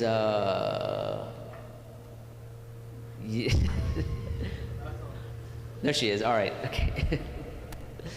Okay. Here's a summary of the argument. Number one, the universe and everything we perceive is either independent, dependent on something else dependent, or dependent on something independent and eternal. Now that's a lot of dependence and independence and dependence. I was listening to a recording of either myself or Hamza doing this in the car when my son was 8 years old, and I heard him from the back, and he's like, "Baba, what is it? Dependent, independent, dependent, dependent, independent. Well, what is this?" I was like, "Yeah, you're 8, man. You won't really get it, okay?" But anyways, so I'm just giving the summary. If it doesn't make sense yet, don't worry about it. We'll unpack it. So number one, the universe and everything, the universe, all we perceive is either independent, dependent on something else that's dependent, or dependent on something that is independent and eternal. Number two, second, the universe and all we perceive cannot be independent and cannot be dependent on something else that is dependent. Therefore, the universe and everything we perceive depends upon something that is independent and eternal. Again, if you don't understand the argument yet, don't worry, we're gonna break it down, okay? But before we do that, we have to define what we mean by dependent. And here we're talking about, this is also called contingent in philosophical terms. Here we're giving a philosophical definition of what we mean by dependent. Okay. A thing is dependent when it is, number one, not necessary. Now, what do we mean by necessary? Something that is necessary means it is impossible for it to have not existed. By the way, what is not necessary? Can you think of something that's not necessary? What is something that it is impossible for it to have not existed? It's really easy. Yeah. Allah, there you go. That's the only thing, but we'll get there, okay? So when we're defining dependent, it means that, when we're defining necessary, necessary means that it is impossible for it to have not existed, okay? So things that are not necessarily did not have to exist. So is this phone necessary? No, because it could have not existed, right? So therefore, if this is not necessary, it is dependent. Okay? So just to make it really simple, could this have not existed? Yes or no? Yes. Therefore, it is not necessary. Okay? So something that is not necessarily existent is dependent. That's our first part of a definition. Okay? Number two. Okay, wait, one other aspect of this. If you have something that is not necessary, let's say this phone, it could have not existed. Does it explain its own existence? Does its existence, the fact that it exists, does it explain itself? No. It has to be something outside of this phone that explains its existence. Clear? Okay. Therefore, we say the phone is not necessary. All right.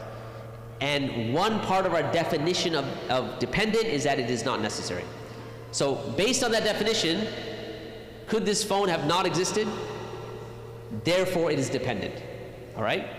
Let's go to our second definition. All right. Number two, when we say what do we mean by dependent, we say that its fundamental building blocks could have been arranged in a different way.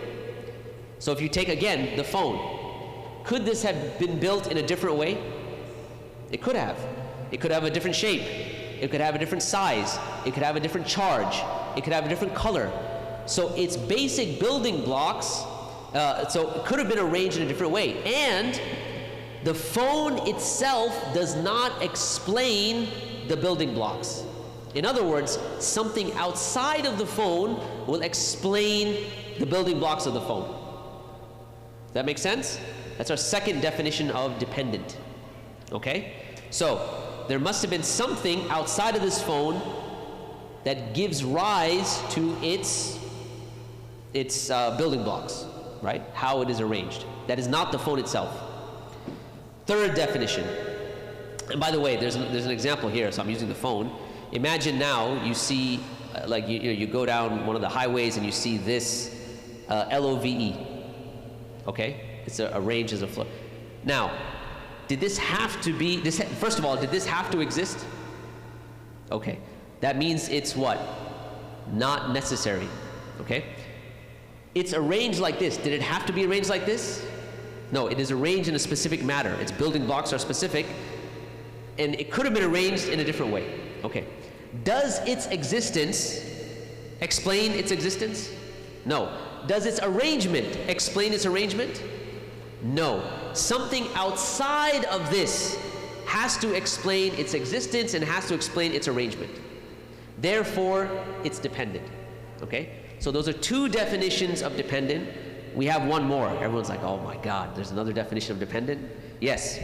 Number 3, something is dependent when it has limited physical qualities. This phone has a certain shape. It has a certain size. It has a certain charge. Now, it is limited by its shape, its color, its charge, everything. Did it limit its qualities to this phone that you see itself? Did it limit its own physical qualities? Right? No. Something outside of it is what gave it its limited physical qualities. Because it could have had other qualities. Like I said, it could be arranged differently. It could have been a triangle. It could have been a perfect square. It could have been so many things. It could have been thicker, thinner. Now, did it give itself those limitations?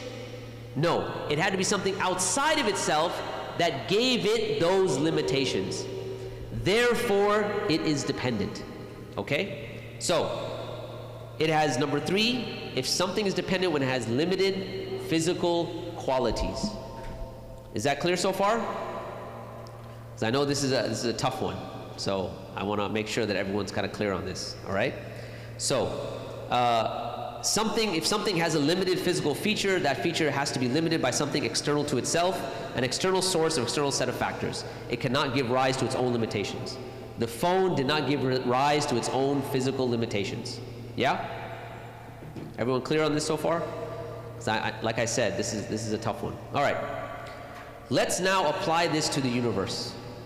All right? Now, if you take this and you expand this to the entire universe, is the universe dependent? Yes. Why? So there's 3 reasons we would say it's dependent based on the 3 definitions we just made. So someone give me one reason why it's dependent. There you go. Number 1, it's possible it could have not existed. It's possible. Therefore, it is not necessary, therefore it is dependent. And something outside of its existence has to explain it. So the universe and everything in it is dependent, number 1, because it could have not existed.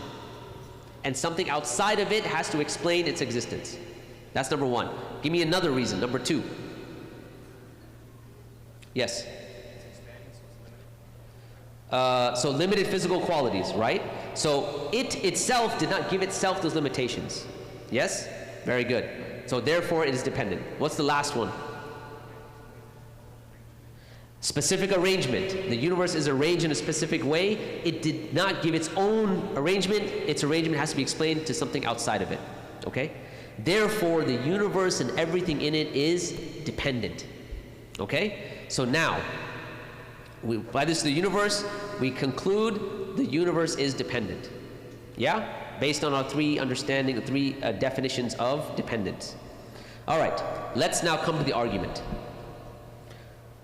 So we said, number 1, the universe and all we perceive are eternal, necessary, and independent. Is this possible? No. Why not? If someone said, look, the universe is independent, everything we perceive, it's independent. It's eternal. What would you say? Let's come to the dependency argument. You're going somewhere else. Based on the dependency argument. They're saying it's independent, you're saying it's dependent. Why is the universe and everything in it dependent? We just went through that exercise. Number one, yeah. It didn't have to exist. How can you say it's independent, right? Because when you say it's independent, you're saying it's necessary. It is impossible for it to have not existed. But you're saying that it does exist, and therefore it could have not existed. So therefore, it's dependent. Okay? So if you say that the universe and all we perceive is eternal, necessary, and independent, well, you're going against the definition of dependency itself. Number two, the universe and all we perceive depend on their existence on something else which is also dependent. That's our second thing. So the first thing we said, is the universe dependent or independent? We said it's dependent. Now, option number two, its existence can be explained by something outside of it. So if you take this phone for a second, we said it is dependent because its dependence can be explained by something outside of it. It does not explain its own dependence. It could have existed and not existed. Something outside of it is kind of how you explain its existence. It has limited physical qualities. Something outside of it gave it those limitations. It did not give it itself. It has a specific arrangement. Something outside of it had to have given its arrangement. Now, what this second point says is that that thing that's outside of the universe is also dependent. Can that be? Yes? Okay. Yes, this is where we get to my chai example, right? The chai. Because then you would have an infinite regress of dependent things. Because if that's dependent on that, then you could say, well, that, because it's dependent, it has to be dependent on something outside of that which is dependent. Which outside of that is dependent, and I would never get to drink a cup of chai. For those of you who are here for the infinite regress, right? So number two, the universe and all we perceive is dependent upon something in existence, on something else which is also dependent. That's cut out. So number one, the universe and everything we perceive cannot be independent. We already said that. Number two, it can't be dependent on something else dependent. Therefore, the universe and everything we exist is dependent on something that is independent. Right? And the only thing that's independent is Allah subhanahu wa ta'ala. Right? That is the argument from dependency. Right? That is the very famous contingency argument if you study philosophical texts. All right. So this seems like a good argument. In fact, it's historically, throughout our own history, many theological schools across the board use it, right? So this is not limited to like the Atharis or the Ash'ara no, they all use it, okay? Because it's very straightforward. It's very clear. Now, someone would say, okay, but what if the universe was eternal? It has always existed, you know? How do you deal with that then? What do you think? Sorry, it's contrary to science? Okay, using the dependency argument, how would we do it? Let's not bring in other arguments. Just stick with dependency. If someone said the universe was eternal, it's always existed. Yeah. Therefore, it's still dependent. Even if you say it's eternal, right? You can imagine like this infinite chain of human beings, but the fact that they have limited physical qualities will take one aspect, it means that they're dependent. So, even if the universe were eternal, it would still be dependent. It still doesn't do anything to the argument. Is that clear? Okay, so imagine, like we mentioned that, an infinite number of human beings, each human was being produced by a bodily activity of their parents, and each of their parents were produced ad infinitum. It would still be reasonable to ask, why are there human beings at all? Like the fact they exist, they could have not existed. So but the fact that you have that question means that they're dependent, and therefore even if we assume, we'll say we'll give it to you on this one, that there was an eternal chain of human beings, they're still dependent. Okay? Let's go to another contention. Okay, so at the end, the rational conclusion, this is kind of the khulasa, right, is that all that we sense depends on its existence for something else that exists by its own nature and is accordingly eternal and independent. Independent because if it were dependent, it would require an explanation. If it's eternal, because if it's not eternal, finite, it would be dependent, and finite things require an explanation for the existence. Therefore, we can conclude that the universe and everything that we perceive depends on something that is eternal and independent, and the best explanation of that is God. Okay. I want to just kind of qualify this just for a second. This is a great philosophical argument. This may not be a great da'wah tool. Now you might be like, wait a minute, why would you go through an exercise? Because while it's a great philosophical argument, as again, having 20 years of experience in space, I think I've successfully used this argument a whopping 1 time. Okay? Now, when I say successfully using it, now that doesn't mean that I have used it, I've tried it, but the reason I'm saying that is because this is not going to be good for everyone. The one person I used it in, I think it wasn't necessarily the argument, but the fact that someone, quote unquote, religious and backward could have such a sophisticated argument, right? In other words, Maulana Fahad, right? Was the guy that was like, this guy doesn't know what he's talking about, and all of a sudden I'm talking about contingency and dependency and philosophy, and it just blew his mind, right? Whether he understood the argument or not, that's a separate issue, okay? It is a good argument, but it's a good argument limited. You have to judge the person you're talking to. All right. Let's go a couple of aspects of the Islamic tradition and how we understand dependency really quick. Okay. First of all, when we think about Allah subhanahu wa ta'ala and we say that He is Al-Ghani, He is the one that's free of all needs. He is totally independent. Okay? Where you bring in, now why I mentioned that the philosophical argument, you need to couple that with a little bit of what you may call spiritual, I was going to say spiritual sauce, but I don't think that really sounds very good. Spiritual seasoning, there we go, I like that. Spiritual seasoning, okay? And this is where the Quran comes in and where our understanding of Allah subhanahu wa ta'ala comes in, right? So keep this in mind. When Allah subhanahu wa ta'ala says, Ya ayyuhan nas, O mankind, right? Antumul fuqara ilallah. Indeed, you are all impoverished before Allah. And He is Al-Ghani and Al-Hamid. He is the one that's free of all needs, right? And the praiseworthy. When you think about this, take a step back and what does it mean to be fuqara ilallah? What does it mean to be impoverished, poor before Allah subhanahu wa ta'ala? Because what happens is, one of the consequences of the modern world is we forget that we are faqir, that we are impoverished before Allah subhanahu wa ta'ala, right? I remember my brother had told me that when he first he studied in Medina University. And so when he first went there, he said, I was staying in the dorms. And he said, I found this guy, and he was on top of the sink. And he was on like this, and he was turning the tap on and off, on and off, on and off. And my brother was like, what are you doing, man? Like, what's going on?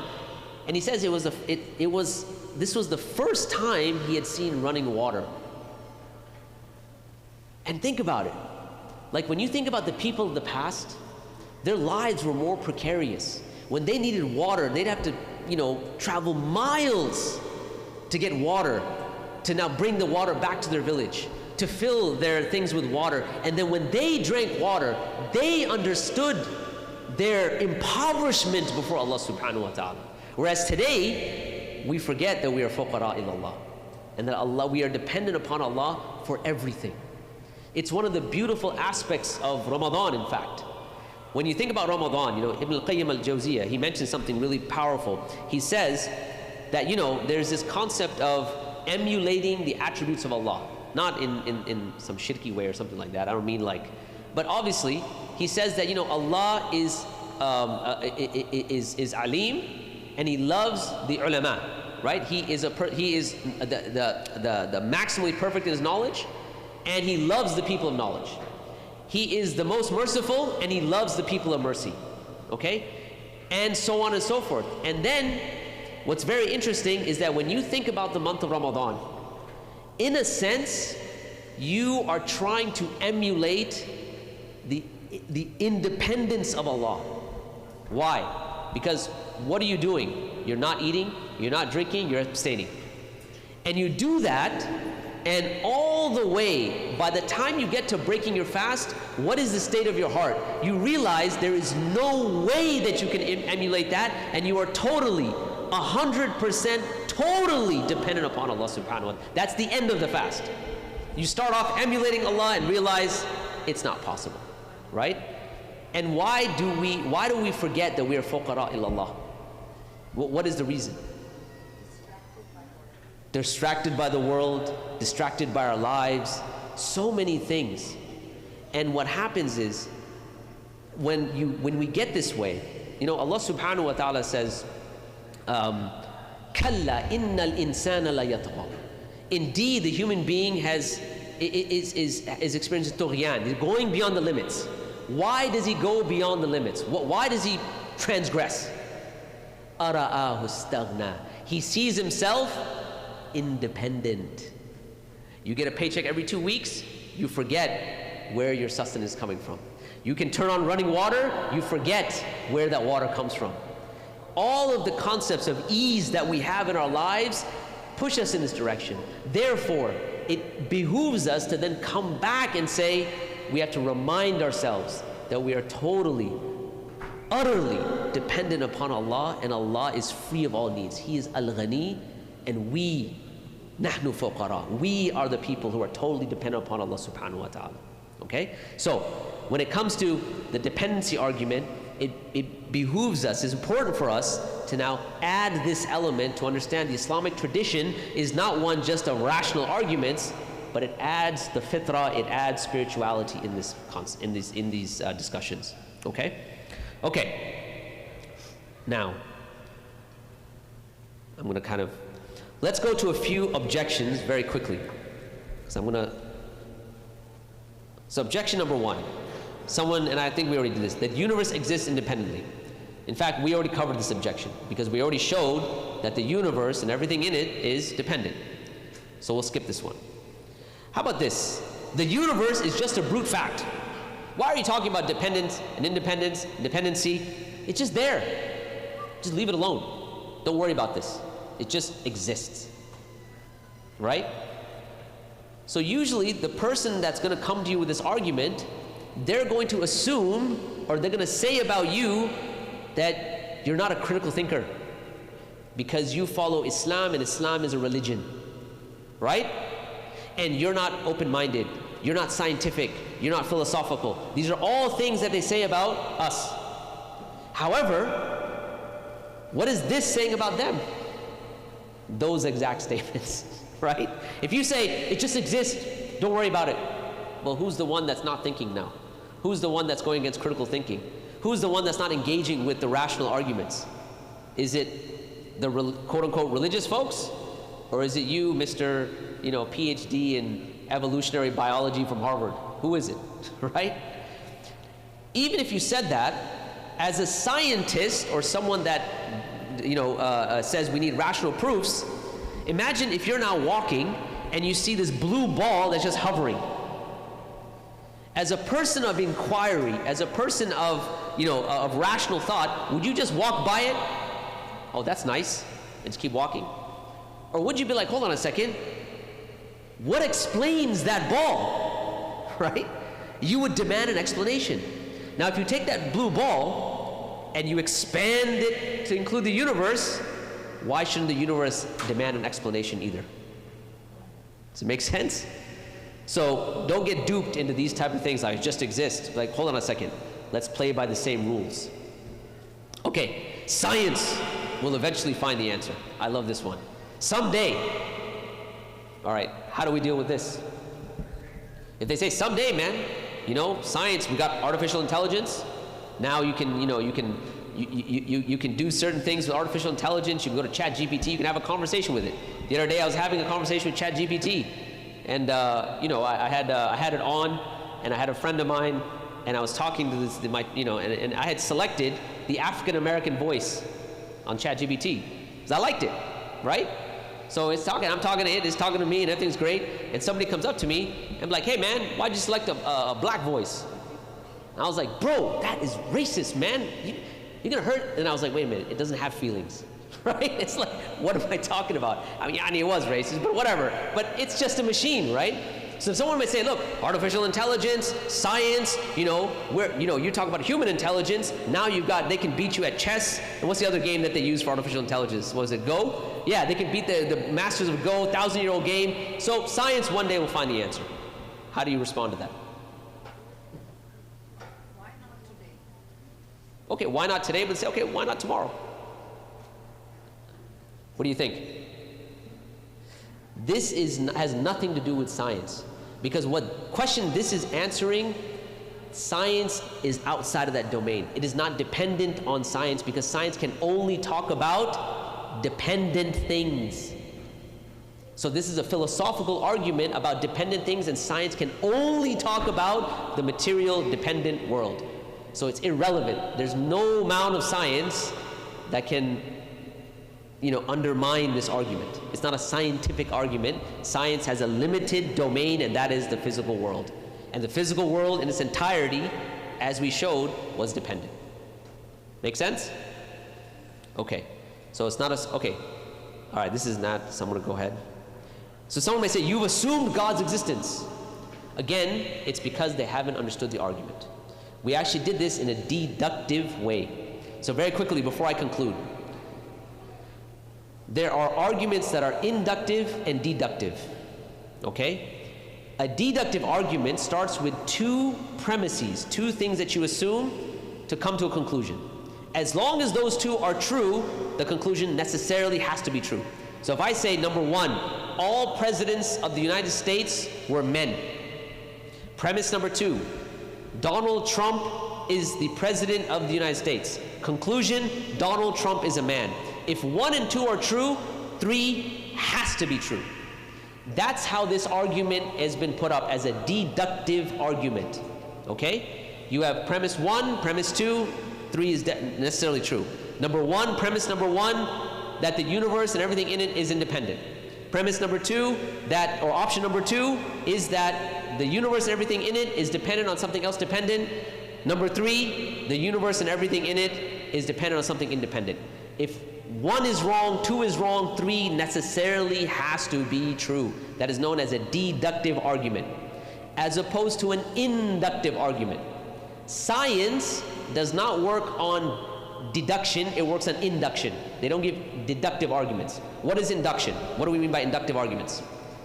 If I observe 10,000 black crows, that means that the next crow I'm going to observe is going to be black. Maybe. Right? What induction does, it takes a limited sample set and it generalizes it. The problem with that is that you cannot get to absolute certainty with an inductive process. You could observe 20 million black crows, but that doesn't mean you will never find a pink crow. You might. So it has patterns, and that's how science works. So going back to what they said about science, it has limitations in and of itself. It's limited to the physical world. All right. That being said, we're going to go ahead and conclude because we're out of time, and we have to pray Asr soon. So, Abdullah. Actually, when is Asr? We already prayed Asr. I'm sorry. Maghrib is at 7, so? 7. We're going to end at 7. Okay. So I'm going to hand it over now to Sheikh Anwar. He'll be the one that decides if he wants to give you all a break after that dependency of... 5-minute break, is that good? Do you guys want a break, or you want to keep blowing through it? Stretch your legs. Don't give him 5 minutes, I would say. Huh? I would say just get up, stretch your legs, stretch, and then sit back down. Because his section is short, actually. And he's not going to be talking about dependent, independent. Forget everything that he just said. No, I'm just kidding. I mean, honestly... Inductive or deductive argument. Tayyib, inshallah. All right, so yeah, let them get up, stretch, and he promises to be short. Inshallah. All right, here you go. Show me. What's we're doing this. Quranic argument. Yeah, okay, then when is the wise God with your worship? We can even do it like as a khatara after Maghrib if we need to. Oh, yeah, before. It's the last thing anyways. We'll just do it right now. What time is it now? There's no lecture. There's a lot of time. And my whole set, I can do this in like less than 30. Less. I've done it in less. I was going to do the... Why? What do you want to do? No. That's what I'm trying to figure. I'm just trying to figure out the schedule. What it You is. can do his in 30 minutes, Bobo. Which one? I was going to replace... Oh, you're gonna replace this this one. Problem. Is God merciful? With how to show the Quran is from Allah without the Arabic language. Yeah, he can. Let's do it. He's confident in my abilities. No, I know. You just need to stick to the... Stick to the script. Go ahead. Assalamu alaikum. Inshallah, we're going to continue now. Barakallahu fikum.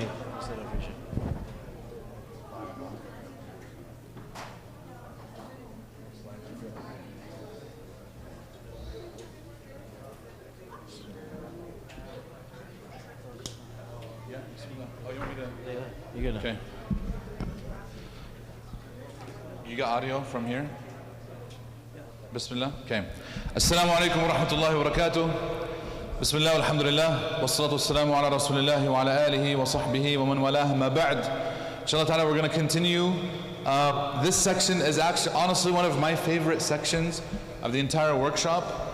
For one main reason is that we're now using the Quran, the Book of Allah, to do something profound. Okay? Not to put down, what Sheikh Fahad did before, but in all honesty, on the field, like out in the field, when you're giving da'wah, you rarely have to go that philosophical. Does that make sense? On the field, like what I'm talking about, at a da'wah table, somebody asks you. Now if you sit down and somebody says, I have a hard time understanding how there could be a God. Okay, at that point, maybe you can get philosophical, you can get deep, you can do whatever it is that you need to do. Mumkin. My favorite mechanism is not to get philosophical, but to get Quranic. I'm a Muslim, right? Philosophy might not be my forte, but the Quran is. I love the Quran. I love Allah's words, and I'm a little biased. Wallah, they're medicine, shifa. It comes down, you read it, you're like, yeah, this is perfect. I don't need anything more than this. Oftentimes, okay? The Quranic, now this is kind of a misnomer. The Quranic argument for God's existence and oneness is kind of a misnomer in the sense that the whole Quran is assuming you do believe in God and that you do know that God exists. It never, and there's only really 2 verses that ask the question, if you doubt that God exists, then consider these following possibilities. And it's only one place in the entire Quran. Because atheism is so unnatural. Atheism is so unrealistic. It doesn't match a lot of nobody in human history, is very few and far in between where people came out outright and said, I don't believe in a God. In fact, for most of them, the problem was the opposite. They believe in too many gods. You understand what I'm saying? It was never, they don't believe in God, as if they're everything around them. The wind is a God, the sun is a God, the moon is a God, the planets are a God, the ocean is a God, the fire is a God. We're like, slow down. There's only one, and He's the creator of the heavens and earth. Does that make sense? Okay, so today we're going to go over we're not going to do that. We're going to go straight to make it short, straight to the verses. These verses are mentioned. Obviously, they're in Surah Al-Tur, so you guys have the reference. I want you guys to memorize these if you don't already have them memorized, okay? Do yourself a favor, and do everyone around you a favor. Commit these verses to your heart. They're in Surah Al-Tur.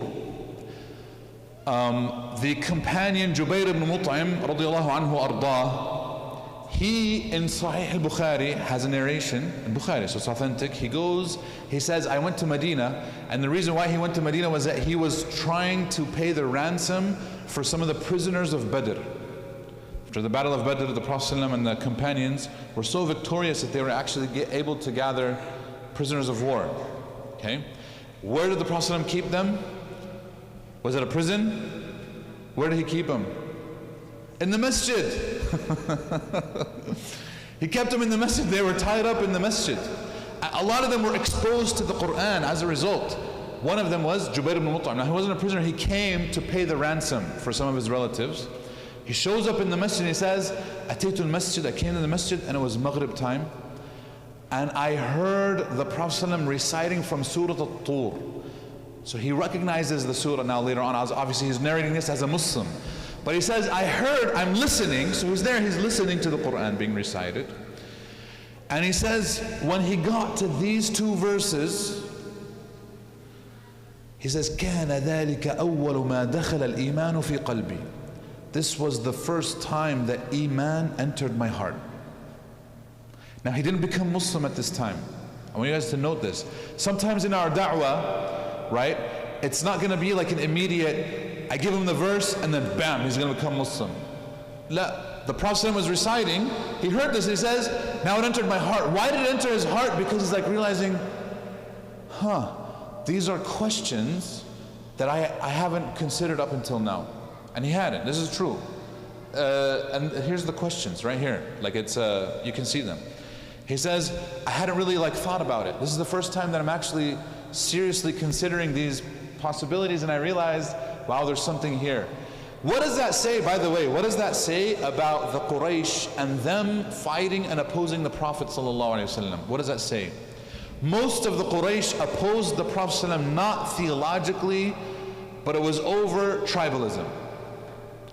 They saw that the Prophet ﷺ preaching to Islam, which was against their paganism, and calling followers was dividing their community. So from his perspective, when he's fighting these Muslims, in his mind, these are people that are dividing our community. These are people that are splitting our tribe. And so he's fighting out of a sense of belonging to the tribe and not really understanding what Islam is. So imagine, he just fought in the Battle of Badr. The Prophet ﷺ, how long was he preaching in Mecca for, publicly? 10 years. And he still doesn't even know what Islam says.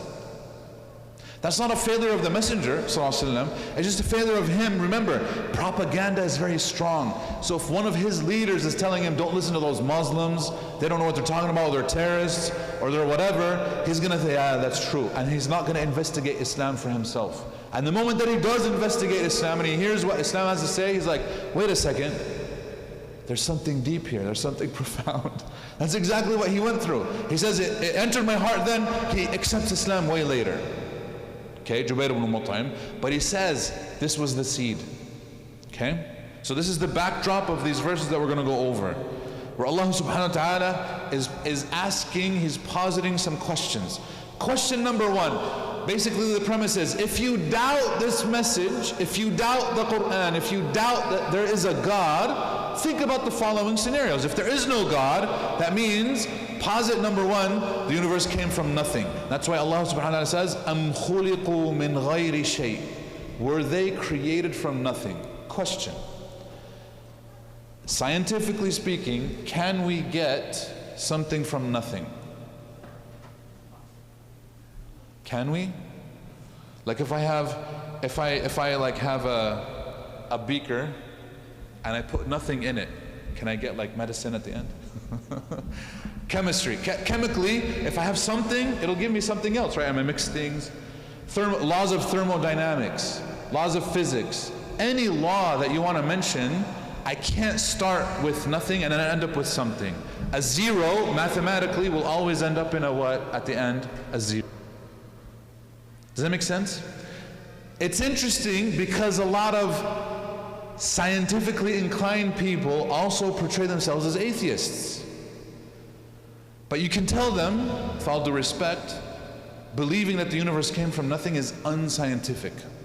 It is. That's why they have to jump around and they put themselves in circles, they twist themselves up to figure out what that nothing is. Okay? Everything finite has a beginning, yes. Actual infinity doesn't exist, limited physical qualities. This is the logic. I can't, if I have nothing on one part, I can't have something on the other side. This is, right? Has anybody seen, there's a debate between Hamza Tzortzis, so he's one of our co-founders of Sapience, with Lawrence Krauss about 11 or 12 years ago, before Sapience existed. Has anybody seen this debate? You've seen the debate? You've seen the debate? Go watch it, if you have time. It's 3 hours long. Okay? But it's good entertainment. I can guarantee you it'll be more entertaining, especially if you've been part of this class. You'll recognize a lot of stuff that we've already covered today, that he's actually using in the debate. It'll be more entertaining than anything else you'll watch. Okay? By the way, Lawrence Krauss proves in the debate that he's really a degenerate. Like he's a he's a horrible human being. And what's ironic is that 3 years after the debate, he got fired from the university, or Arizona State University, for being a degenerate. Yeah, he did, which is very hard for a professor. Imagine you're a tenured professor, for them to dismiss you is big. You can look up the scandal. But aslan, the seeds of this you can see in the debate. Like Hamza's asking him some morality questions, and because as an atheist, essentially you have no morals, he's saying, yeah, that's not a problem. He asked him, is incest okay? Yeah, he's like, that's cool. Is this okay? And people are like, what the heck? Child molestation. He's like, well, technically there's no morality, so wallah, I'm like, what the heck? This guy's because you can't defend it. He knows this. Scientifically, you can't defend certain moral positions that you have. In the debate, so why was he chosen to be the debate partner? He's a physicist. Lawrence Krauss is a quantum physics professor. He has a book that he wrote. It's called Universe from Nothing. Okay? Which is what the Quran is asking. Can we get something from nothing? We can't. He's arguing, now he knows this. So he wrote a whole book, Universe from Nothing. Guess what? His book actually says you have to have something to have a universe. And Hamza, I remember I talked to Hamza about this when I first met him, but this is like 2017. I told him, Hamza, tell me about the debate. He's like, wallah, I regret not pressing him harder on this point. Because he said, he quotes it, it's like page 181 in your book. I think it's like 180, 181, around there. He says, you say that in the beginning there's a quantum field, and that quantum field then gave birth to whatever, and then it became the universe. He basically shows you. But he says, you're saying that there was a quantum field, that's something. That's not nothing, that's something. And Lawrence Krauss is like, that's nothing. He's like, what do you mean it's nothing? You're calling it something, you're giving it, he said, no, a quantum field is nothing. What do you mean it's nothing? That's not nothing. You're giving it a name, you're describing it. That's clearly something. Even if it's insignificant, it's something. And he's like, no, it's nothing. And they moved on because he just kept on repeating. But here's the thing, is a quantum field something or nothing? It's something. And his whole book is showing how, starting from this quantum field, you can get quantum particles that lead to bigger particles, that lead to whatever, that lead to the Big Bang, that lead to the universe. But he's starting from somewhere. And the whole idea is, you're starting with something. And he was denying that. And so the whole premise fell. That's why his book doesn't really sell that well anymore. Okay? So, Allah subhanahu wa ta'ala, first question, أَمْ خُلِقُوا مِنْ غَيْرِ شَيْءٍ. That's posit number one. Can we get something from nothing? No. Question number two, أَمْ هُمُ الْخَالِقُونَ. Or are they the creators? Meaning when you doubt, did you create? Did you create anything? Did you create yourself? Did anybody make themselves? Has anybody done that, by the way, in a video game? So this is posit number two, by the way, if you're keeping track. Question number two. Did you make yourself? Has anybody done that in a video game? Where you get to design your character? NBA 2K? Yeah, you put it, you know those? Right? Has anybody done that many people have done that. But what has to happen in order for you to do that? You have to exist before you existed. So right now, me standing here, did I exist before I existed? In the sense that I designed myself and I created myself? No. Nobody did. You understand what I'm saying? And it becomes, because if that's the case, then I had to exist before that and exist before that, and then if that goes back forever, I would never be here. We'll get into this in a little bit too. You guys understand? Plus, if I designed myself, I would not be this way. I'd probably be 6'10", playing in the NBA, making millions of dollars. No, I'm just kidding. You guys don't have an NBA team anymore, I'm sorry. Because they just won the championship too. I know, I don't want to rub it in. No, I'm just kidding. They left you and then they won the championship. La hawla wa la quwwata illa billah. So, you understand what I'm saying? I'm just saying, yani, what's funny, one of the imams, there's one of the righteous predecessors, he says something interesting. He says, when Allah divided the creation, right? إن الله قد قسم الأرزاق والأبدان. I'm sorry, قد قسم الأبدان كما قسم الأرزاق. That Allah gave people their bodies and the way that they look, the same way that He divided wealth. People are born, some people are born into wealthy families, some people are born into poor families. Some people are born in America, some people are born in India. You don't control that. That's what Allah decreed. And Allah, just like He distributed that, He distributed your body. He gave you a body and a face in a certain way. And he says, and he also distributed your aql, your mind. What's interesting is that no one, or when he says no one, he means most people were not happy with the wealth that they were born into. Because you were born and you're like, man, why couldn't I have been born to a millionaire or a billionaire, you know? My parents weren't that wealthy. They were struggling. Or why couldn't I have been born taller, or more handsome, or more whatever, right? But everybody was completely happy with the mind that they got. Nobody complained about that. Why? Why not? Right, everybody thinks that their mind is the best. If anybody tells you, yeah, my brain doesn't work as good as someone else, then they're acknowledging what? They're stupid. So nobody wants to do that, but everybody will complain about their body, their other things, you know what I mean? But nobody will complain about their brain. So I'm saying, by the way, I don't want you to complain about your brain. You should be happy, content with everything that Allah gave you, your brain and everything else. I'm just pointing out that sometimes if we could design ourselves, nobody would look the way that they do. By the way, this is why plastic surgeons make so much money. Because they show people what they could look like. And they make you think that what you look like now is terrible, when in fact, wallah, everybody looks beautiful. Everybody is completely fine. Right? And a sister might say, well, you know, if I just go, maybe I'll get married. Aslan, you don't want that husband that Aslan cares about that too much anyways. You shouldn't be staring at yourself in the mirror too much. You should stare at yourself in the mirror for 2 seconds. Don't do it more than that. Look, everything okay? But put it down. But it's the people who are like, you know, if my nose was just a little bit, or if my beard was, wallahi, nobody's looking at you that much. And also they're looking at you and they care about your character and how you behave with them more than anything else. This is a side note, by the way. This has nothing to do with the proof, right? We're just saying. Okay? So, posit number 2. Did you create yourself? No. And it's a logical fallacy. A logical fallacy meaning it doesn't make any sense. Meaning, self-created being is asking like, can a mother give birth to herself? What's the answer? No, that's an impossibility. طيب. أم هم الخالقون? No. So the answer is no. So there's 2. أم خلقوا السماوات والأرض? Or did they create the heavens and the earth? So you didn't create yourself, okay? Did you create the heavens and the earth? The question is also, did something like you create the heavens and the earth? What's the answer?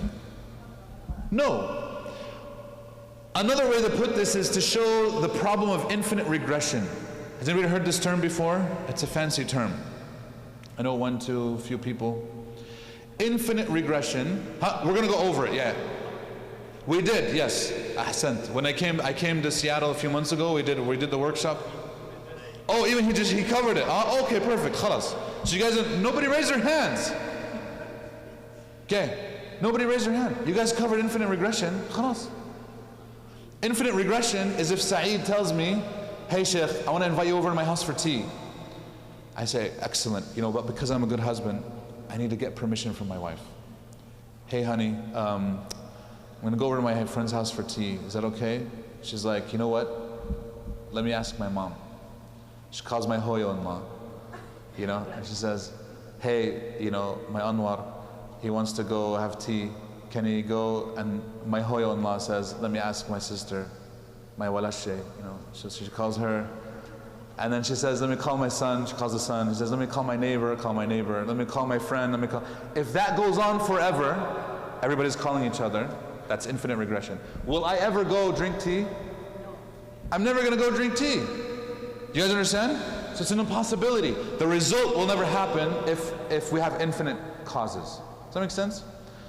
So if we have infinite creators, something that itself was created, who made this creation? A creator. Who made that creator? Another creator. Who made that creator? Another creator. If that goes back forever, the creation itself will never exist. But because the creation exists, well, obviously we see it here, we're in it, that means how many creators do we have? There can only be one. And it stops with him. Meaning that creator has to be eternal and transcendent beyond the creation as well. So he now because of this, he's transcendent, he's beyond the creation, he's eternal, okay? He is al-awwal wal-akhir, wal-zahir wal-batin, as Allah says in the Quran, okay? Because he created this universe that we have, he has to be powerful, Because this universe that we have is built on math and science, all these things, that means He's knowledgeable. There's a purpose, so He's wise. So you can deduct so many characteristics of God as a result of this. But one of the characteristics that you need wahi for is that He's merciful. And this is why the first name of Allah that He uses in the Quran is Bismillah Ar-Rahman Ar-Rahim. He's merciful entirely for the whole creation, and He's merciful specifically for those that worship Him as well. He's merciful in Himself, and He's merciful to His creation. Okay? So, last posit, the Quran actually doesn't say it. بَلْ لَا يُوقِنُونَ. It says they have no certainty. Because the conclusion is what? If these three can't happen, there's only one last conclusion, and Allah doesn't even need to mention it, because the whole Quran is it. That's what? There's one dominant, supreme creator of the heavens and the earth. Does that make sense? Nothing. We already went this. Okay? Somebody asks you who is God. If you just go over Surah Al-Ikhlas, you'll be fine. Because it summarizes everything that we just said. If you go through, by the way, if you walk a person through, if they tell me why you believe in God. I had this happen to me in Canada. Remember when we went on our IERA trip, it was a crazy trip. Do not go to Canada in February, okay? I'm just saying that. Actually, BC is nice. British Columbia is probably nice and fair. But like inside Canada, oh dear Lord, have mercy, Ya Rabb. I've never had my nose freeze in 30 seconds because we were out on the tarmac of the airplane. I was just like, what in the world is happening? This is like, anyways, because I know there's a lot of Somalis in Canada too. You know, you guys, mashallah, are everywhere. So in Canada, there was a girl, she came up, she said, so she's a white Canadian girl. She says, I volunteer for the MSA. I'm like, oh, you're Muslim? She's like, nope. I'm like, what? How long have you been a volunteer with the MSA? She's like, for a whole year.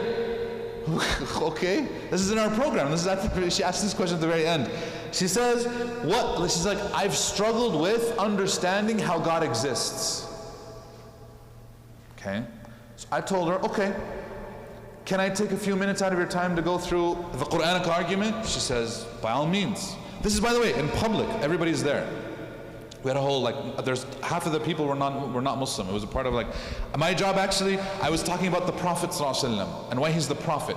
So when we got to this part, I'm like, yeah, Bismillah. So I went through those verses. Same thing what I did with you guys. Walked through the Quranic possibility. She came up to me after the talk, she's like, I have never had anyone break it down just so simply in a way that I can understand, and I understand it now. So I told her, Khalas, you want to become Muslim? She's like, yes. I want to take my shahada, and I want to take it with I want my friends to be witness. And she didn't take us with us there. I'm like, do you want to do it now? And she's like, I'm going to take it at the masjid. But when I talked to the brothers, she took it at the masjid. But and I'm not saying this because of me. The Quranic argument, wallah, it's succinct, straight to the point, it's easy. You don't have to have a degree in philosophy to understand. Okay? Any questions? Remember the verses from Surah Al-Tur. You guys have the reference. May Allah subhanahu wa ta'ala guide us and help us and assist us, Ya Rabbil Alameen. I'll give it over to Sheikh Fahad, inshallah ta'ala, for the next section. Barakallahu feekum, jazakumullah khairan, subhanakallah wa hamdik, nashhadu an la nastaghfiruka wa natubu ilayk. Assalamu alaikum wa rahmatullahi wa barakatuh. That was fine. Yeah, that's good. That's a good five, inshallah. We need the mic. Oh, this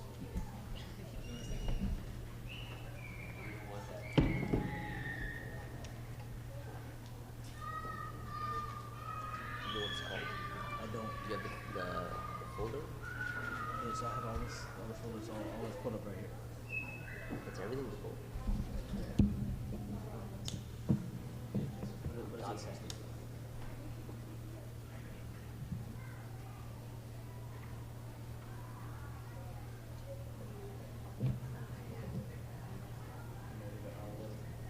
Flash drive.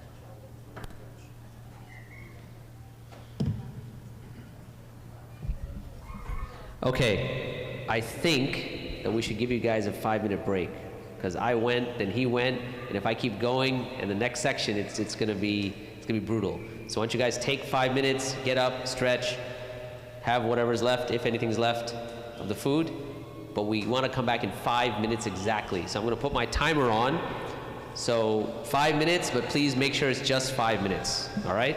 Jazakumullah khair.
Assalamu alaikum wa rahmatullahi wa barakatuh.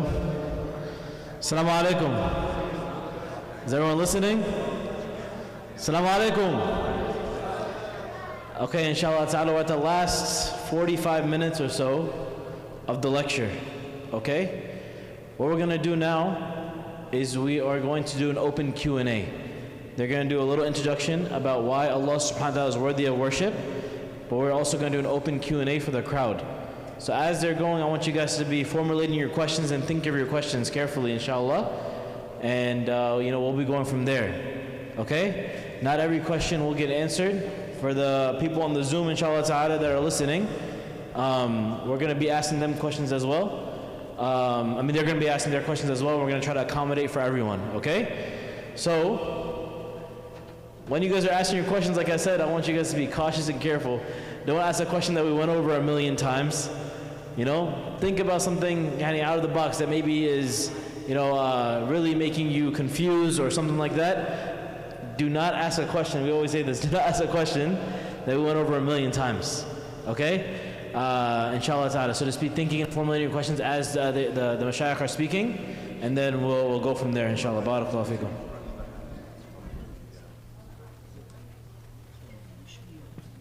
Okay. Okay, bismillah. I'll just use this one. Okay, Bismillah ar-Rahman ar-Rahim, Alhamdulillahi Rabbil Alameen, As-salatu was-salam, ala Rasulil Kareem, amma ba'd. So, you've made it to the end of the day, mashallah. So may Allah subhanahu wa ta'ala bless each and every single one of you. I know it's a tough slog, especially when, when you're thinking about the length of the day and the fact that many of you have been here since 11 a.m. MashaAllah. So may Allah subhanahu wa ta'ala make it heavy on your scales of good deeds. May He make it a means to your entry into Jannatul Firdaus. Allahumma ameen. So I just wanted to, kind of conclude today. We've been speaking about a lot of philosophical issues. We've been speaking about worldviews. We've been speaking about the existence of Allah. But now we want to wrap all that up and come to the real conclusion at the end of the day, right? And that is that it's not just about the existence of Allah, it is about the fact that Allah alone is worthy of worship. Because if you're making da'wah to an atheist, and let's say you get him or her to agree that Allah exists or that a God exists, it doesn't mean your job is done. Because we know the mushrikeen of Quraysh also believe that God exists. Many people believe that God exists.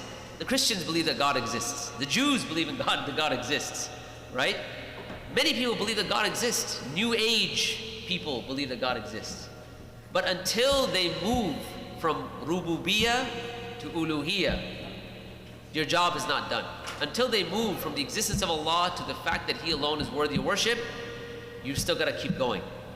That being the case, I do not think what I've just told you is rocket science, is new information. But am I correct to understand that? That you know this already. Correct? Okay. This is why I am not going to give a lecture. I'm going to ask you questions. What do you think about the Shaykh Anwar? Perfect. Perfect. Okay. Let us start. What's up? Yeah, we got books. Okay, all right. So we have prizes. Think of them not as books, but as prizes. Because a lot of times people, I don't know why in America, they look at a book as a burden. It's not only America.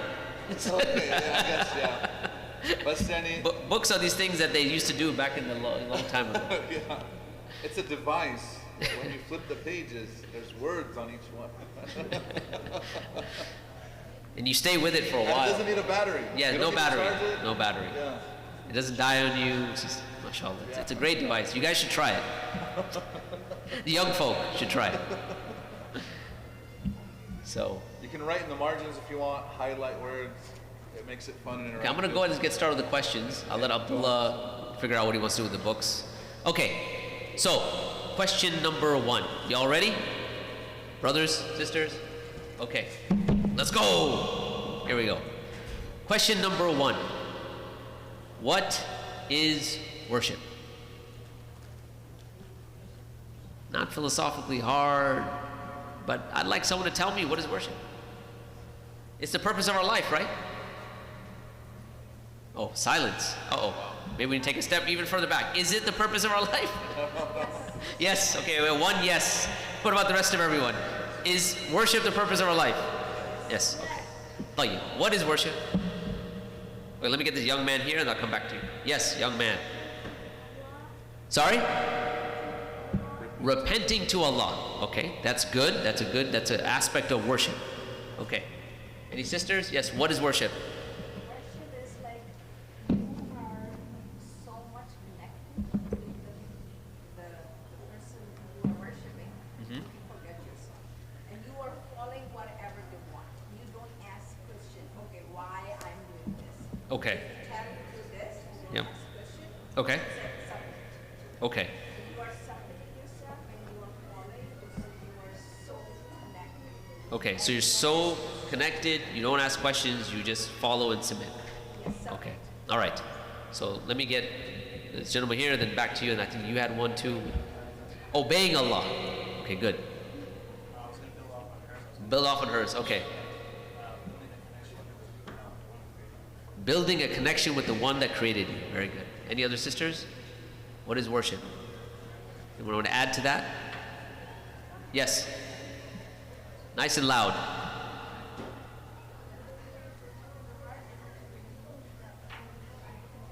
Belief in the heart, actions in the tongue, according to the Quran and Sunnah. Okay, good, good. What else? Yes, what is worship? Everything you do, fi sabilillah. Okay, very good. What if I pushed him over? What if I rob a bank, fi sabilillah? With the right niyyah, I don't know. Because, you know, there was a church, I don't know if you guys know this, there's a whole documentary about a church group who taught their congregation how to gamble in casinos. Wallah al-azim, there's a whole documentary about this, and how they were doing this fi sabil, yani for their fi sabil al-kanisa, you know, for the sake of their church, to make money. They were counting cards, like specifically they were playing blackjack, and there's a way that if you know the system, you have like slightly better odds than the house. They were doing it fi sabilillah, yani that whole notion. The whole thing crashes. Like it just becomes terrible because greed creeps in, shaitan gets between them. It doesn't work. So, within parameters. That's what I'm saying. Everything that you do something very evil with good intentions is still evil, and Allah will never put barakah. Okay, hold up. He had his hand up first. Yes. What is worship? Learning who Allah is. Okay. Yes. You don't argue, and you don't ask questions. Okay. Do you have children? Wait. Do you have children? Do you have children? Okay. I know where that's coming from, because I'm a dad too. But sister, you know the angels ask questions. When Allah says, "Qala inni ja'alun fil ardi khalifa," they ask. Yeah, that's true. You don't object. You don't object. Yeah, it's a difference. There's a difference. Yeah. I mean, they wanted rationality though. Yeah. But Allah says, I know that which you do not know. Yeah. And then He showed it to them. Brother Tawfiq over here, he said, look at the Zoom. Yeah. It says, singling out Allah Azza wa Jalla in total submission to Him. In accordance to the Quran and Sunnah, worship is we hear and we obey the wajibats and the prohibitions. Worship and dua, yani, to call upon Allah and sing Allah alone. Okay, excellent. So, all of these, they're just different dimensions of the concept of worship. But now, here's why I wanted to kind of start with the concept of worship itself, is because when you are speaking to someone who's not Muslim, right? You're speaking to someone you're trying to invite to Islam. You probably want a succinct, pithy, easy way to explain worship, okay? So now one way of doing that, you can say submission. But submission doesn't cover the entirety of it, all right? And this is why I think Ibn al-Qayyim gives a very beautiful way of explaining what is worship that we can use in our da'wah. He says that submission, ibadah, is ghayatul muhabba. It is the highest state of love coupled with the highest state of submission and humility. So it's two things. Love, well, three things, but we'll just boil down to two. Love and submission with humility, let's say, right? So now, and he says that you need both. Now, I could be a father and I love my children. But do I listen to my children when they say do this and do that? No, that is not ibadah. Conversely, you could have a tyrannical ruler whose subjects submit to him, but he's tyrannical. Is that ibadah? No. You need both love and submission in order for that to be ibadah. Is that clear? Okay, it's a succinct definition. Okay, question number 2. Is Allah worthy of worship? This should be easy question. Okay. Yes, we have agreement? Ijma'? Okay, all right. Now, question to build off of that question, why? Why is Allah worthy of worship? The Shaykh of the answer. Bismillah. Allah. Allahu Akbar. Okay, good. Now, well, let's give it a translation. Excellent. Okay, everyone got that? Because of the favors and blessings He bestows upon us. Okay. Now, a question to go off that question. Oh, wait. I need to go off his question first. Just wait. What if He gave you nothing? Is He still worthy of worship? Okay, why? You guys are learned people. Come on, man. I'd ask the people. All right. Why? Let's say He gave you nothing. Why is He worthy of worship? Yes. Because if you are alive, still you're breathing. Let's say you're not even alive. Is He worthy of worship? Yes. Yes. Okay. My question is why? Let's say He didn't give you. He didn't even create you. He didn't even give you existence. Right. Is He worthy of worship? Was there a point in time when you were nothing? هل أتى على الإنسان حين من الدهر لم يكن شيئا مذكورا؟ طيب, was He worthy of worship then? Yes. Okay. My question is why? Let me get him first. Yes. His nature. Okay. Do you want to expound upon that? Because you're close. You're real close, man. Okay. Good. Like what? Like, give me an example. All powerful. Okay. Good. Okay. Anyone else? That's good. He's going in the right direction. Yes. Let me get this young man here, and I'll come back to you. Yes. So I'm not asking for the proof. I'm not asking for the proof. I'm just saying why. Like, what makes Him worthy of worship? If He gave you nothing, and we claim that He's still worthy of worship, right? Because we said, first of all, because of the ni'am, right, that He gives us, the blessings He gives us. Okay. Now I'm saying there's no blessings. Now what? Okay. Yes. He's Malik in the Rabbul Arsh. MashaAllah. Okay. All right. Yes. Okay, it's His right. Okay, good. Sisters? I need someone else. This is good, mashallah. Because I'm assuming that only one sister was. Farhana is very mashallah. Inshallah. Okay, any other sister? He gave you, let's say He gave you nothing. Why is He still worthy of worship? Yes, there. Because He's superior. Okay, good. All right, excellent. We'll have one more. Yes. You guys are there, I think.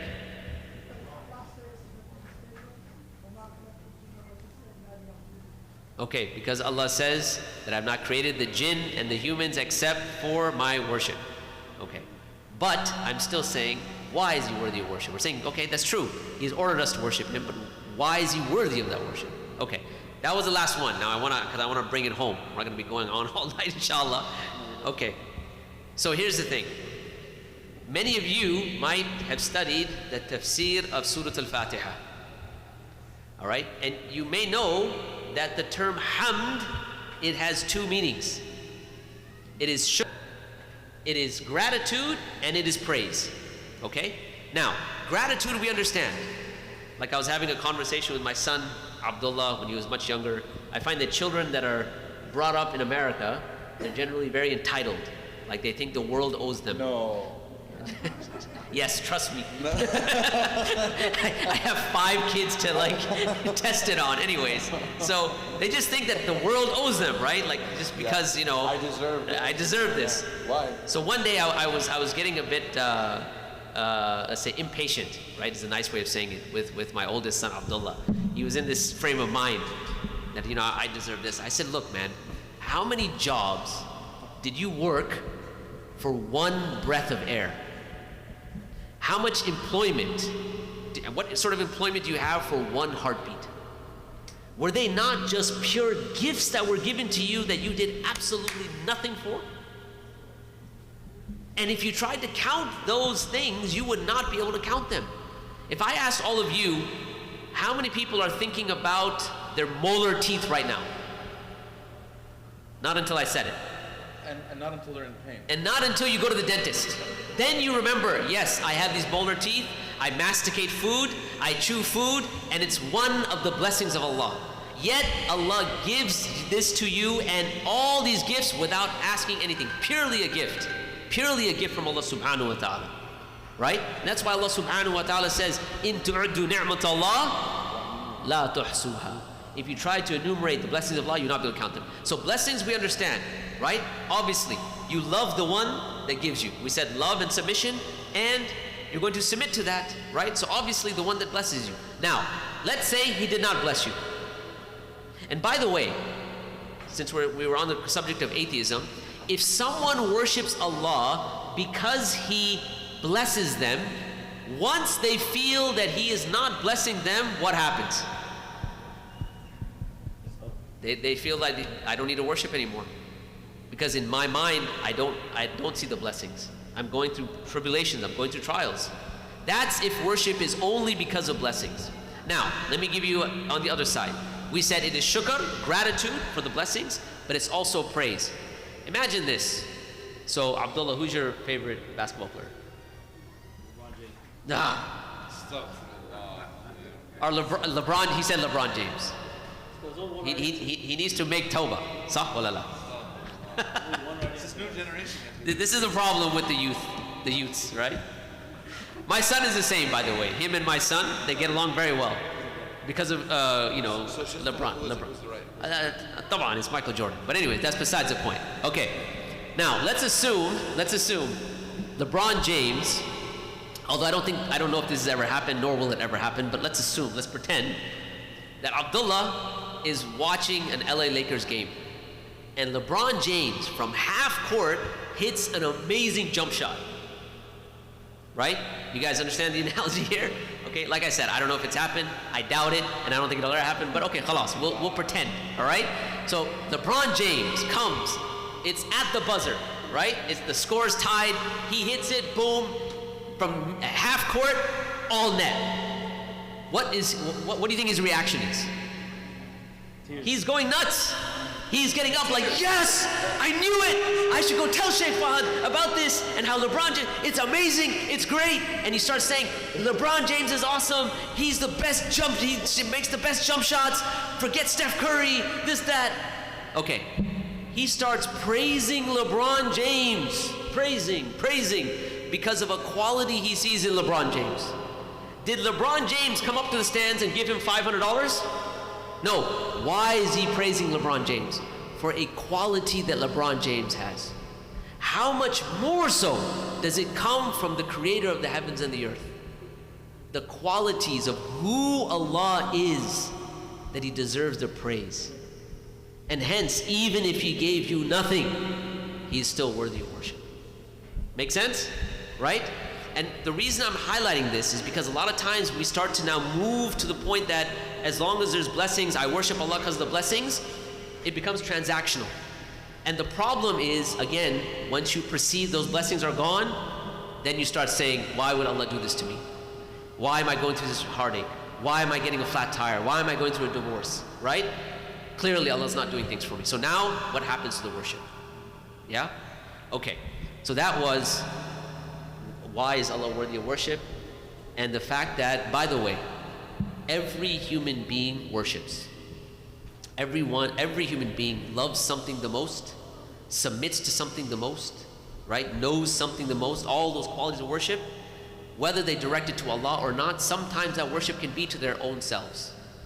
Like Sheikh Anwar mentioned the ayah earlier, right? Have you not seen those who take their own hawa as their gods, right? Because sometimes people can be deluded into self-worship, right? They love themselves the most, right? They submit to their own desires the most. The very crux of liberalism is to bring that to a maximum, to submit to your desires to a maximum. By the way, the term liberalism, the meaning changed.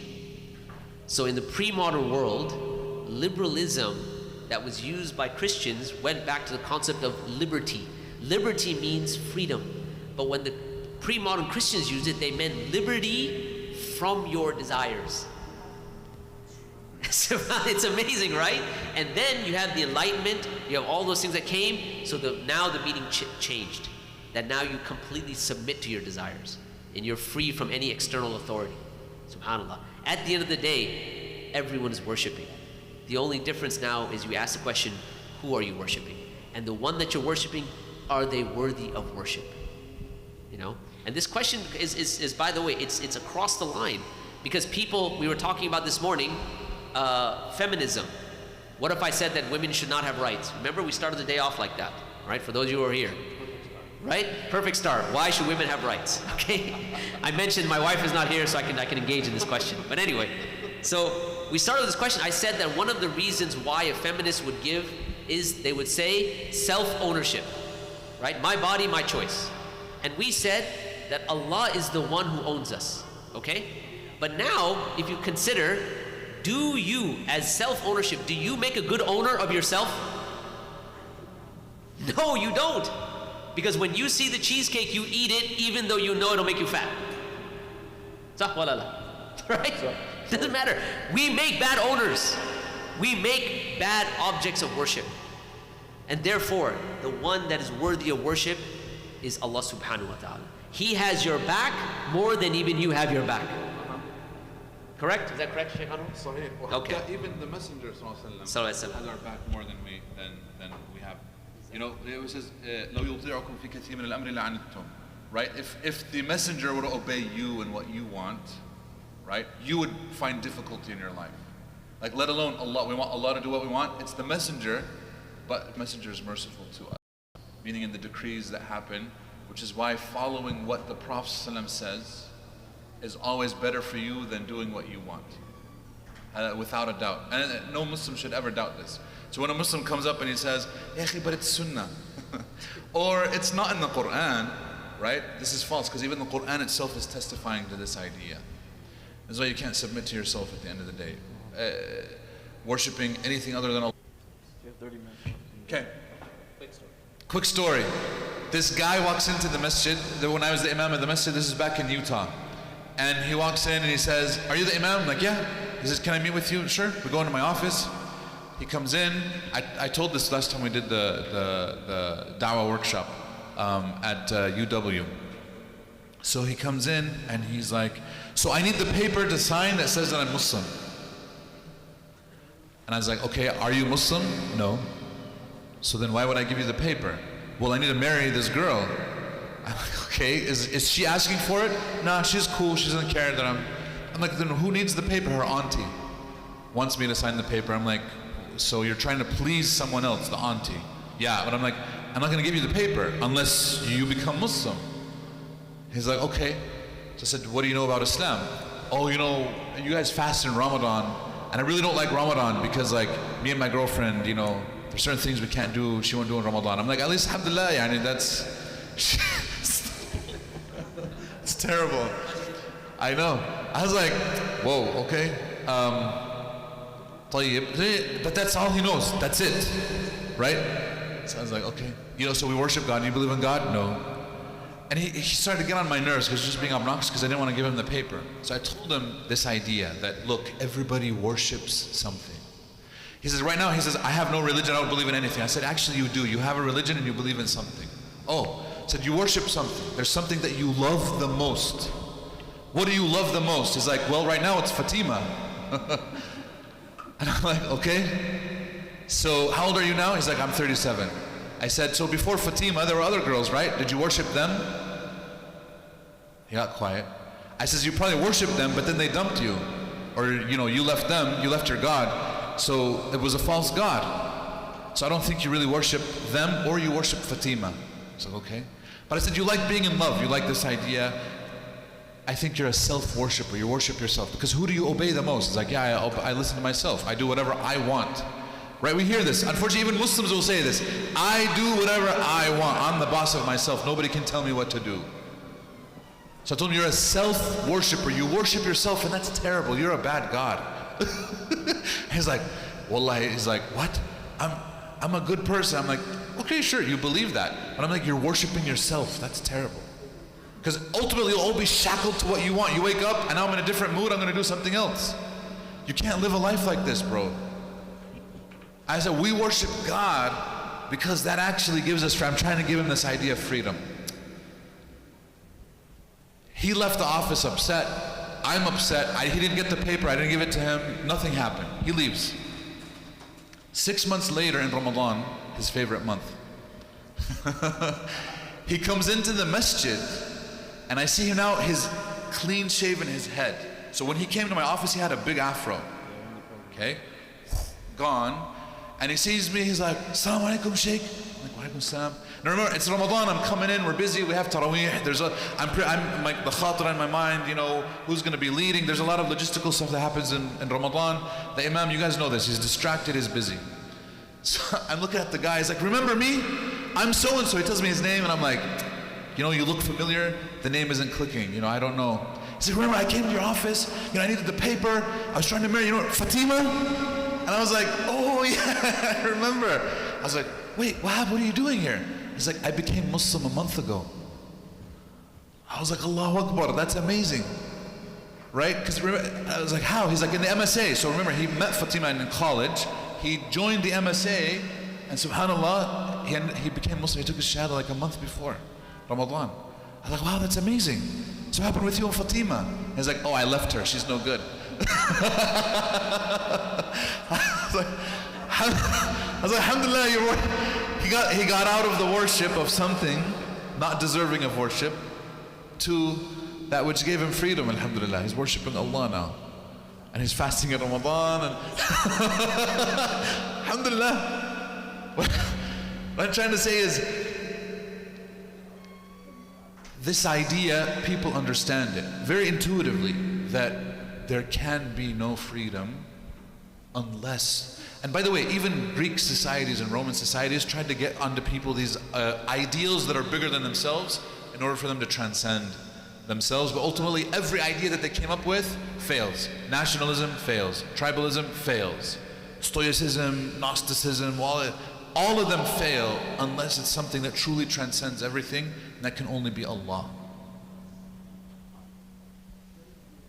May Allah subhanahu wa ta'ala help us and guide us. We can take some questions inshallah ta'ala, unless you want to add anything. Let's take some questions inshallah, and that way we can stop at Maghrib bi'idhnillahi ta'ala and get you guys ready and on the way. I hope inshallah ta'ala has been beneficial so far. How is it? It's been enlightening. Alhamdulillah. Inshallah. Ameen, ameen, ajma'een, inshallah ta'ala. May Allah bless you and bless your communities, ya Rabbil Alameen. Questions now, inshallah. Question time? The mic No, but here's the thing, no questions about cryptocurrency or the stock market. The mic's going to be passed around, guys, inshallah. Jazakumullah khair. Assalamu alaikum wa rahmatullahi wa barakatuh. Forgive me, I was only able to join the latter half of the presentations today, so if this question was asked, forgive me in advance. The question that I have is really doing more with last night's topic in terms of suffering, in terms of fitna, in terms of tests, and how this can manifest in different forms. Allah subhanahu wa ta'ala says in Surah Al-Anbiya, chapter 21, verse 23, لا يسأل عما يفعل وهم يسألون. So he's not to be questioned about what he does, but they will be questioned. Another point of aqeedah is that Allah subhanahu wa ta'ala doesn't need a reason for doing things. He can do whatever he wants.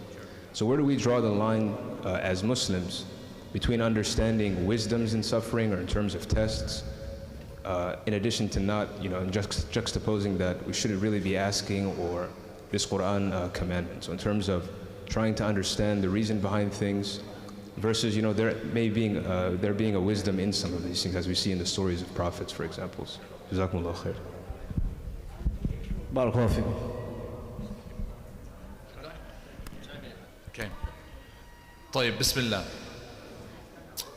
Allah subhanahu wa ta'ala, one of his names is Al-Hakim. So, Al-Hakim Al-Khabir, right? In multiple verses. He talks about His wisdom. One of our points of aqeedah is, yes, Allah is not asked about what He does. We also believe that Allah does not, in the same surah, what does He say about مَا خَلَقْنَا السَّمَاوَاتِ وَالْأَرْضِ لَاعِبِينَ? We did not create the heavens and the earth out of play, meaning for no reason, just out of entertainment or play or pleasure, right? Is there a purpose behind the creation? Yes. Is there a wisdom behind the creation? Yes. Is there a wisdom behind everything that Allah does? Absolutely. So yes, Allah is not asked in the sense of His power and His might. Nobody can force Him to do whatever He does not want to do. Nothing can happen in this creation without His permission. No one can force something to happen. Nobody can prevent something from happening if Allah doesn't give permission. At the same time, we believe that Allah does not act without wisdom. Here's the point. Oftentimes we won't know what that wisdom is. This is the idea of submission ultimately. But that the Muslim believes that there is a wisdom. Sahih? And we do believe that there is a wisdom behind everything that Allah legislates and behind everything that Allah destines, meaning His qada and His qadar. Whether we know it or not. The challenge now is, can we explore the wisdom? Absolutely. Is exploring the wisdom asking Him why He did, is it questioning Him? Absolutely not. Because even the angels questioned Allah subhanahu wa ta'ala, right? If the angels can question, He never blamed them. This is why, by the way, one of our mashayikh, one of our teachers, he said, you should never, so I want you guys to internalize this, you should never blame someone for asking questions, no matter how sacrilegious the question might seem. Because ultimately people sometimes they don't even understand how sacrilegious their question could be, right? Number one. And number two, they could be very innocent. And number three, we, especially people that are active in da'wah, you guys are here, students of knowledge. You guys are at the forefront of these battle lines, helping other people understand, okay? So I don't want you guys to think of yourselves as passive participants in a class like this. You guys are active participants in your communities, which means you have a job. Other people are going to be asking you big questions. And sometimes you have to take the time to sit down and explain something and explore together. Maybe I don't have all the answers. I don't. Part of the humility is to say, I don't understand. I don't know why Allah does 1, 2, and 3. I don't. To claim that I do would be incorrect. We are a small picture. How many human beings are there on the planet? 7 billion, 8 billion people? That means that there's 8 billion different perspectives of life. 8 billion. Because no two people see the world the same.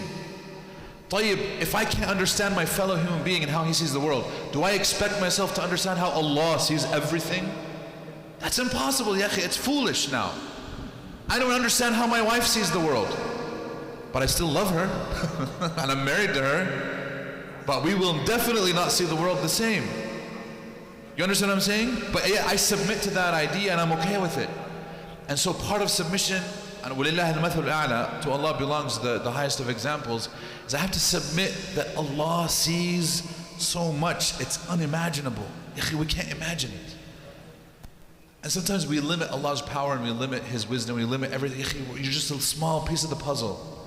Imam Ahmad rahimahullah, in that very famous story, he didn't know why he was getting kicked out of the masjid. He goes to the masjid and he wants to stay the night. This is in the streets. You guys know the story.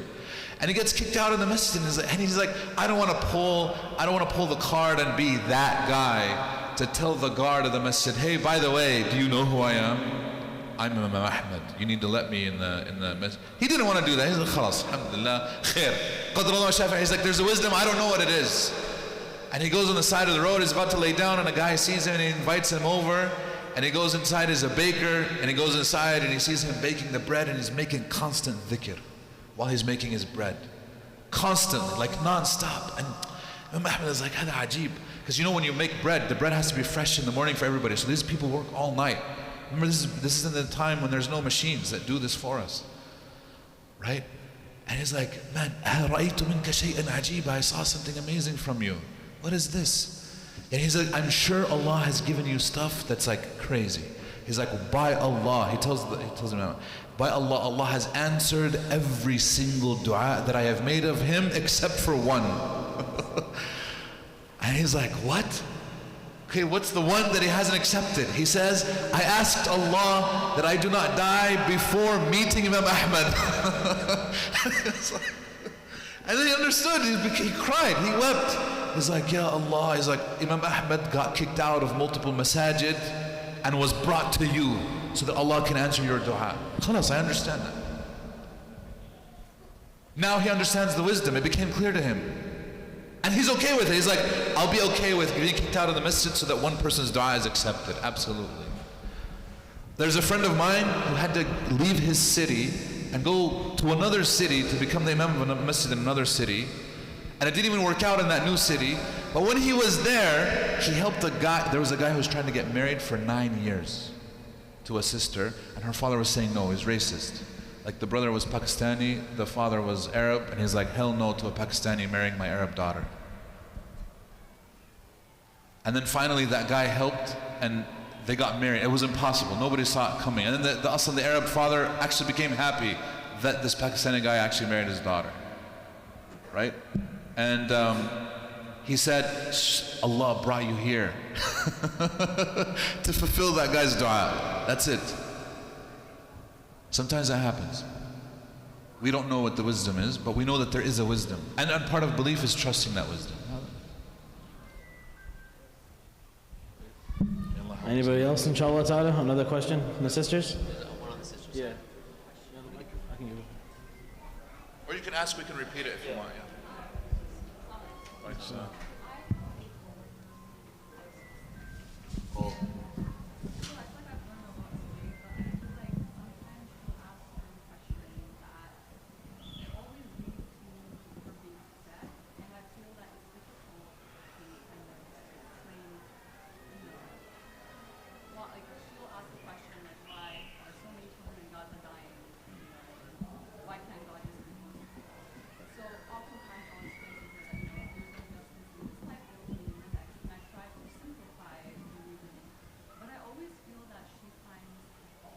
Yeah.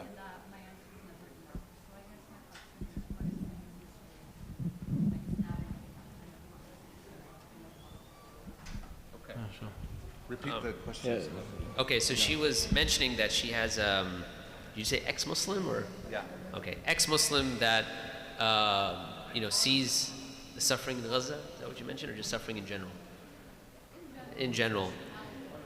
And right, and then she said that I tried to explain to her that that they'll see things in the afterlife and so on, and yet that doesn't seem to really satisfy this ex-Muslim.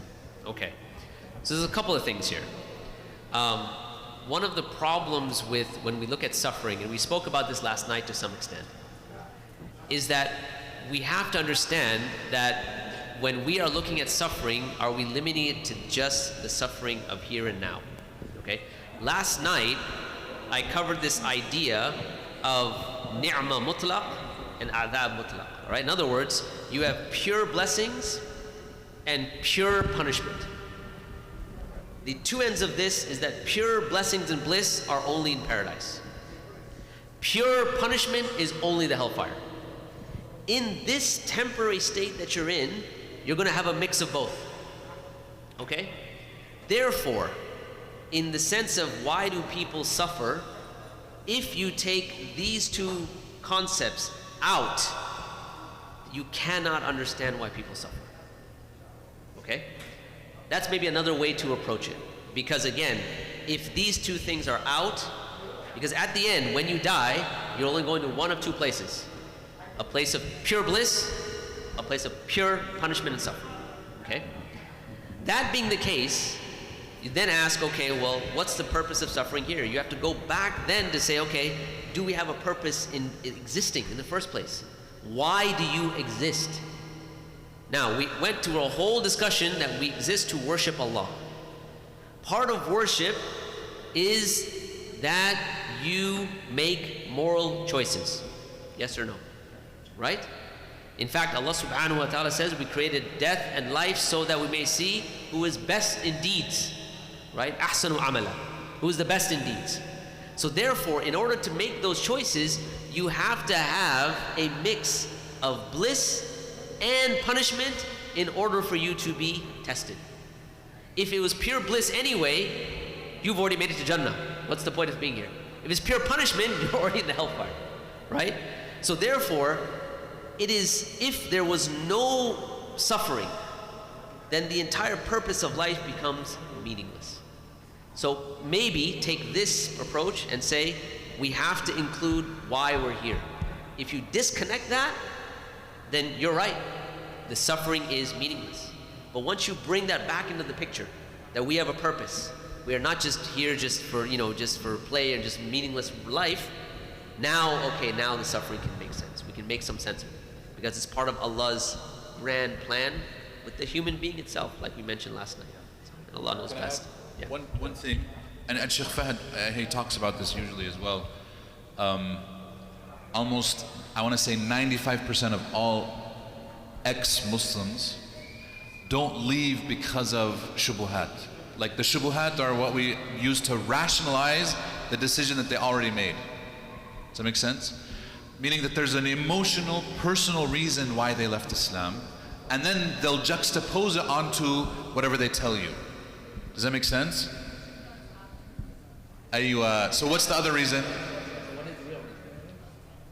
See? Exactly. 100%, see? Always. Every single time. So it's not even 95%. So because she already made the decision, then she'll come around and be like, well, I found this shubhat. A lot of times they'll just go on the internet. What are some shubhat problems with Islam? And then, I like this one. And then they'll use that as the excuse that they tell everybody. When in reality, it's because she met a husband who's not Muslim and he took her away from the deen. In order to be with him, she can't be Muslim. So she's like, well, I'll leave this. She divorced him. Yeah. Oh, it's because of the divorce.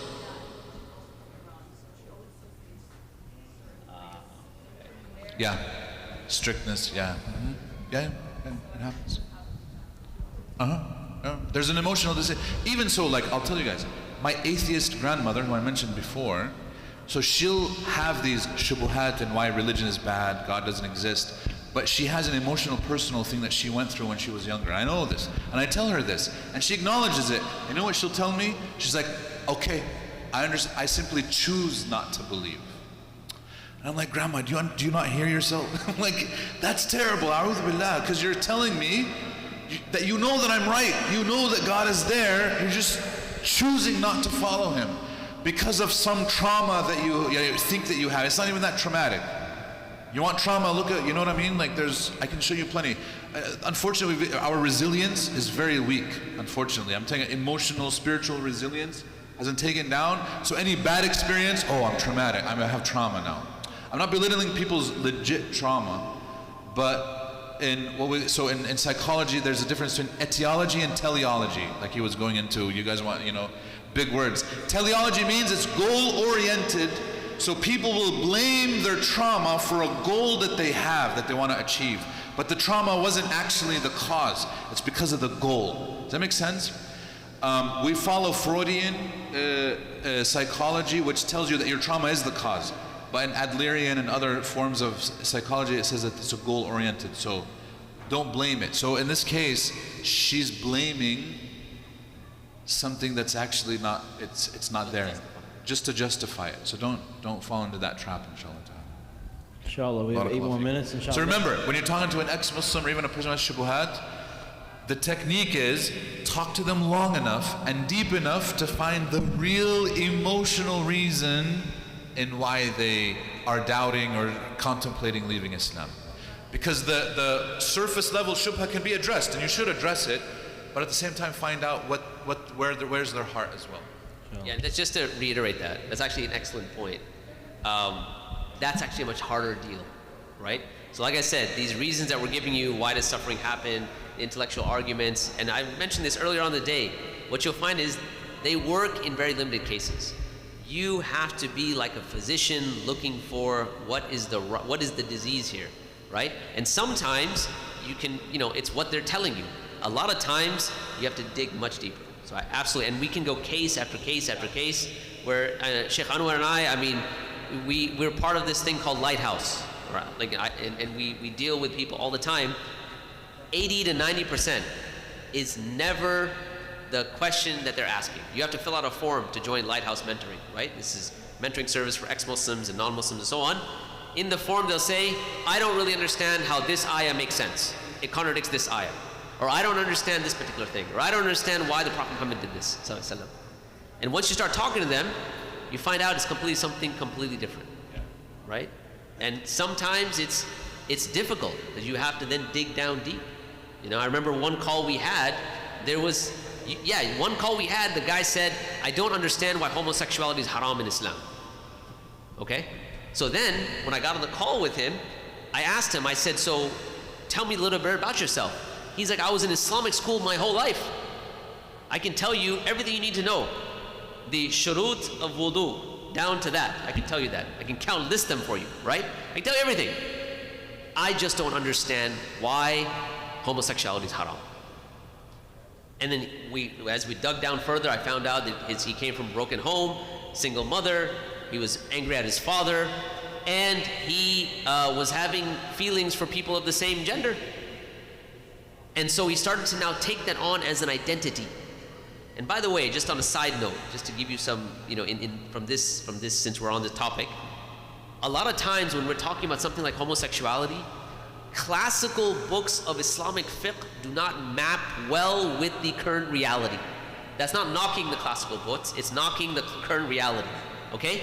Because when someone says homosexuality, what classical books are taking it as an action. So remember, you have actions, desires, identity.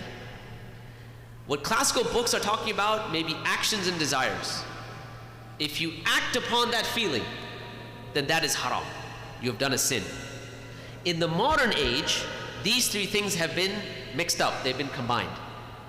So therefore, someone takes that on as an identity. I am a homosexual, I am gay, I am this, I am that, whatever it might be. So when you come now and you tell them homosexuality is haram, what they're hearing is your existence is haram. What do you think they're thinking about Allah in this case? So now you have to go back and frame it correctly. So this young man, I told him, I said, hold on a second, why have you taken on a desire as an entire identity? I said, think about it. Like, this is an act that, that you want to do. Not that he hasn't even done it, he just wants to do it. And because of the desire, he says, I'll take that on. I said, doesn't it make more sense to take on the identity of someone who loves Allah, who worships Allah, and so on and so forth? And we start to go through some of the names and attributes of Allah. And you know what he told me, which was eye-opening for me? He says, I spent my entire youth in Islamic school. We learned everything about salah and zakat and so on and so forth. No one spoke to me about the names and attributes of Allah and who Allah is until today. He knows what's haram. So he knows haram, halal, no problem, he can tell you. But who Allah is, what we talked about, why He's worthy of worship. We went over, I think, a few names. We went over why Allah is Ash-Shakur, for instance. We went into deep depth in that. He says, no one's ever done that with me in Islamic school, right? So again, you always have to go back to what is undergirding the person's doubt. Where are they coming from? It's not simply, let me answer the question, right? Because sometimes answering the question is really pointless, And even in the field of da'wah, right? There's a question underneath. There's a question underneath the question, and there's assumptions. Yes. And if you don't unpack the assumptions, you're just going to be on a train to justify things. So you go from one, it's like playing a game of whack-a-mole. You know what whack-a-mole is, right? You're just hitting question after question after question, right? So you've got this question and why is this and why is that and so on, and you just never land. Can I finish off with one story? Yeah, sure. Because I know it's the last one. So I was in, and I've told this story many times, so I apologize if you ever heard it. I was in Oklahoma, and I was visiting a masjid there. I just finished the Jummah khutbah, and I was coming off the mimbar, and the imam, he comes to me and he says, look, you're into this da'wah stuff, right? So I was like, yeah. He's like, I have a woman in my office, she's not Muslim, and she wants to talk to someone, and since you're visiting, why don't you talk to her, okay? So as I'm going to his office, I see the lady, and she says to me, let's set the scenario. No hi, no hello, no how are you? This was in Oklahoma. Right? Oklahoma, Yeah. yes. So she says to me, didn't your prophet slaughter 500 Jews? Before she says anything. Okay, what do I do with that? What would you do with it? What am I going to do with that? Go ahead, give me a response. Were they Zionists? Okay. Go ahead, give me an answer. How would you answer that? How would you approach that? It's actually 600. Actually, one of the brothers said that. He's, I would have corrected her. I said, it's actually 600. Okay, what are you doing, man? Okay, how would you? So the point is, so the first thing I did, I said, hey, how's it going? My name is Fahd. Why don't we go to the Imam's office? Let's sit down and have a conversation. Okay? She was like, okay, all right, that's fine. So I sat her down. So would you like some coffee? She said, yes. So I gave her some coffee. Okay? And then I started talking to her and I said, so tell me a little bit about yourself. Where are you coming from? What do you believe in? It's like, oh, I'm Christian. You know, I believe in Jesus. Right? And I said, okay. Now typically, when you think about Jesus and Christianity, where should you go next? Where do people go? Where would you go? Trinity. Everyone, boom, Trinity. Let's go to Trinity. Right? Trinity, you gotta go straight to Trinity, right? Show them 1 + 1 + 1 does not equal 1, son, right? That's not how you're gonna do it. You go straight for the Trinity, go straight for the jugular, yeah? Okay. So I didn't go for the Trinity. I'll tell you why, okay? I asked her, I said, look, do you, in your faith, and correct me if I'm wrong, now notice the words that I'm using. I said, correct me if I'm wrong, but you guys believe in original sin, right? She said, yes. I said, okay, in our tradition, in our faith, we believe in something called the fitrah, which is a state of original goodness. And based on that, we say that my assumption about you as a person is that you were born in a state of goodness. By the way, why am I doing this? She came with animosity. She came with like, let's go, I want to get this guy. I wanted to basically unarm her, right? So immediately now I said, because our assumption about humans are that they're born in a state of goodness. My assumption about you is that your core state is good. And then I said, and our tradition says, and we went in the story of Adam alayhi salam, and Allah subhanahu wa ta'ala forgave him, and so on. And I said that is why when you see a newborn child, your first thought isn't, look at that sinful little rat, right?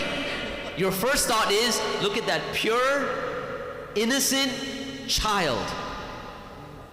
And she's nodding. And I was like, that's the fitrah. I said every single legal system, transhistorically, has this concept of innocence until proven guilty. You assume purity and goodness and innocence, and then you have to prove guilt and sin and so on and so forth. Every legal system.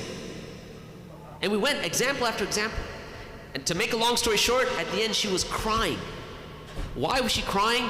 Because she had taken her shahada. Subhanallah, right? And then I'm on the plane ride home. I'm looking out.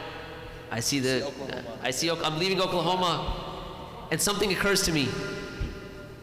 I never answered her first question.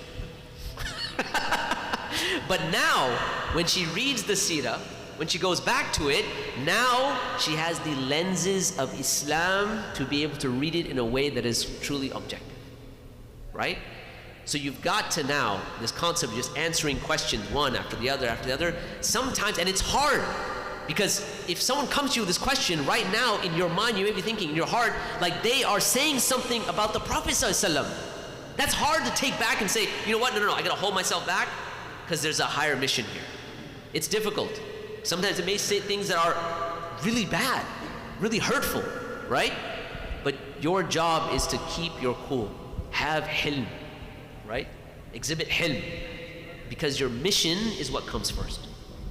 All right, we'll stop there, inshallah ta'ala. May Allah bless you guys. We'll reconvene after Maghrib in the front, inshallah ta'ala. Barakallahu feekum. Thank you everyone for coming out and supporting, inshallah ta'ala. I hope it was beneficial. We're going to send out a form as well for any feedback, anything you guys can give to us, inshallah ta'ala. Khair. Barakallahu feekum. Assalamu alaikum wa rahmatullahi wa barakatuh.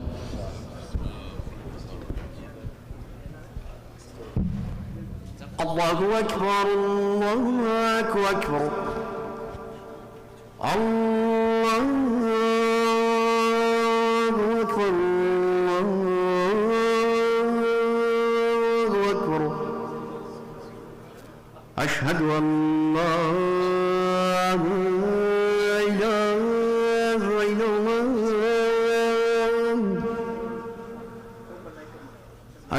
أن لا إله إلا الله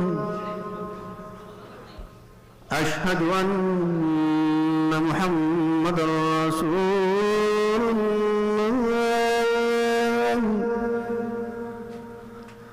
أشهد أن محمد رسول الله حي على الصلاة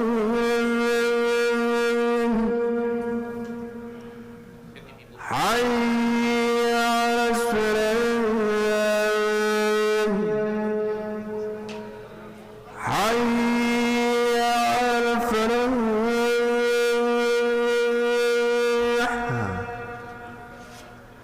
حي على الفلاح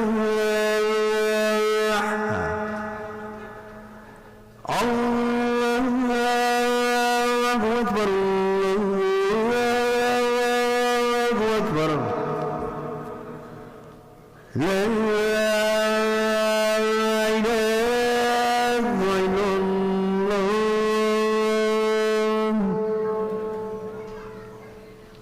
Guys, you guys want more? Yeah. Okay. Inshallah, I'm gonna come back. Give me 1 second.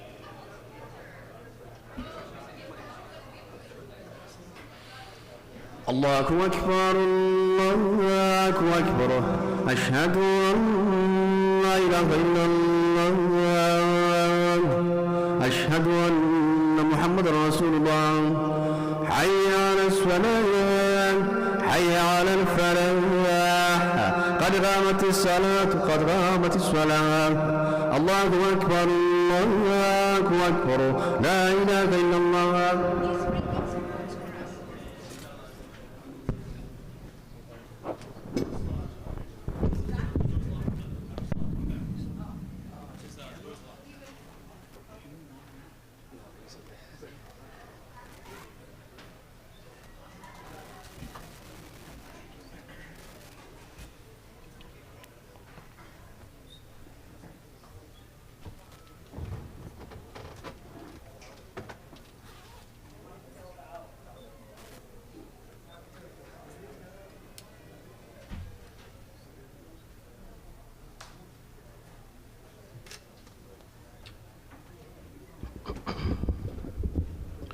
استووا.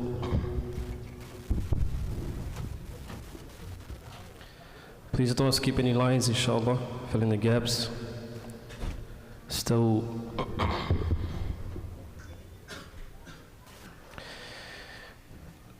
الله أكبر.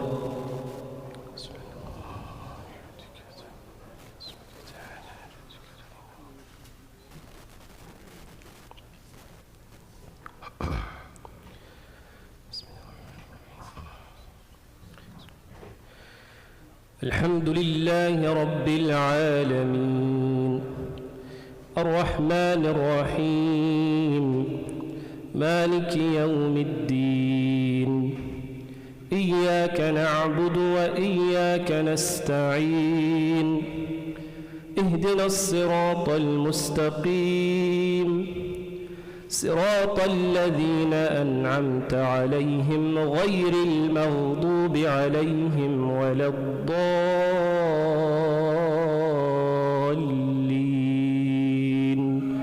آمين.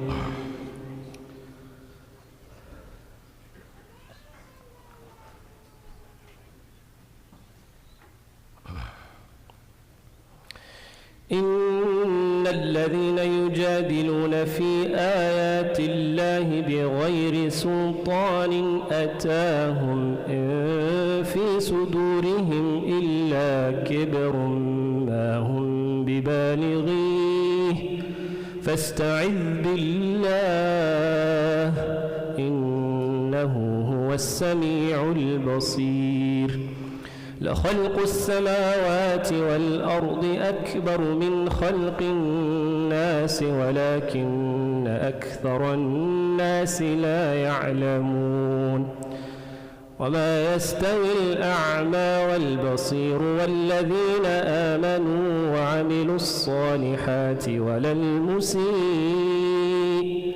قليلا ما تتذكرون إن الساعة لآتية لا ريب فيها ولكن أكثر الناس لا يؤمنون وقال ربكم ادعوني أستجب لكم إن الذين يستكبرون عن عبادتي سيدخلون جهنم داخرين الله الذي جعل لكم الليل لتسكنوا فيه والنهار مبصرا إن الله لذو فضل على الناس ولكن أكثر الناس لا يشكرون ذلكم الله ربكم خالق كل شيء لا إله إلا هو فأنى تؤفكون كذلك يؤفك الذين كانوا بآيات الله يجحدون الله أكبر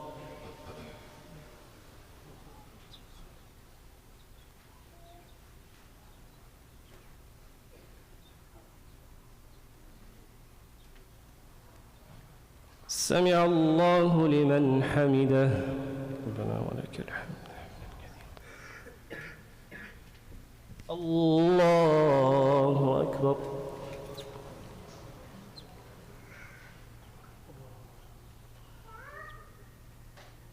الله أكبر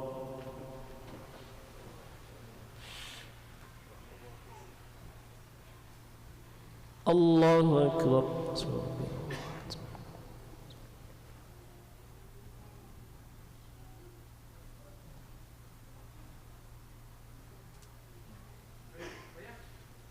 الله أكبر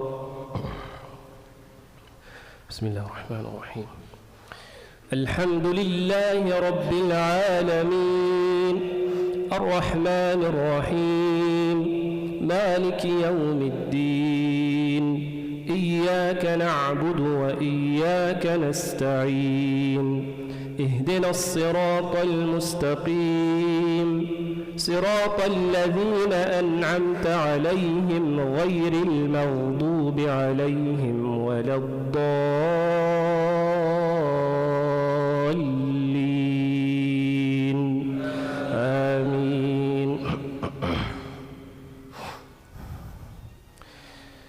الله الذي جعل لكم الأرض قرارا والسماء بناء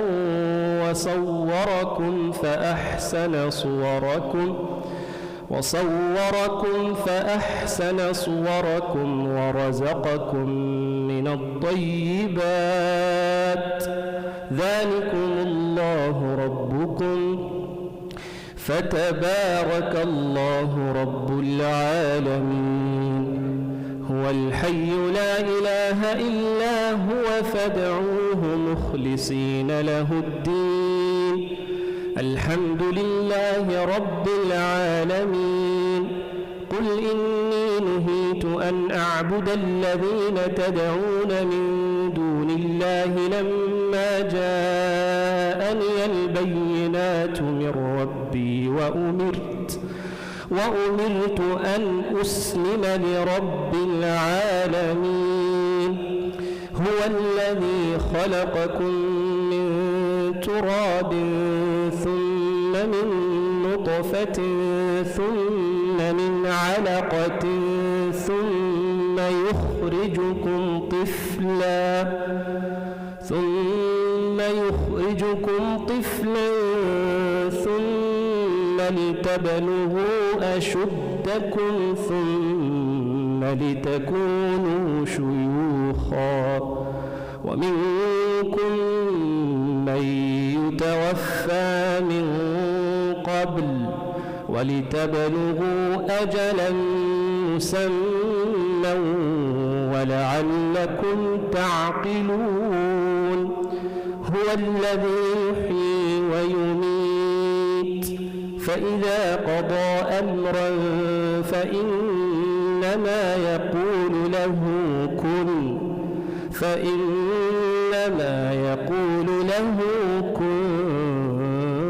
فيكون. الله.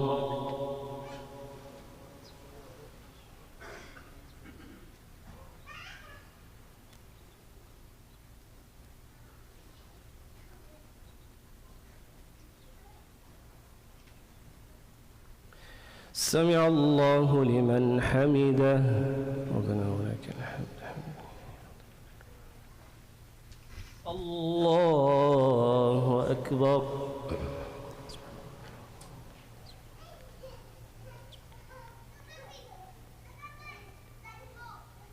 الله أكبر.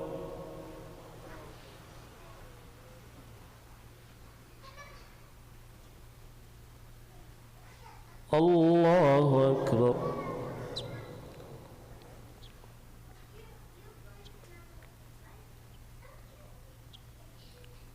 الله أكبر.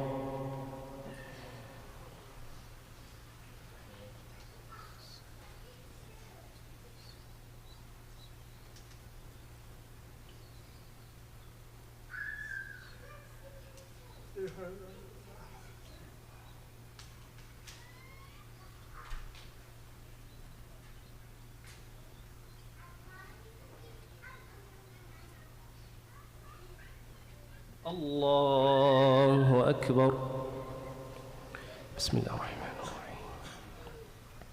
الحمد لله رب العالمين الرحمن الرحيم إياك نعبد وإياك نستعين.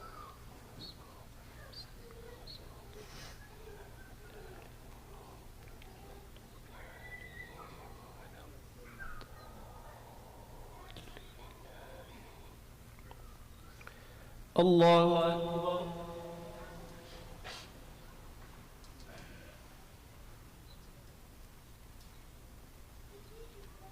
سمع الله لمن حمده. ربنا ولك الحمد طيبا. الله أكبر.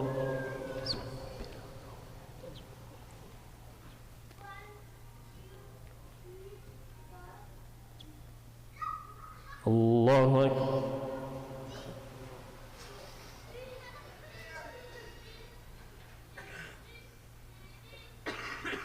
الله أكبر.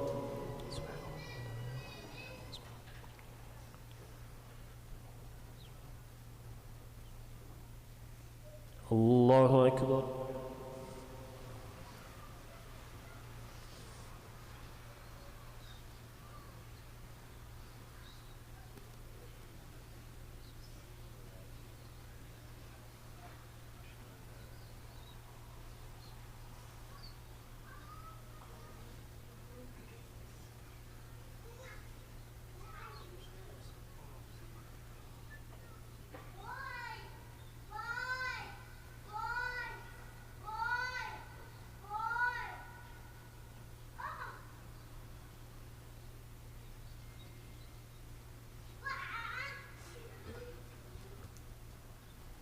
السلام عليكم ورحمة الله.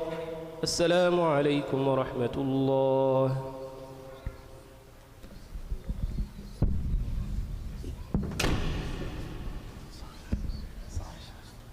Assalamu alaikum wa rahmatullahi wa barakatuh.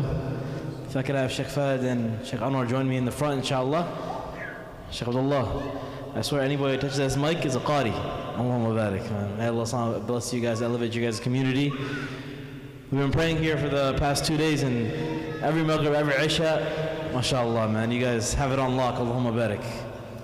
Inshallah ta'ala. So we wanted to kind of explain again, what Sapience Institute is, what we do, and inshallah ta'ala, we need you guys' support, obviously. When we do these kind of events, as you guys know and understand, they're not free. Okay, they're not free, so we need you guys' support, inshallah ta'ala, and I'll hand the mic off to Sheikh Anwar and Sheikh Fahd. What I'm going to do is I'm going to pass 10 of these going left and 10 of these going right. Just pass them around, and as the mashayikh are speaking, you guys can scan these QR codes, okay? Barakallahu feekum. Assalamu alaikum wa rahmatullah. Bismillah ar-Rahman ar-Rahim. Alhamdulillahi Rabbil Alameen. Wa salatu wa salam ala Rasulil Kareem amma ba'd. How's everyone this evening? Oof, man, everyone seems tired. I know the people in class who've been here since 11, but the rest of y'all, what's going on, man? All right, so let me start with this. You know, when we were invited to come out here, when Abdullah came to us and said, look, man, they want you out in Seattle, want to go there, and we're going to do some programs there. I said, look, they don't know who we are necessarily, right? But after spending the day here, our time here, I can tell you now that this is an amazing community that is unlike any other community that I've seen.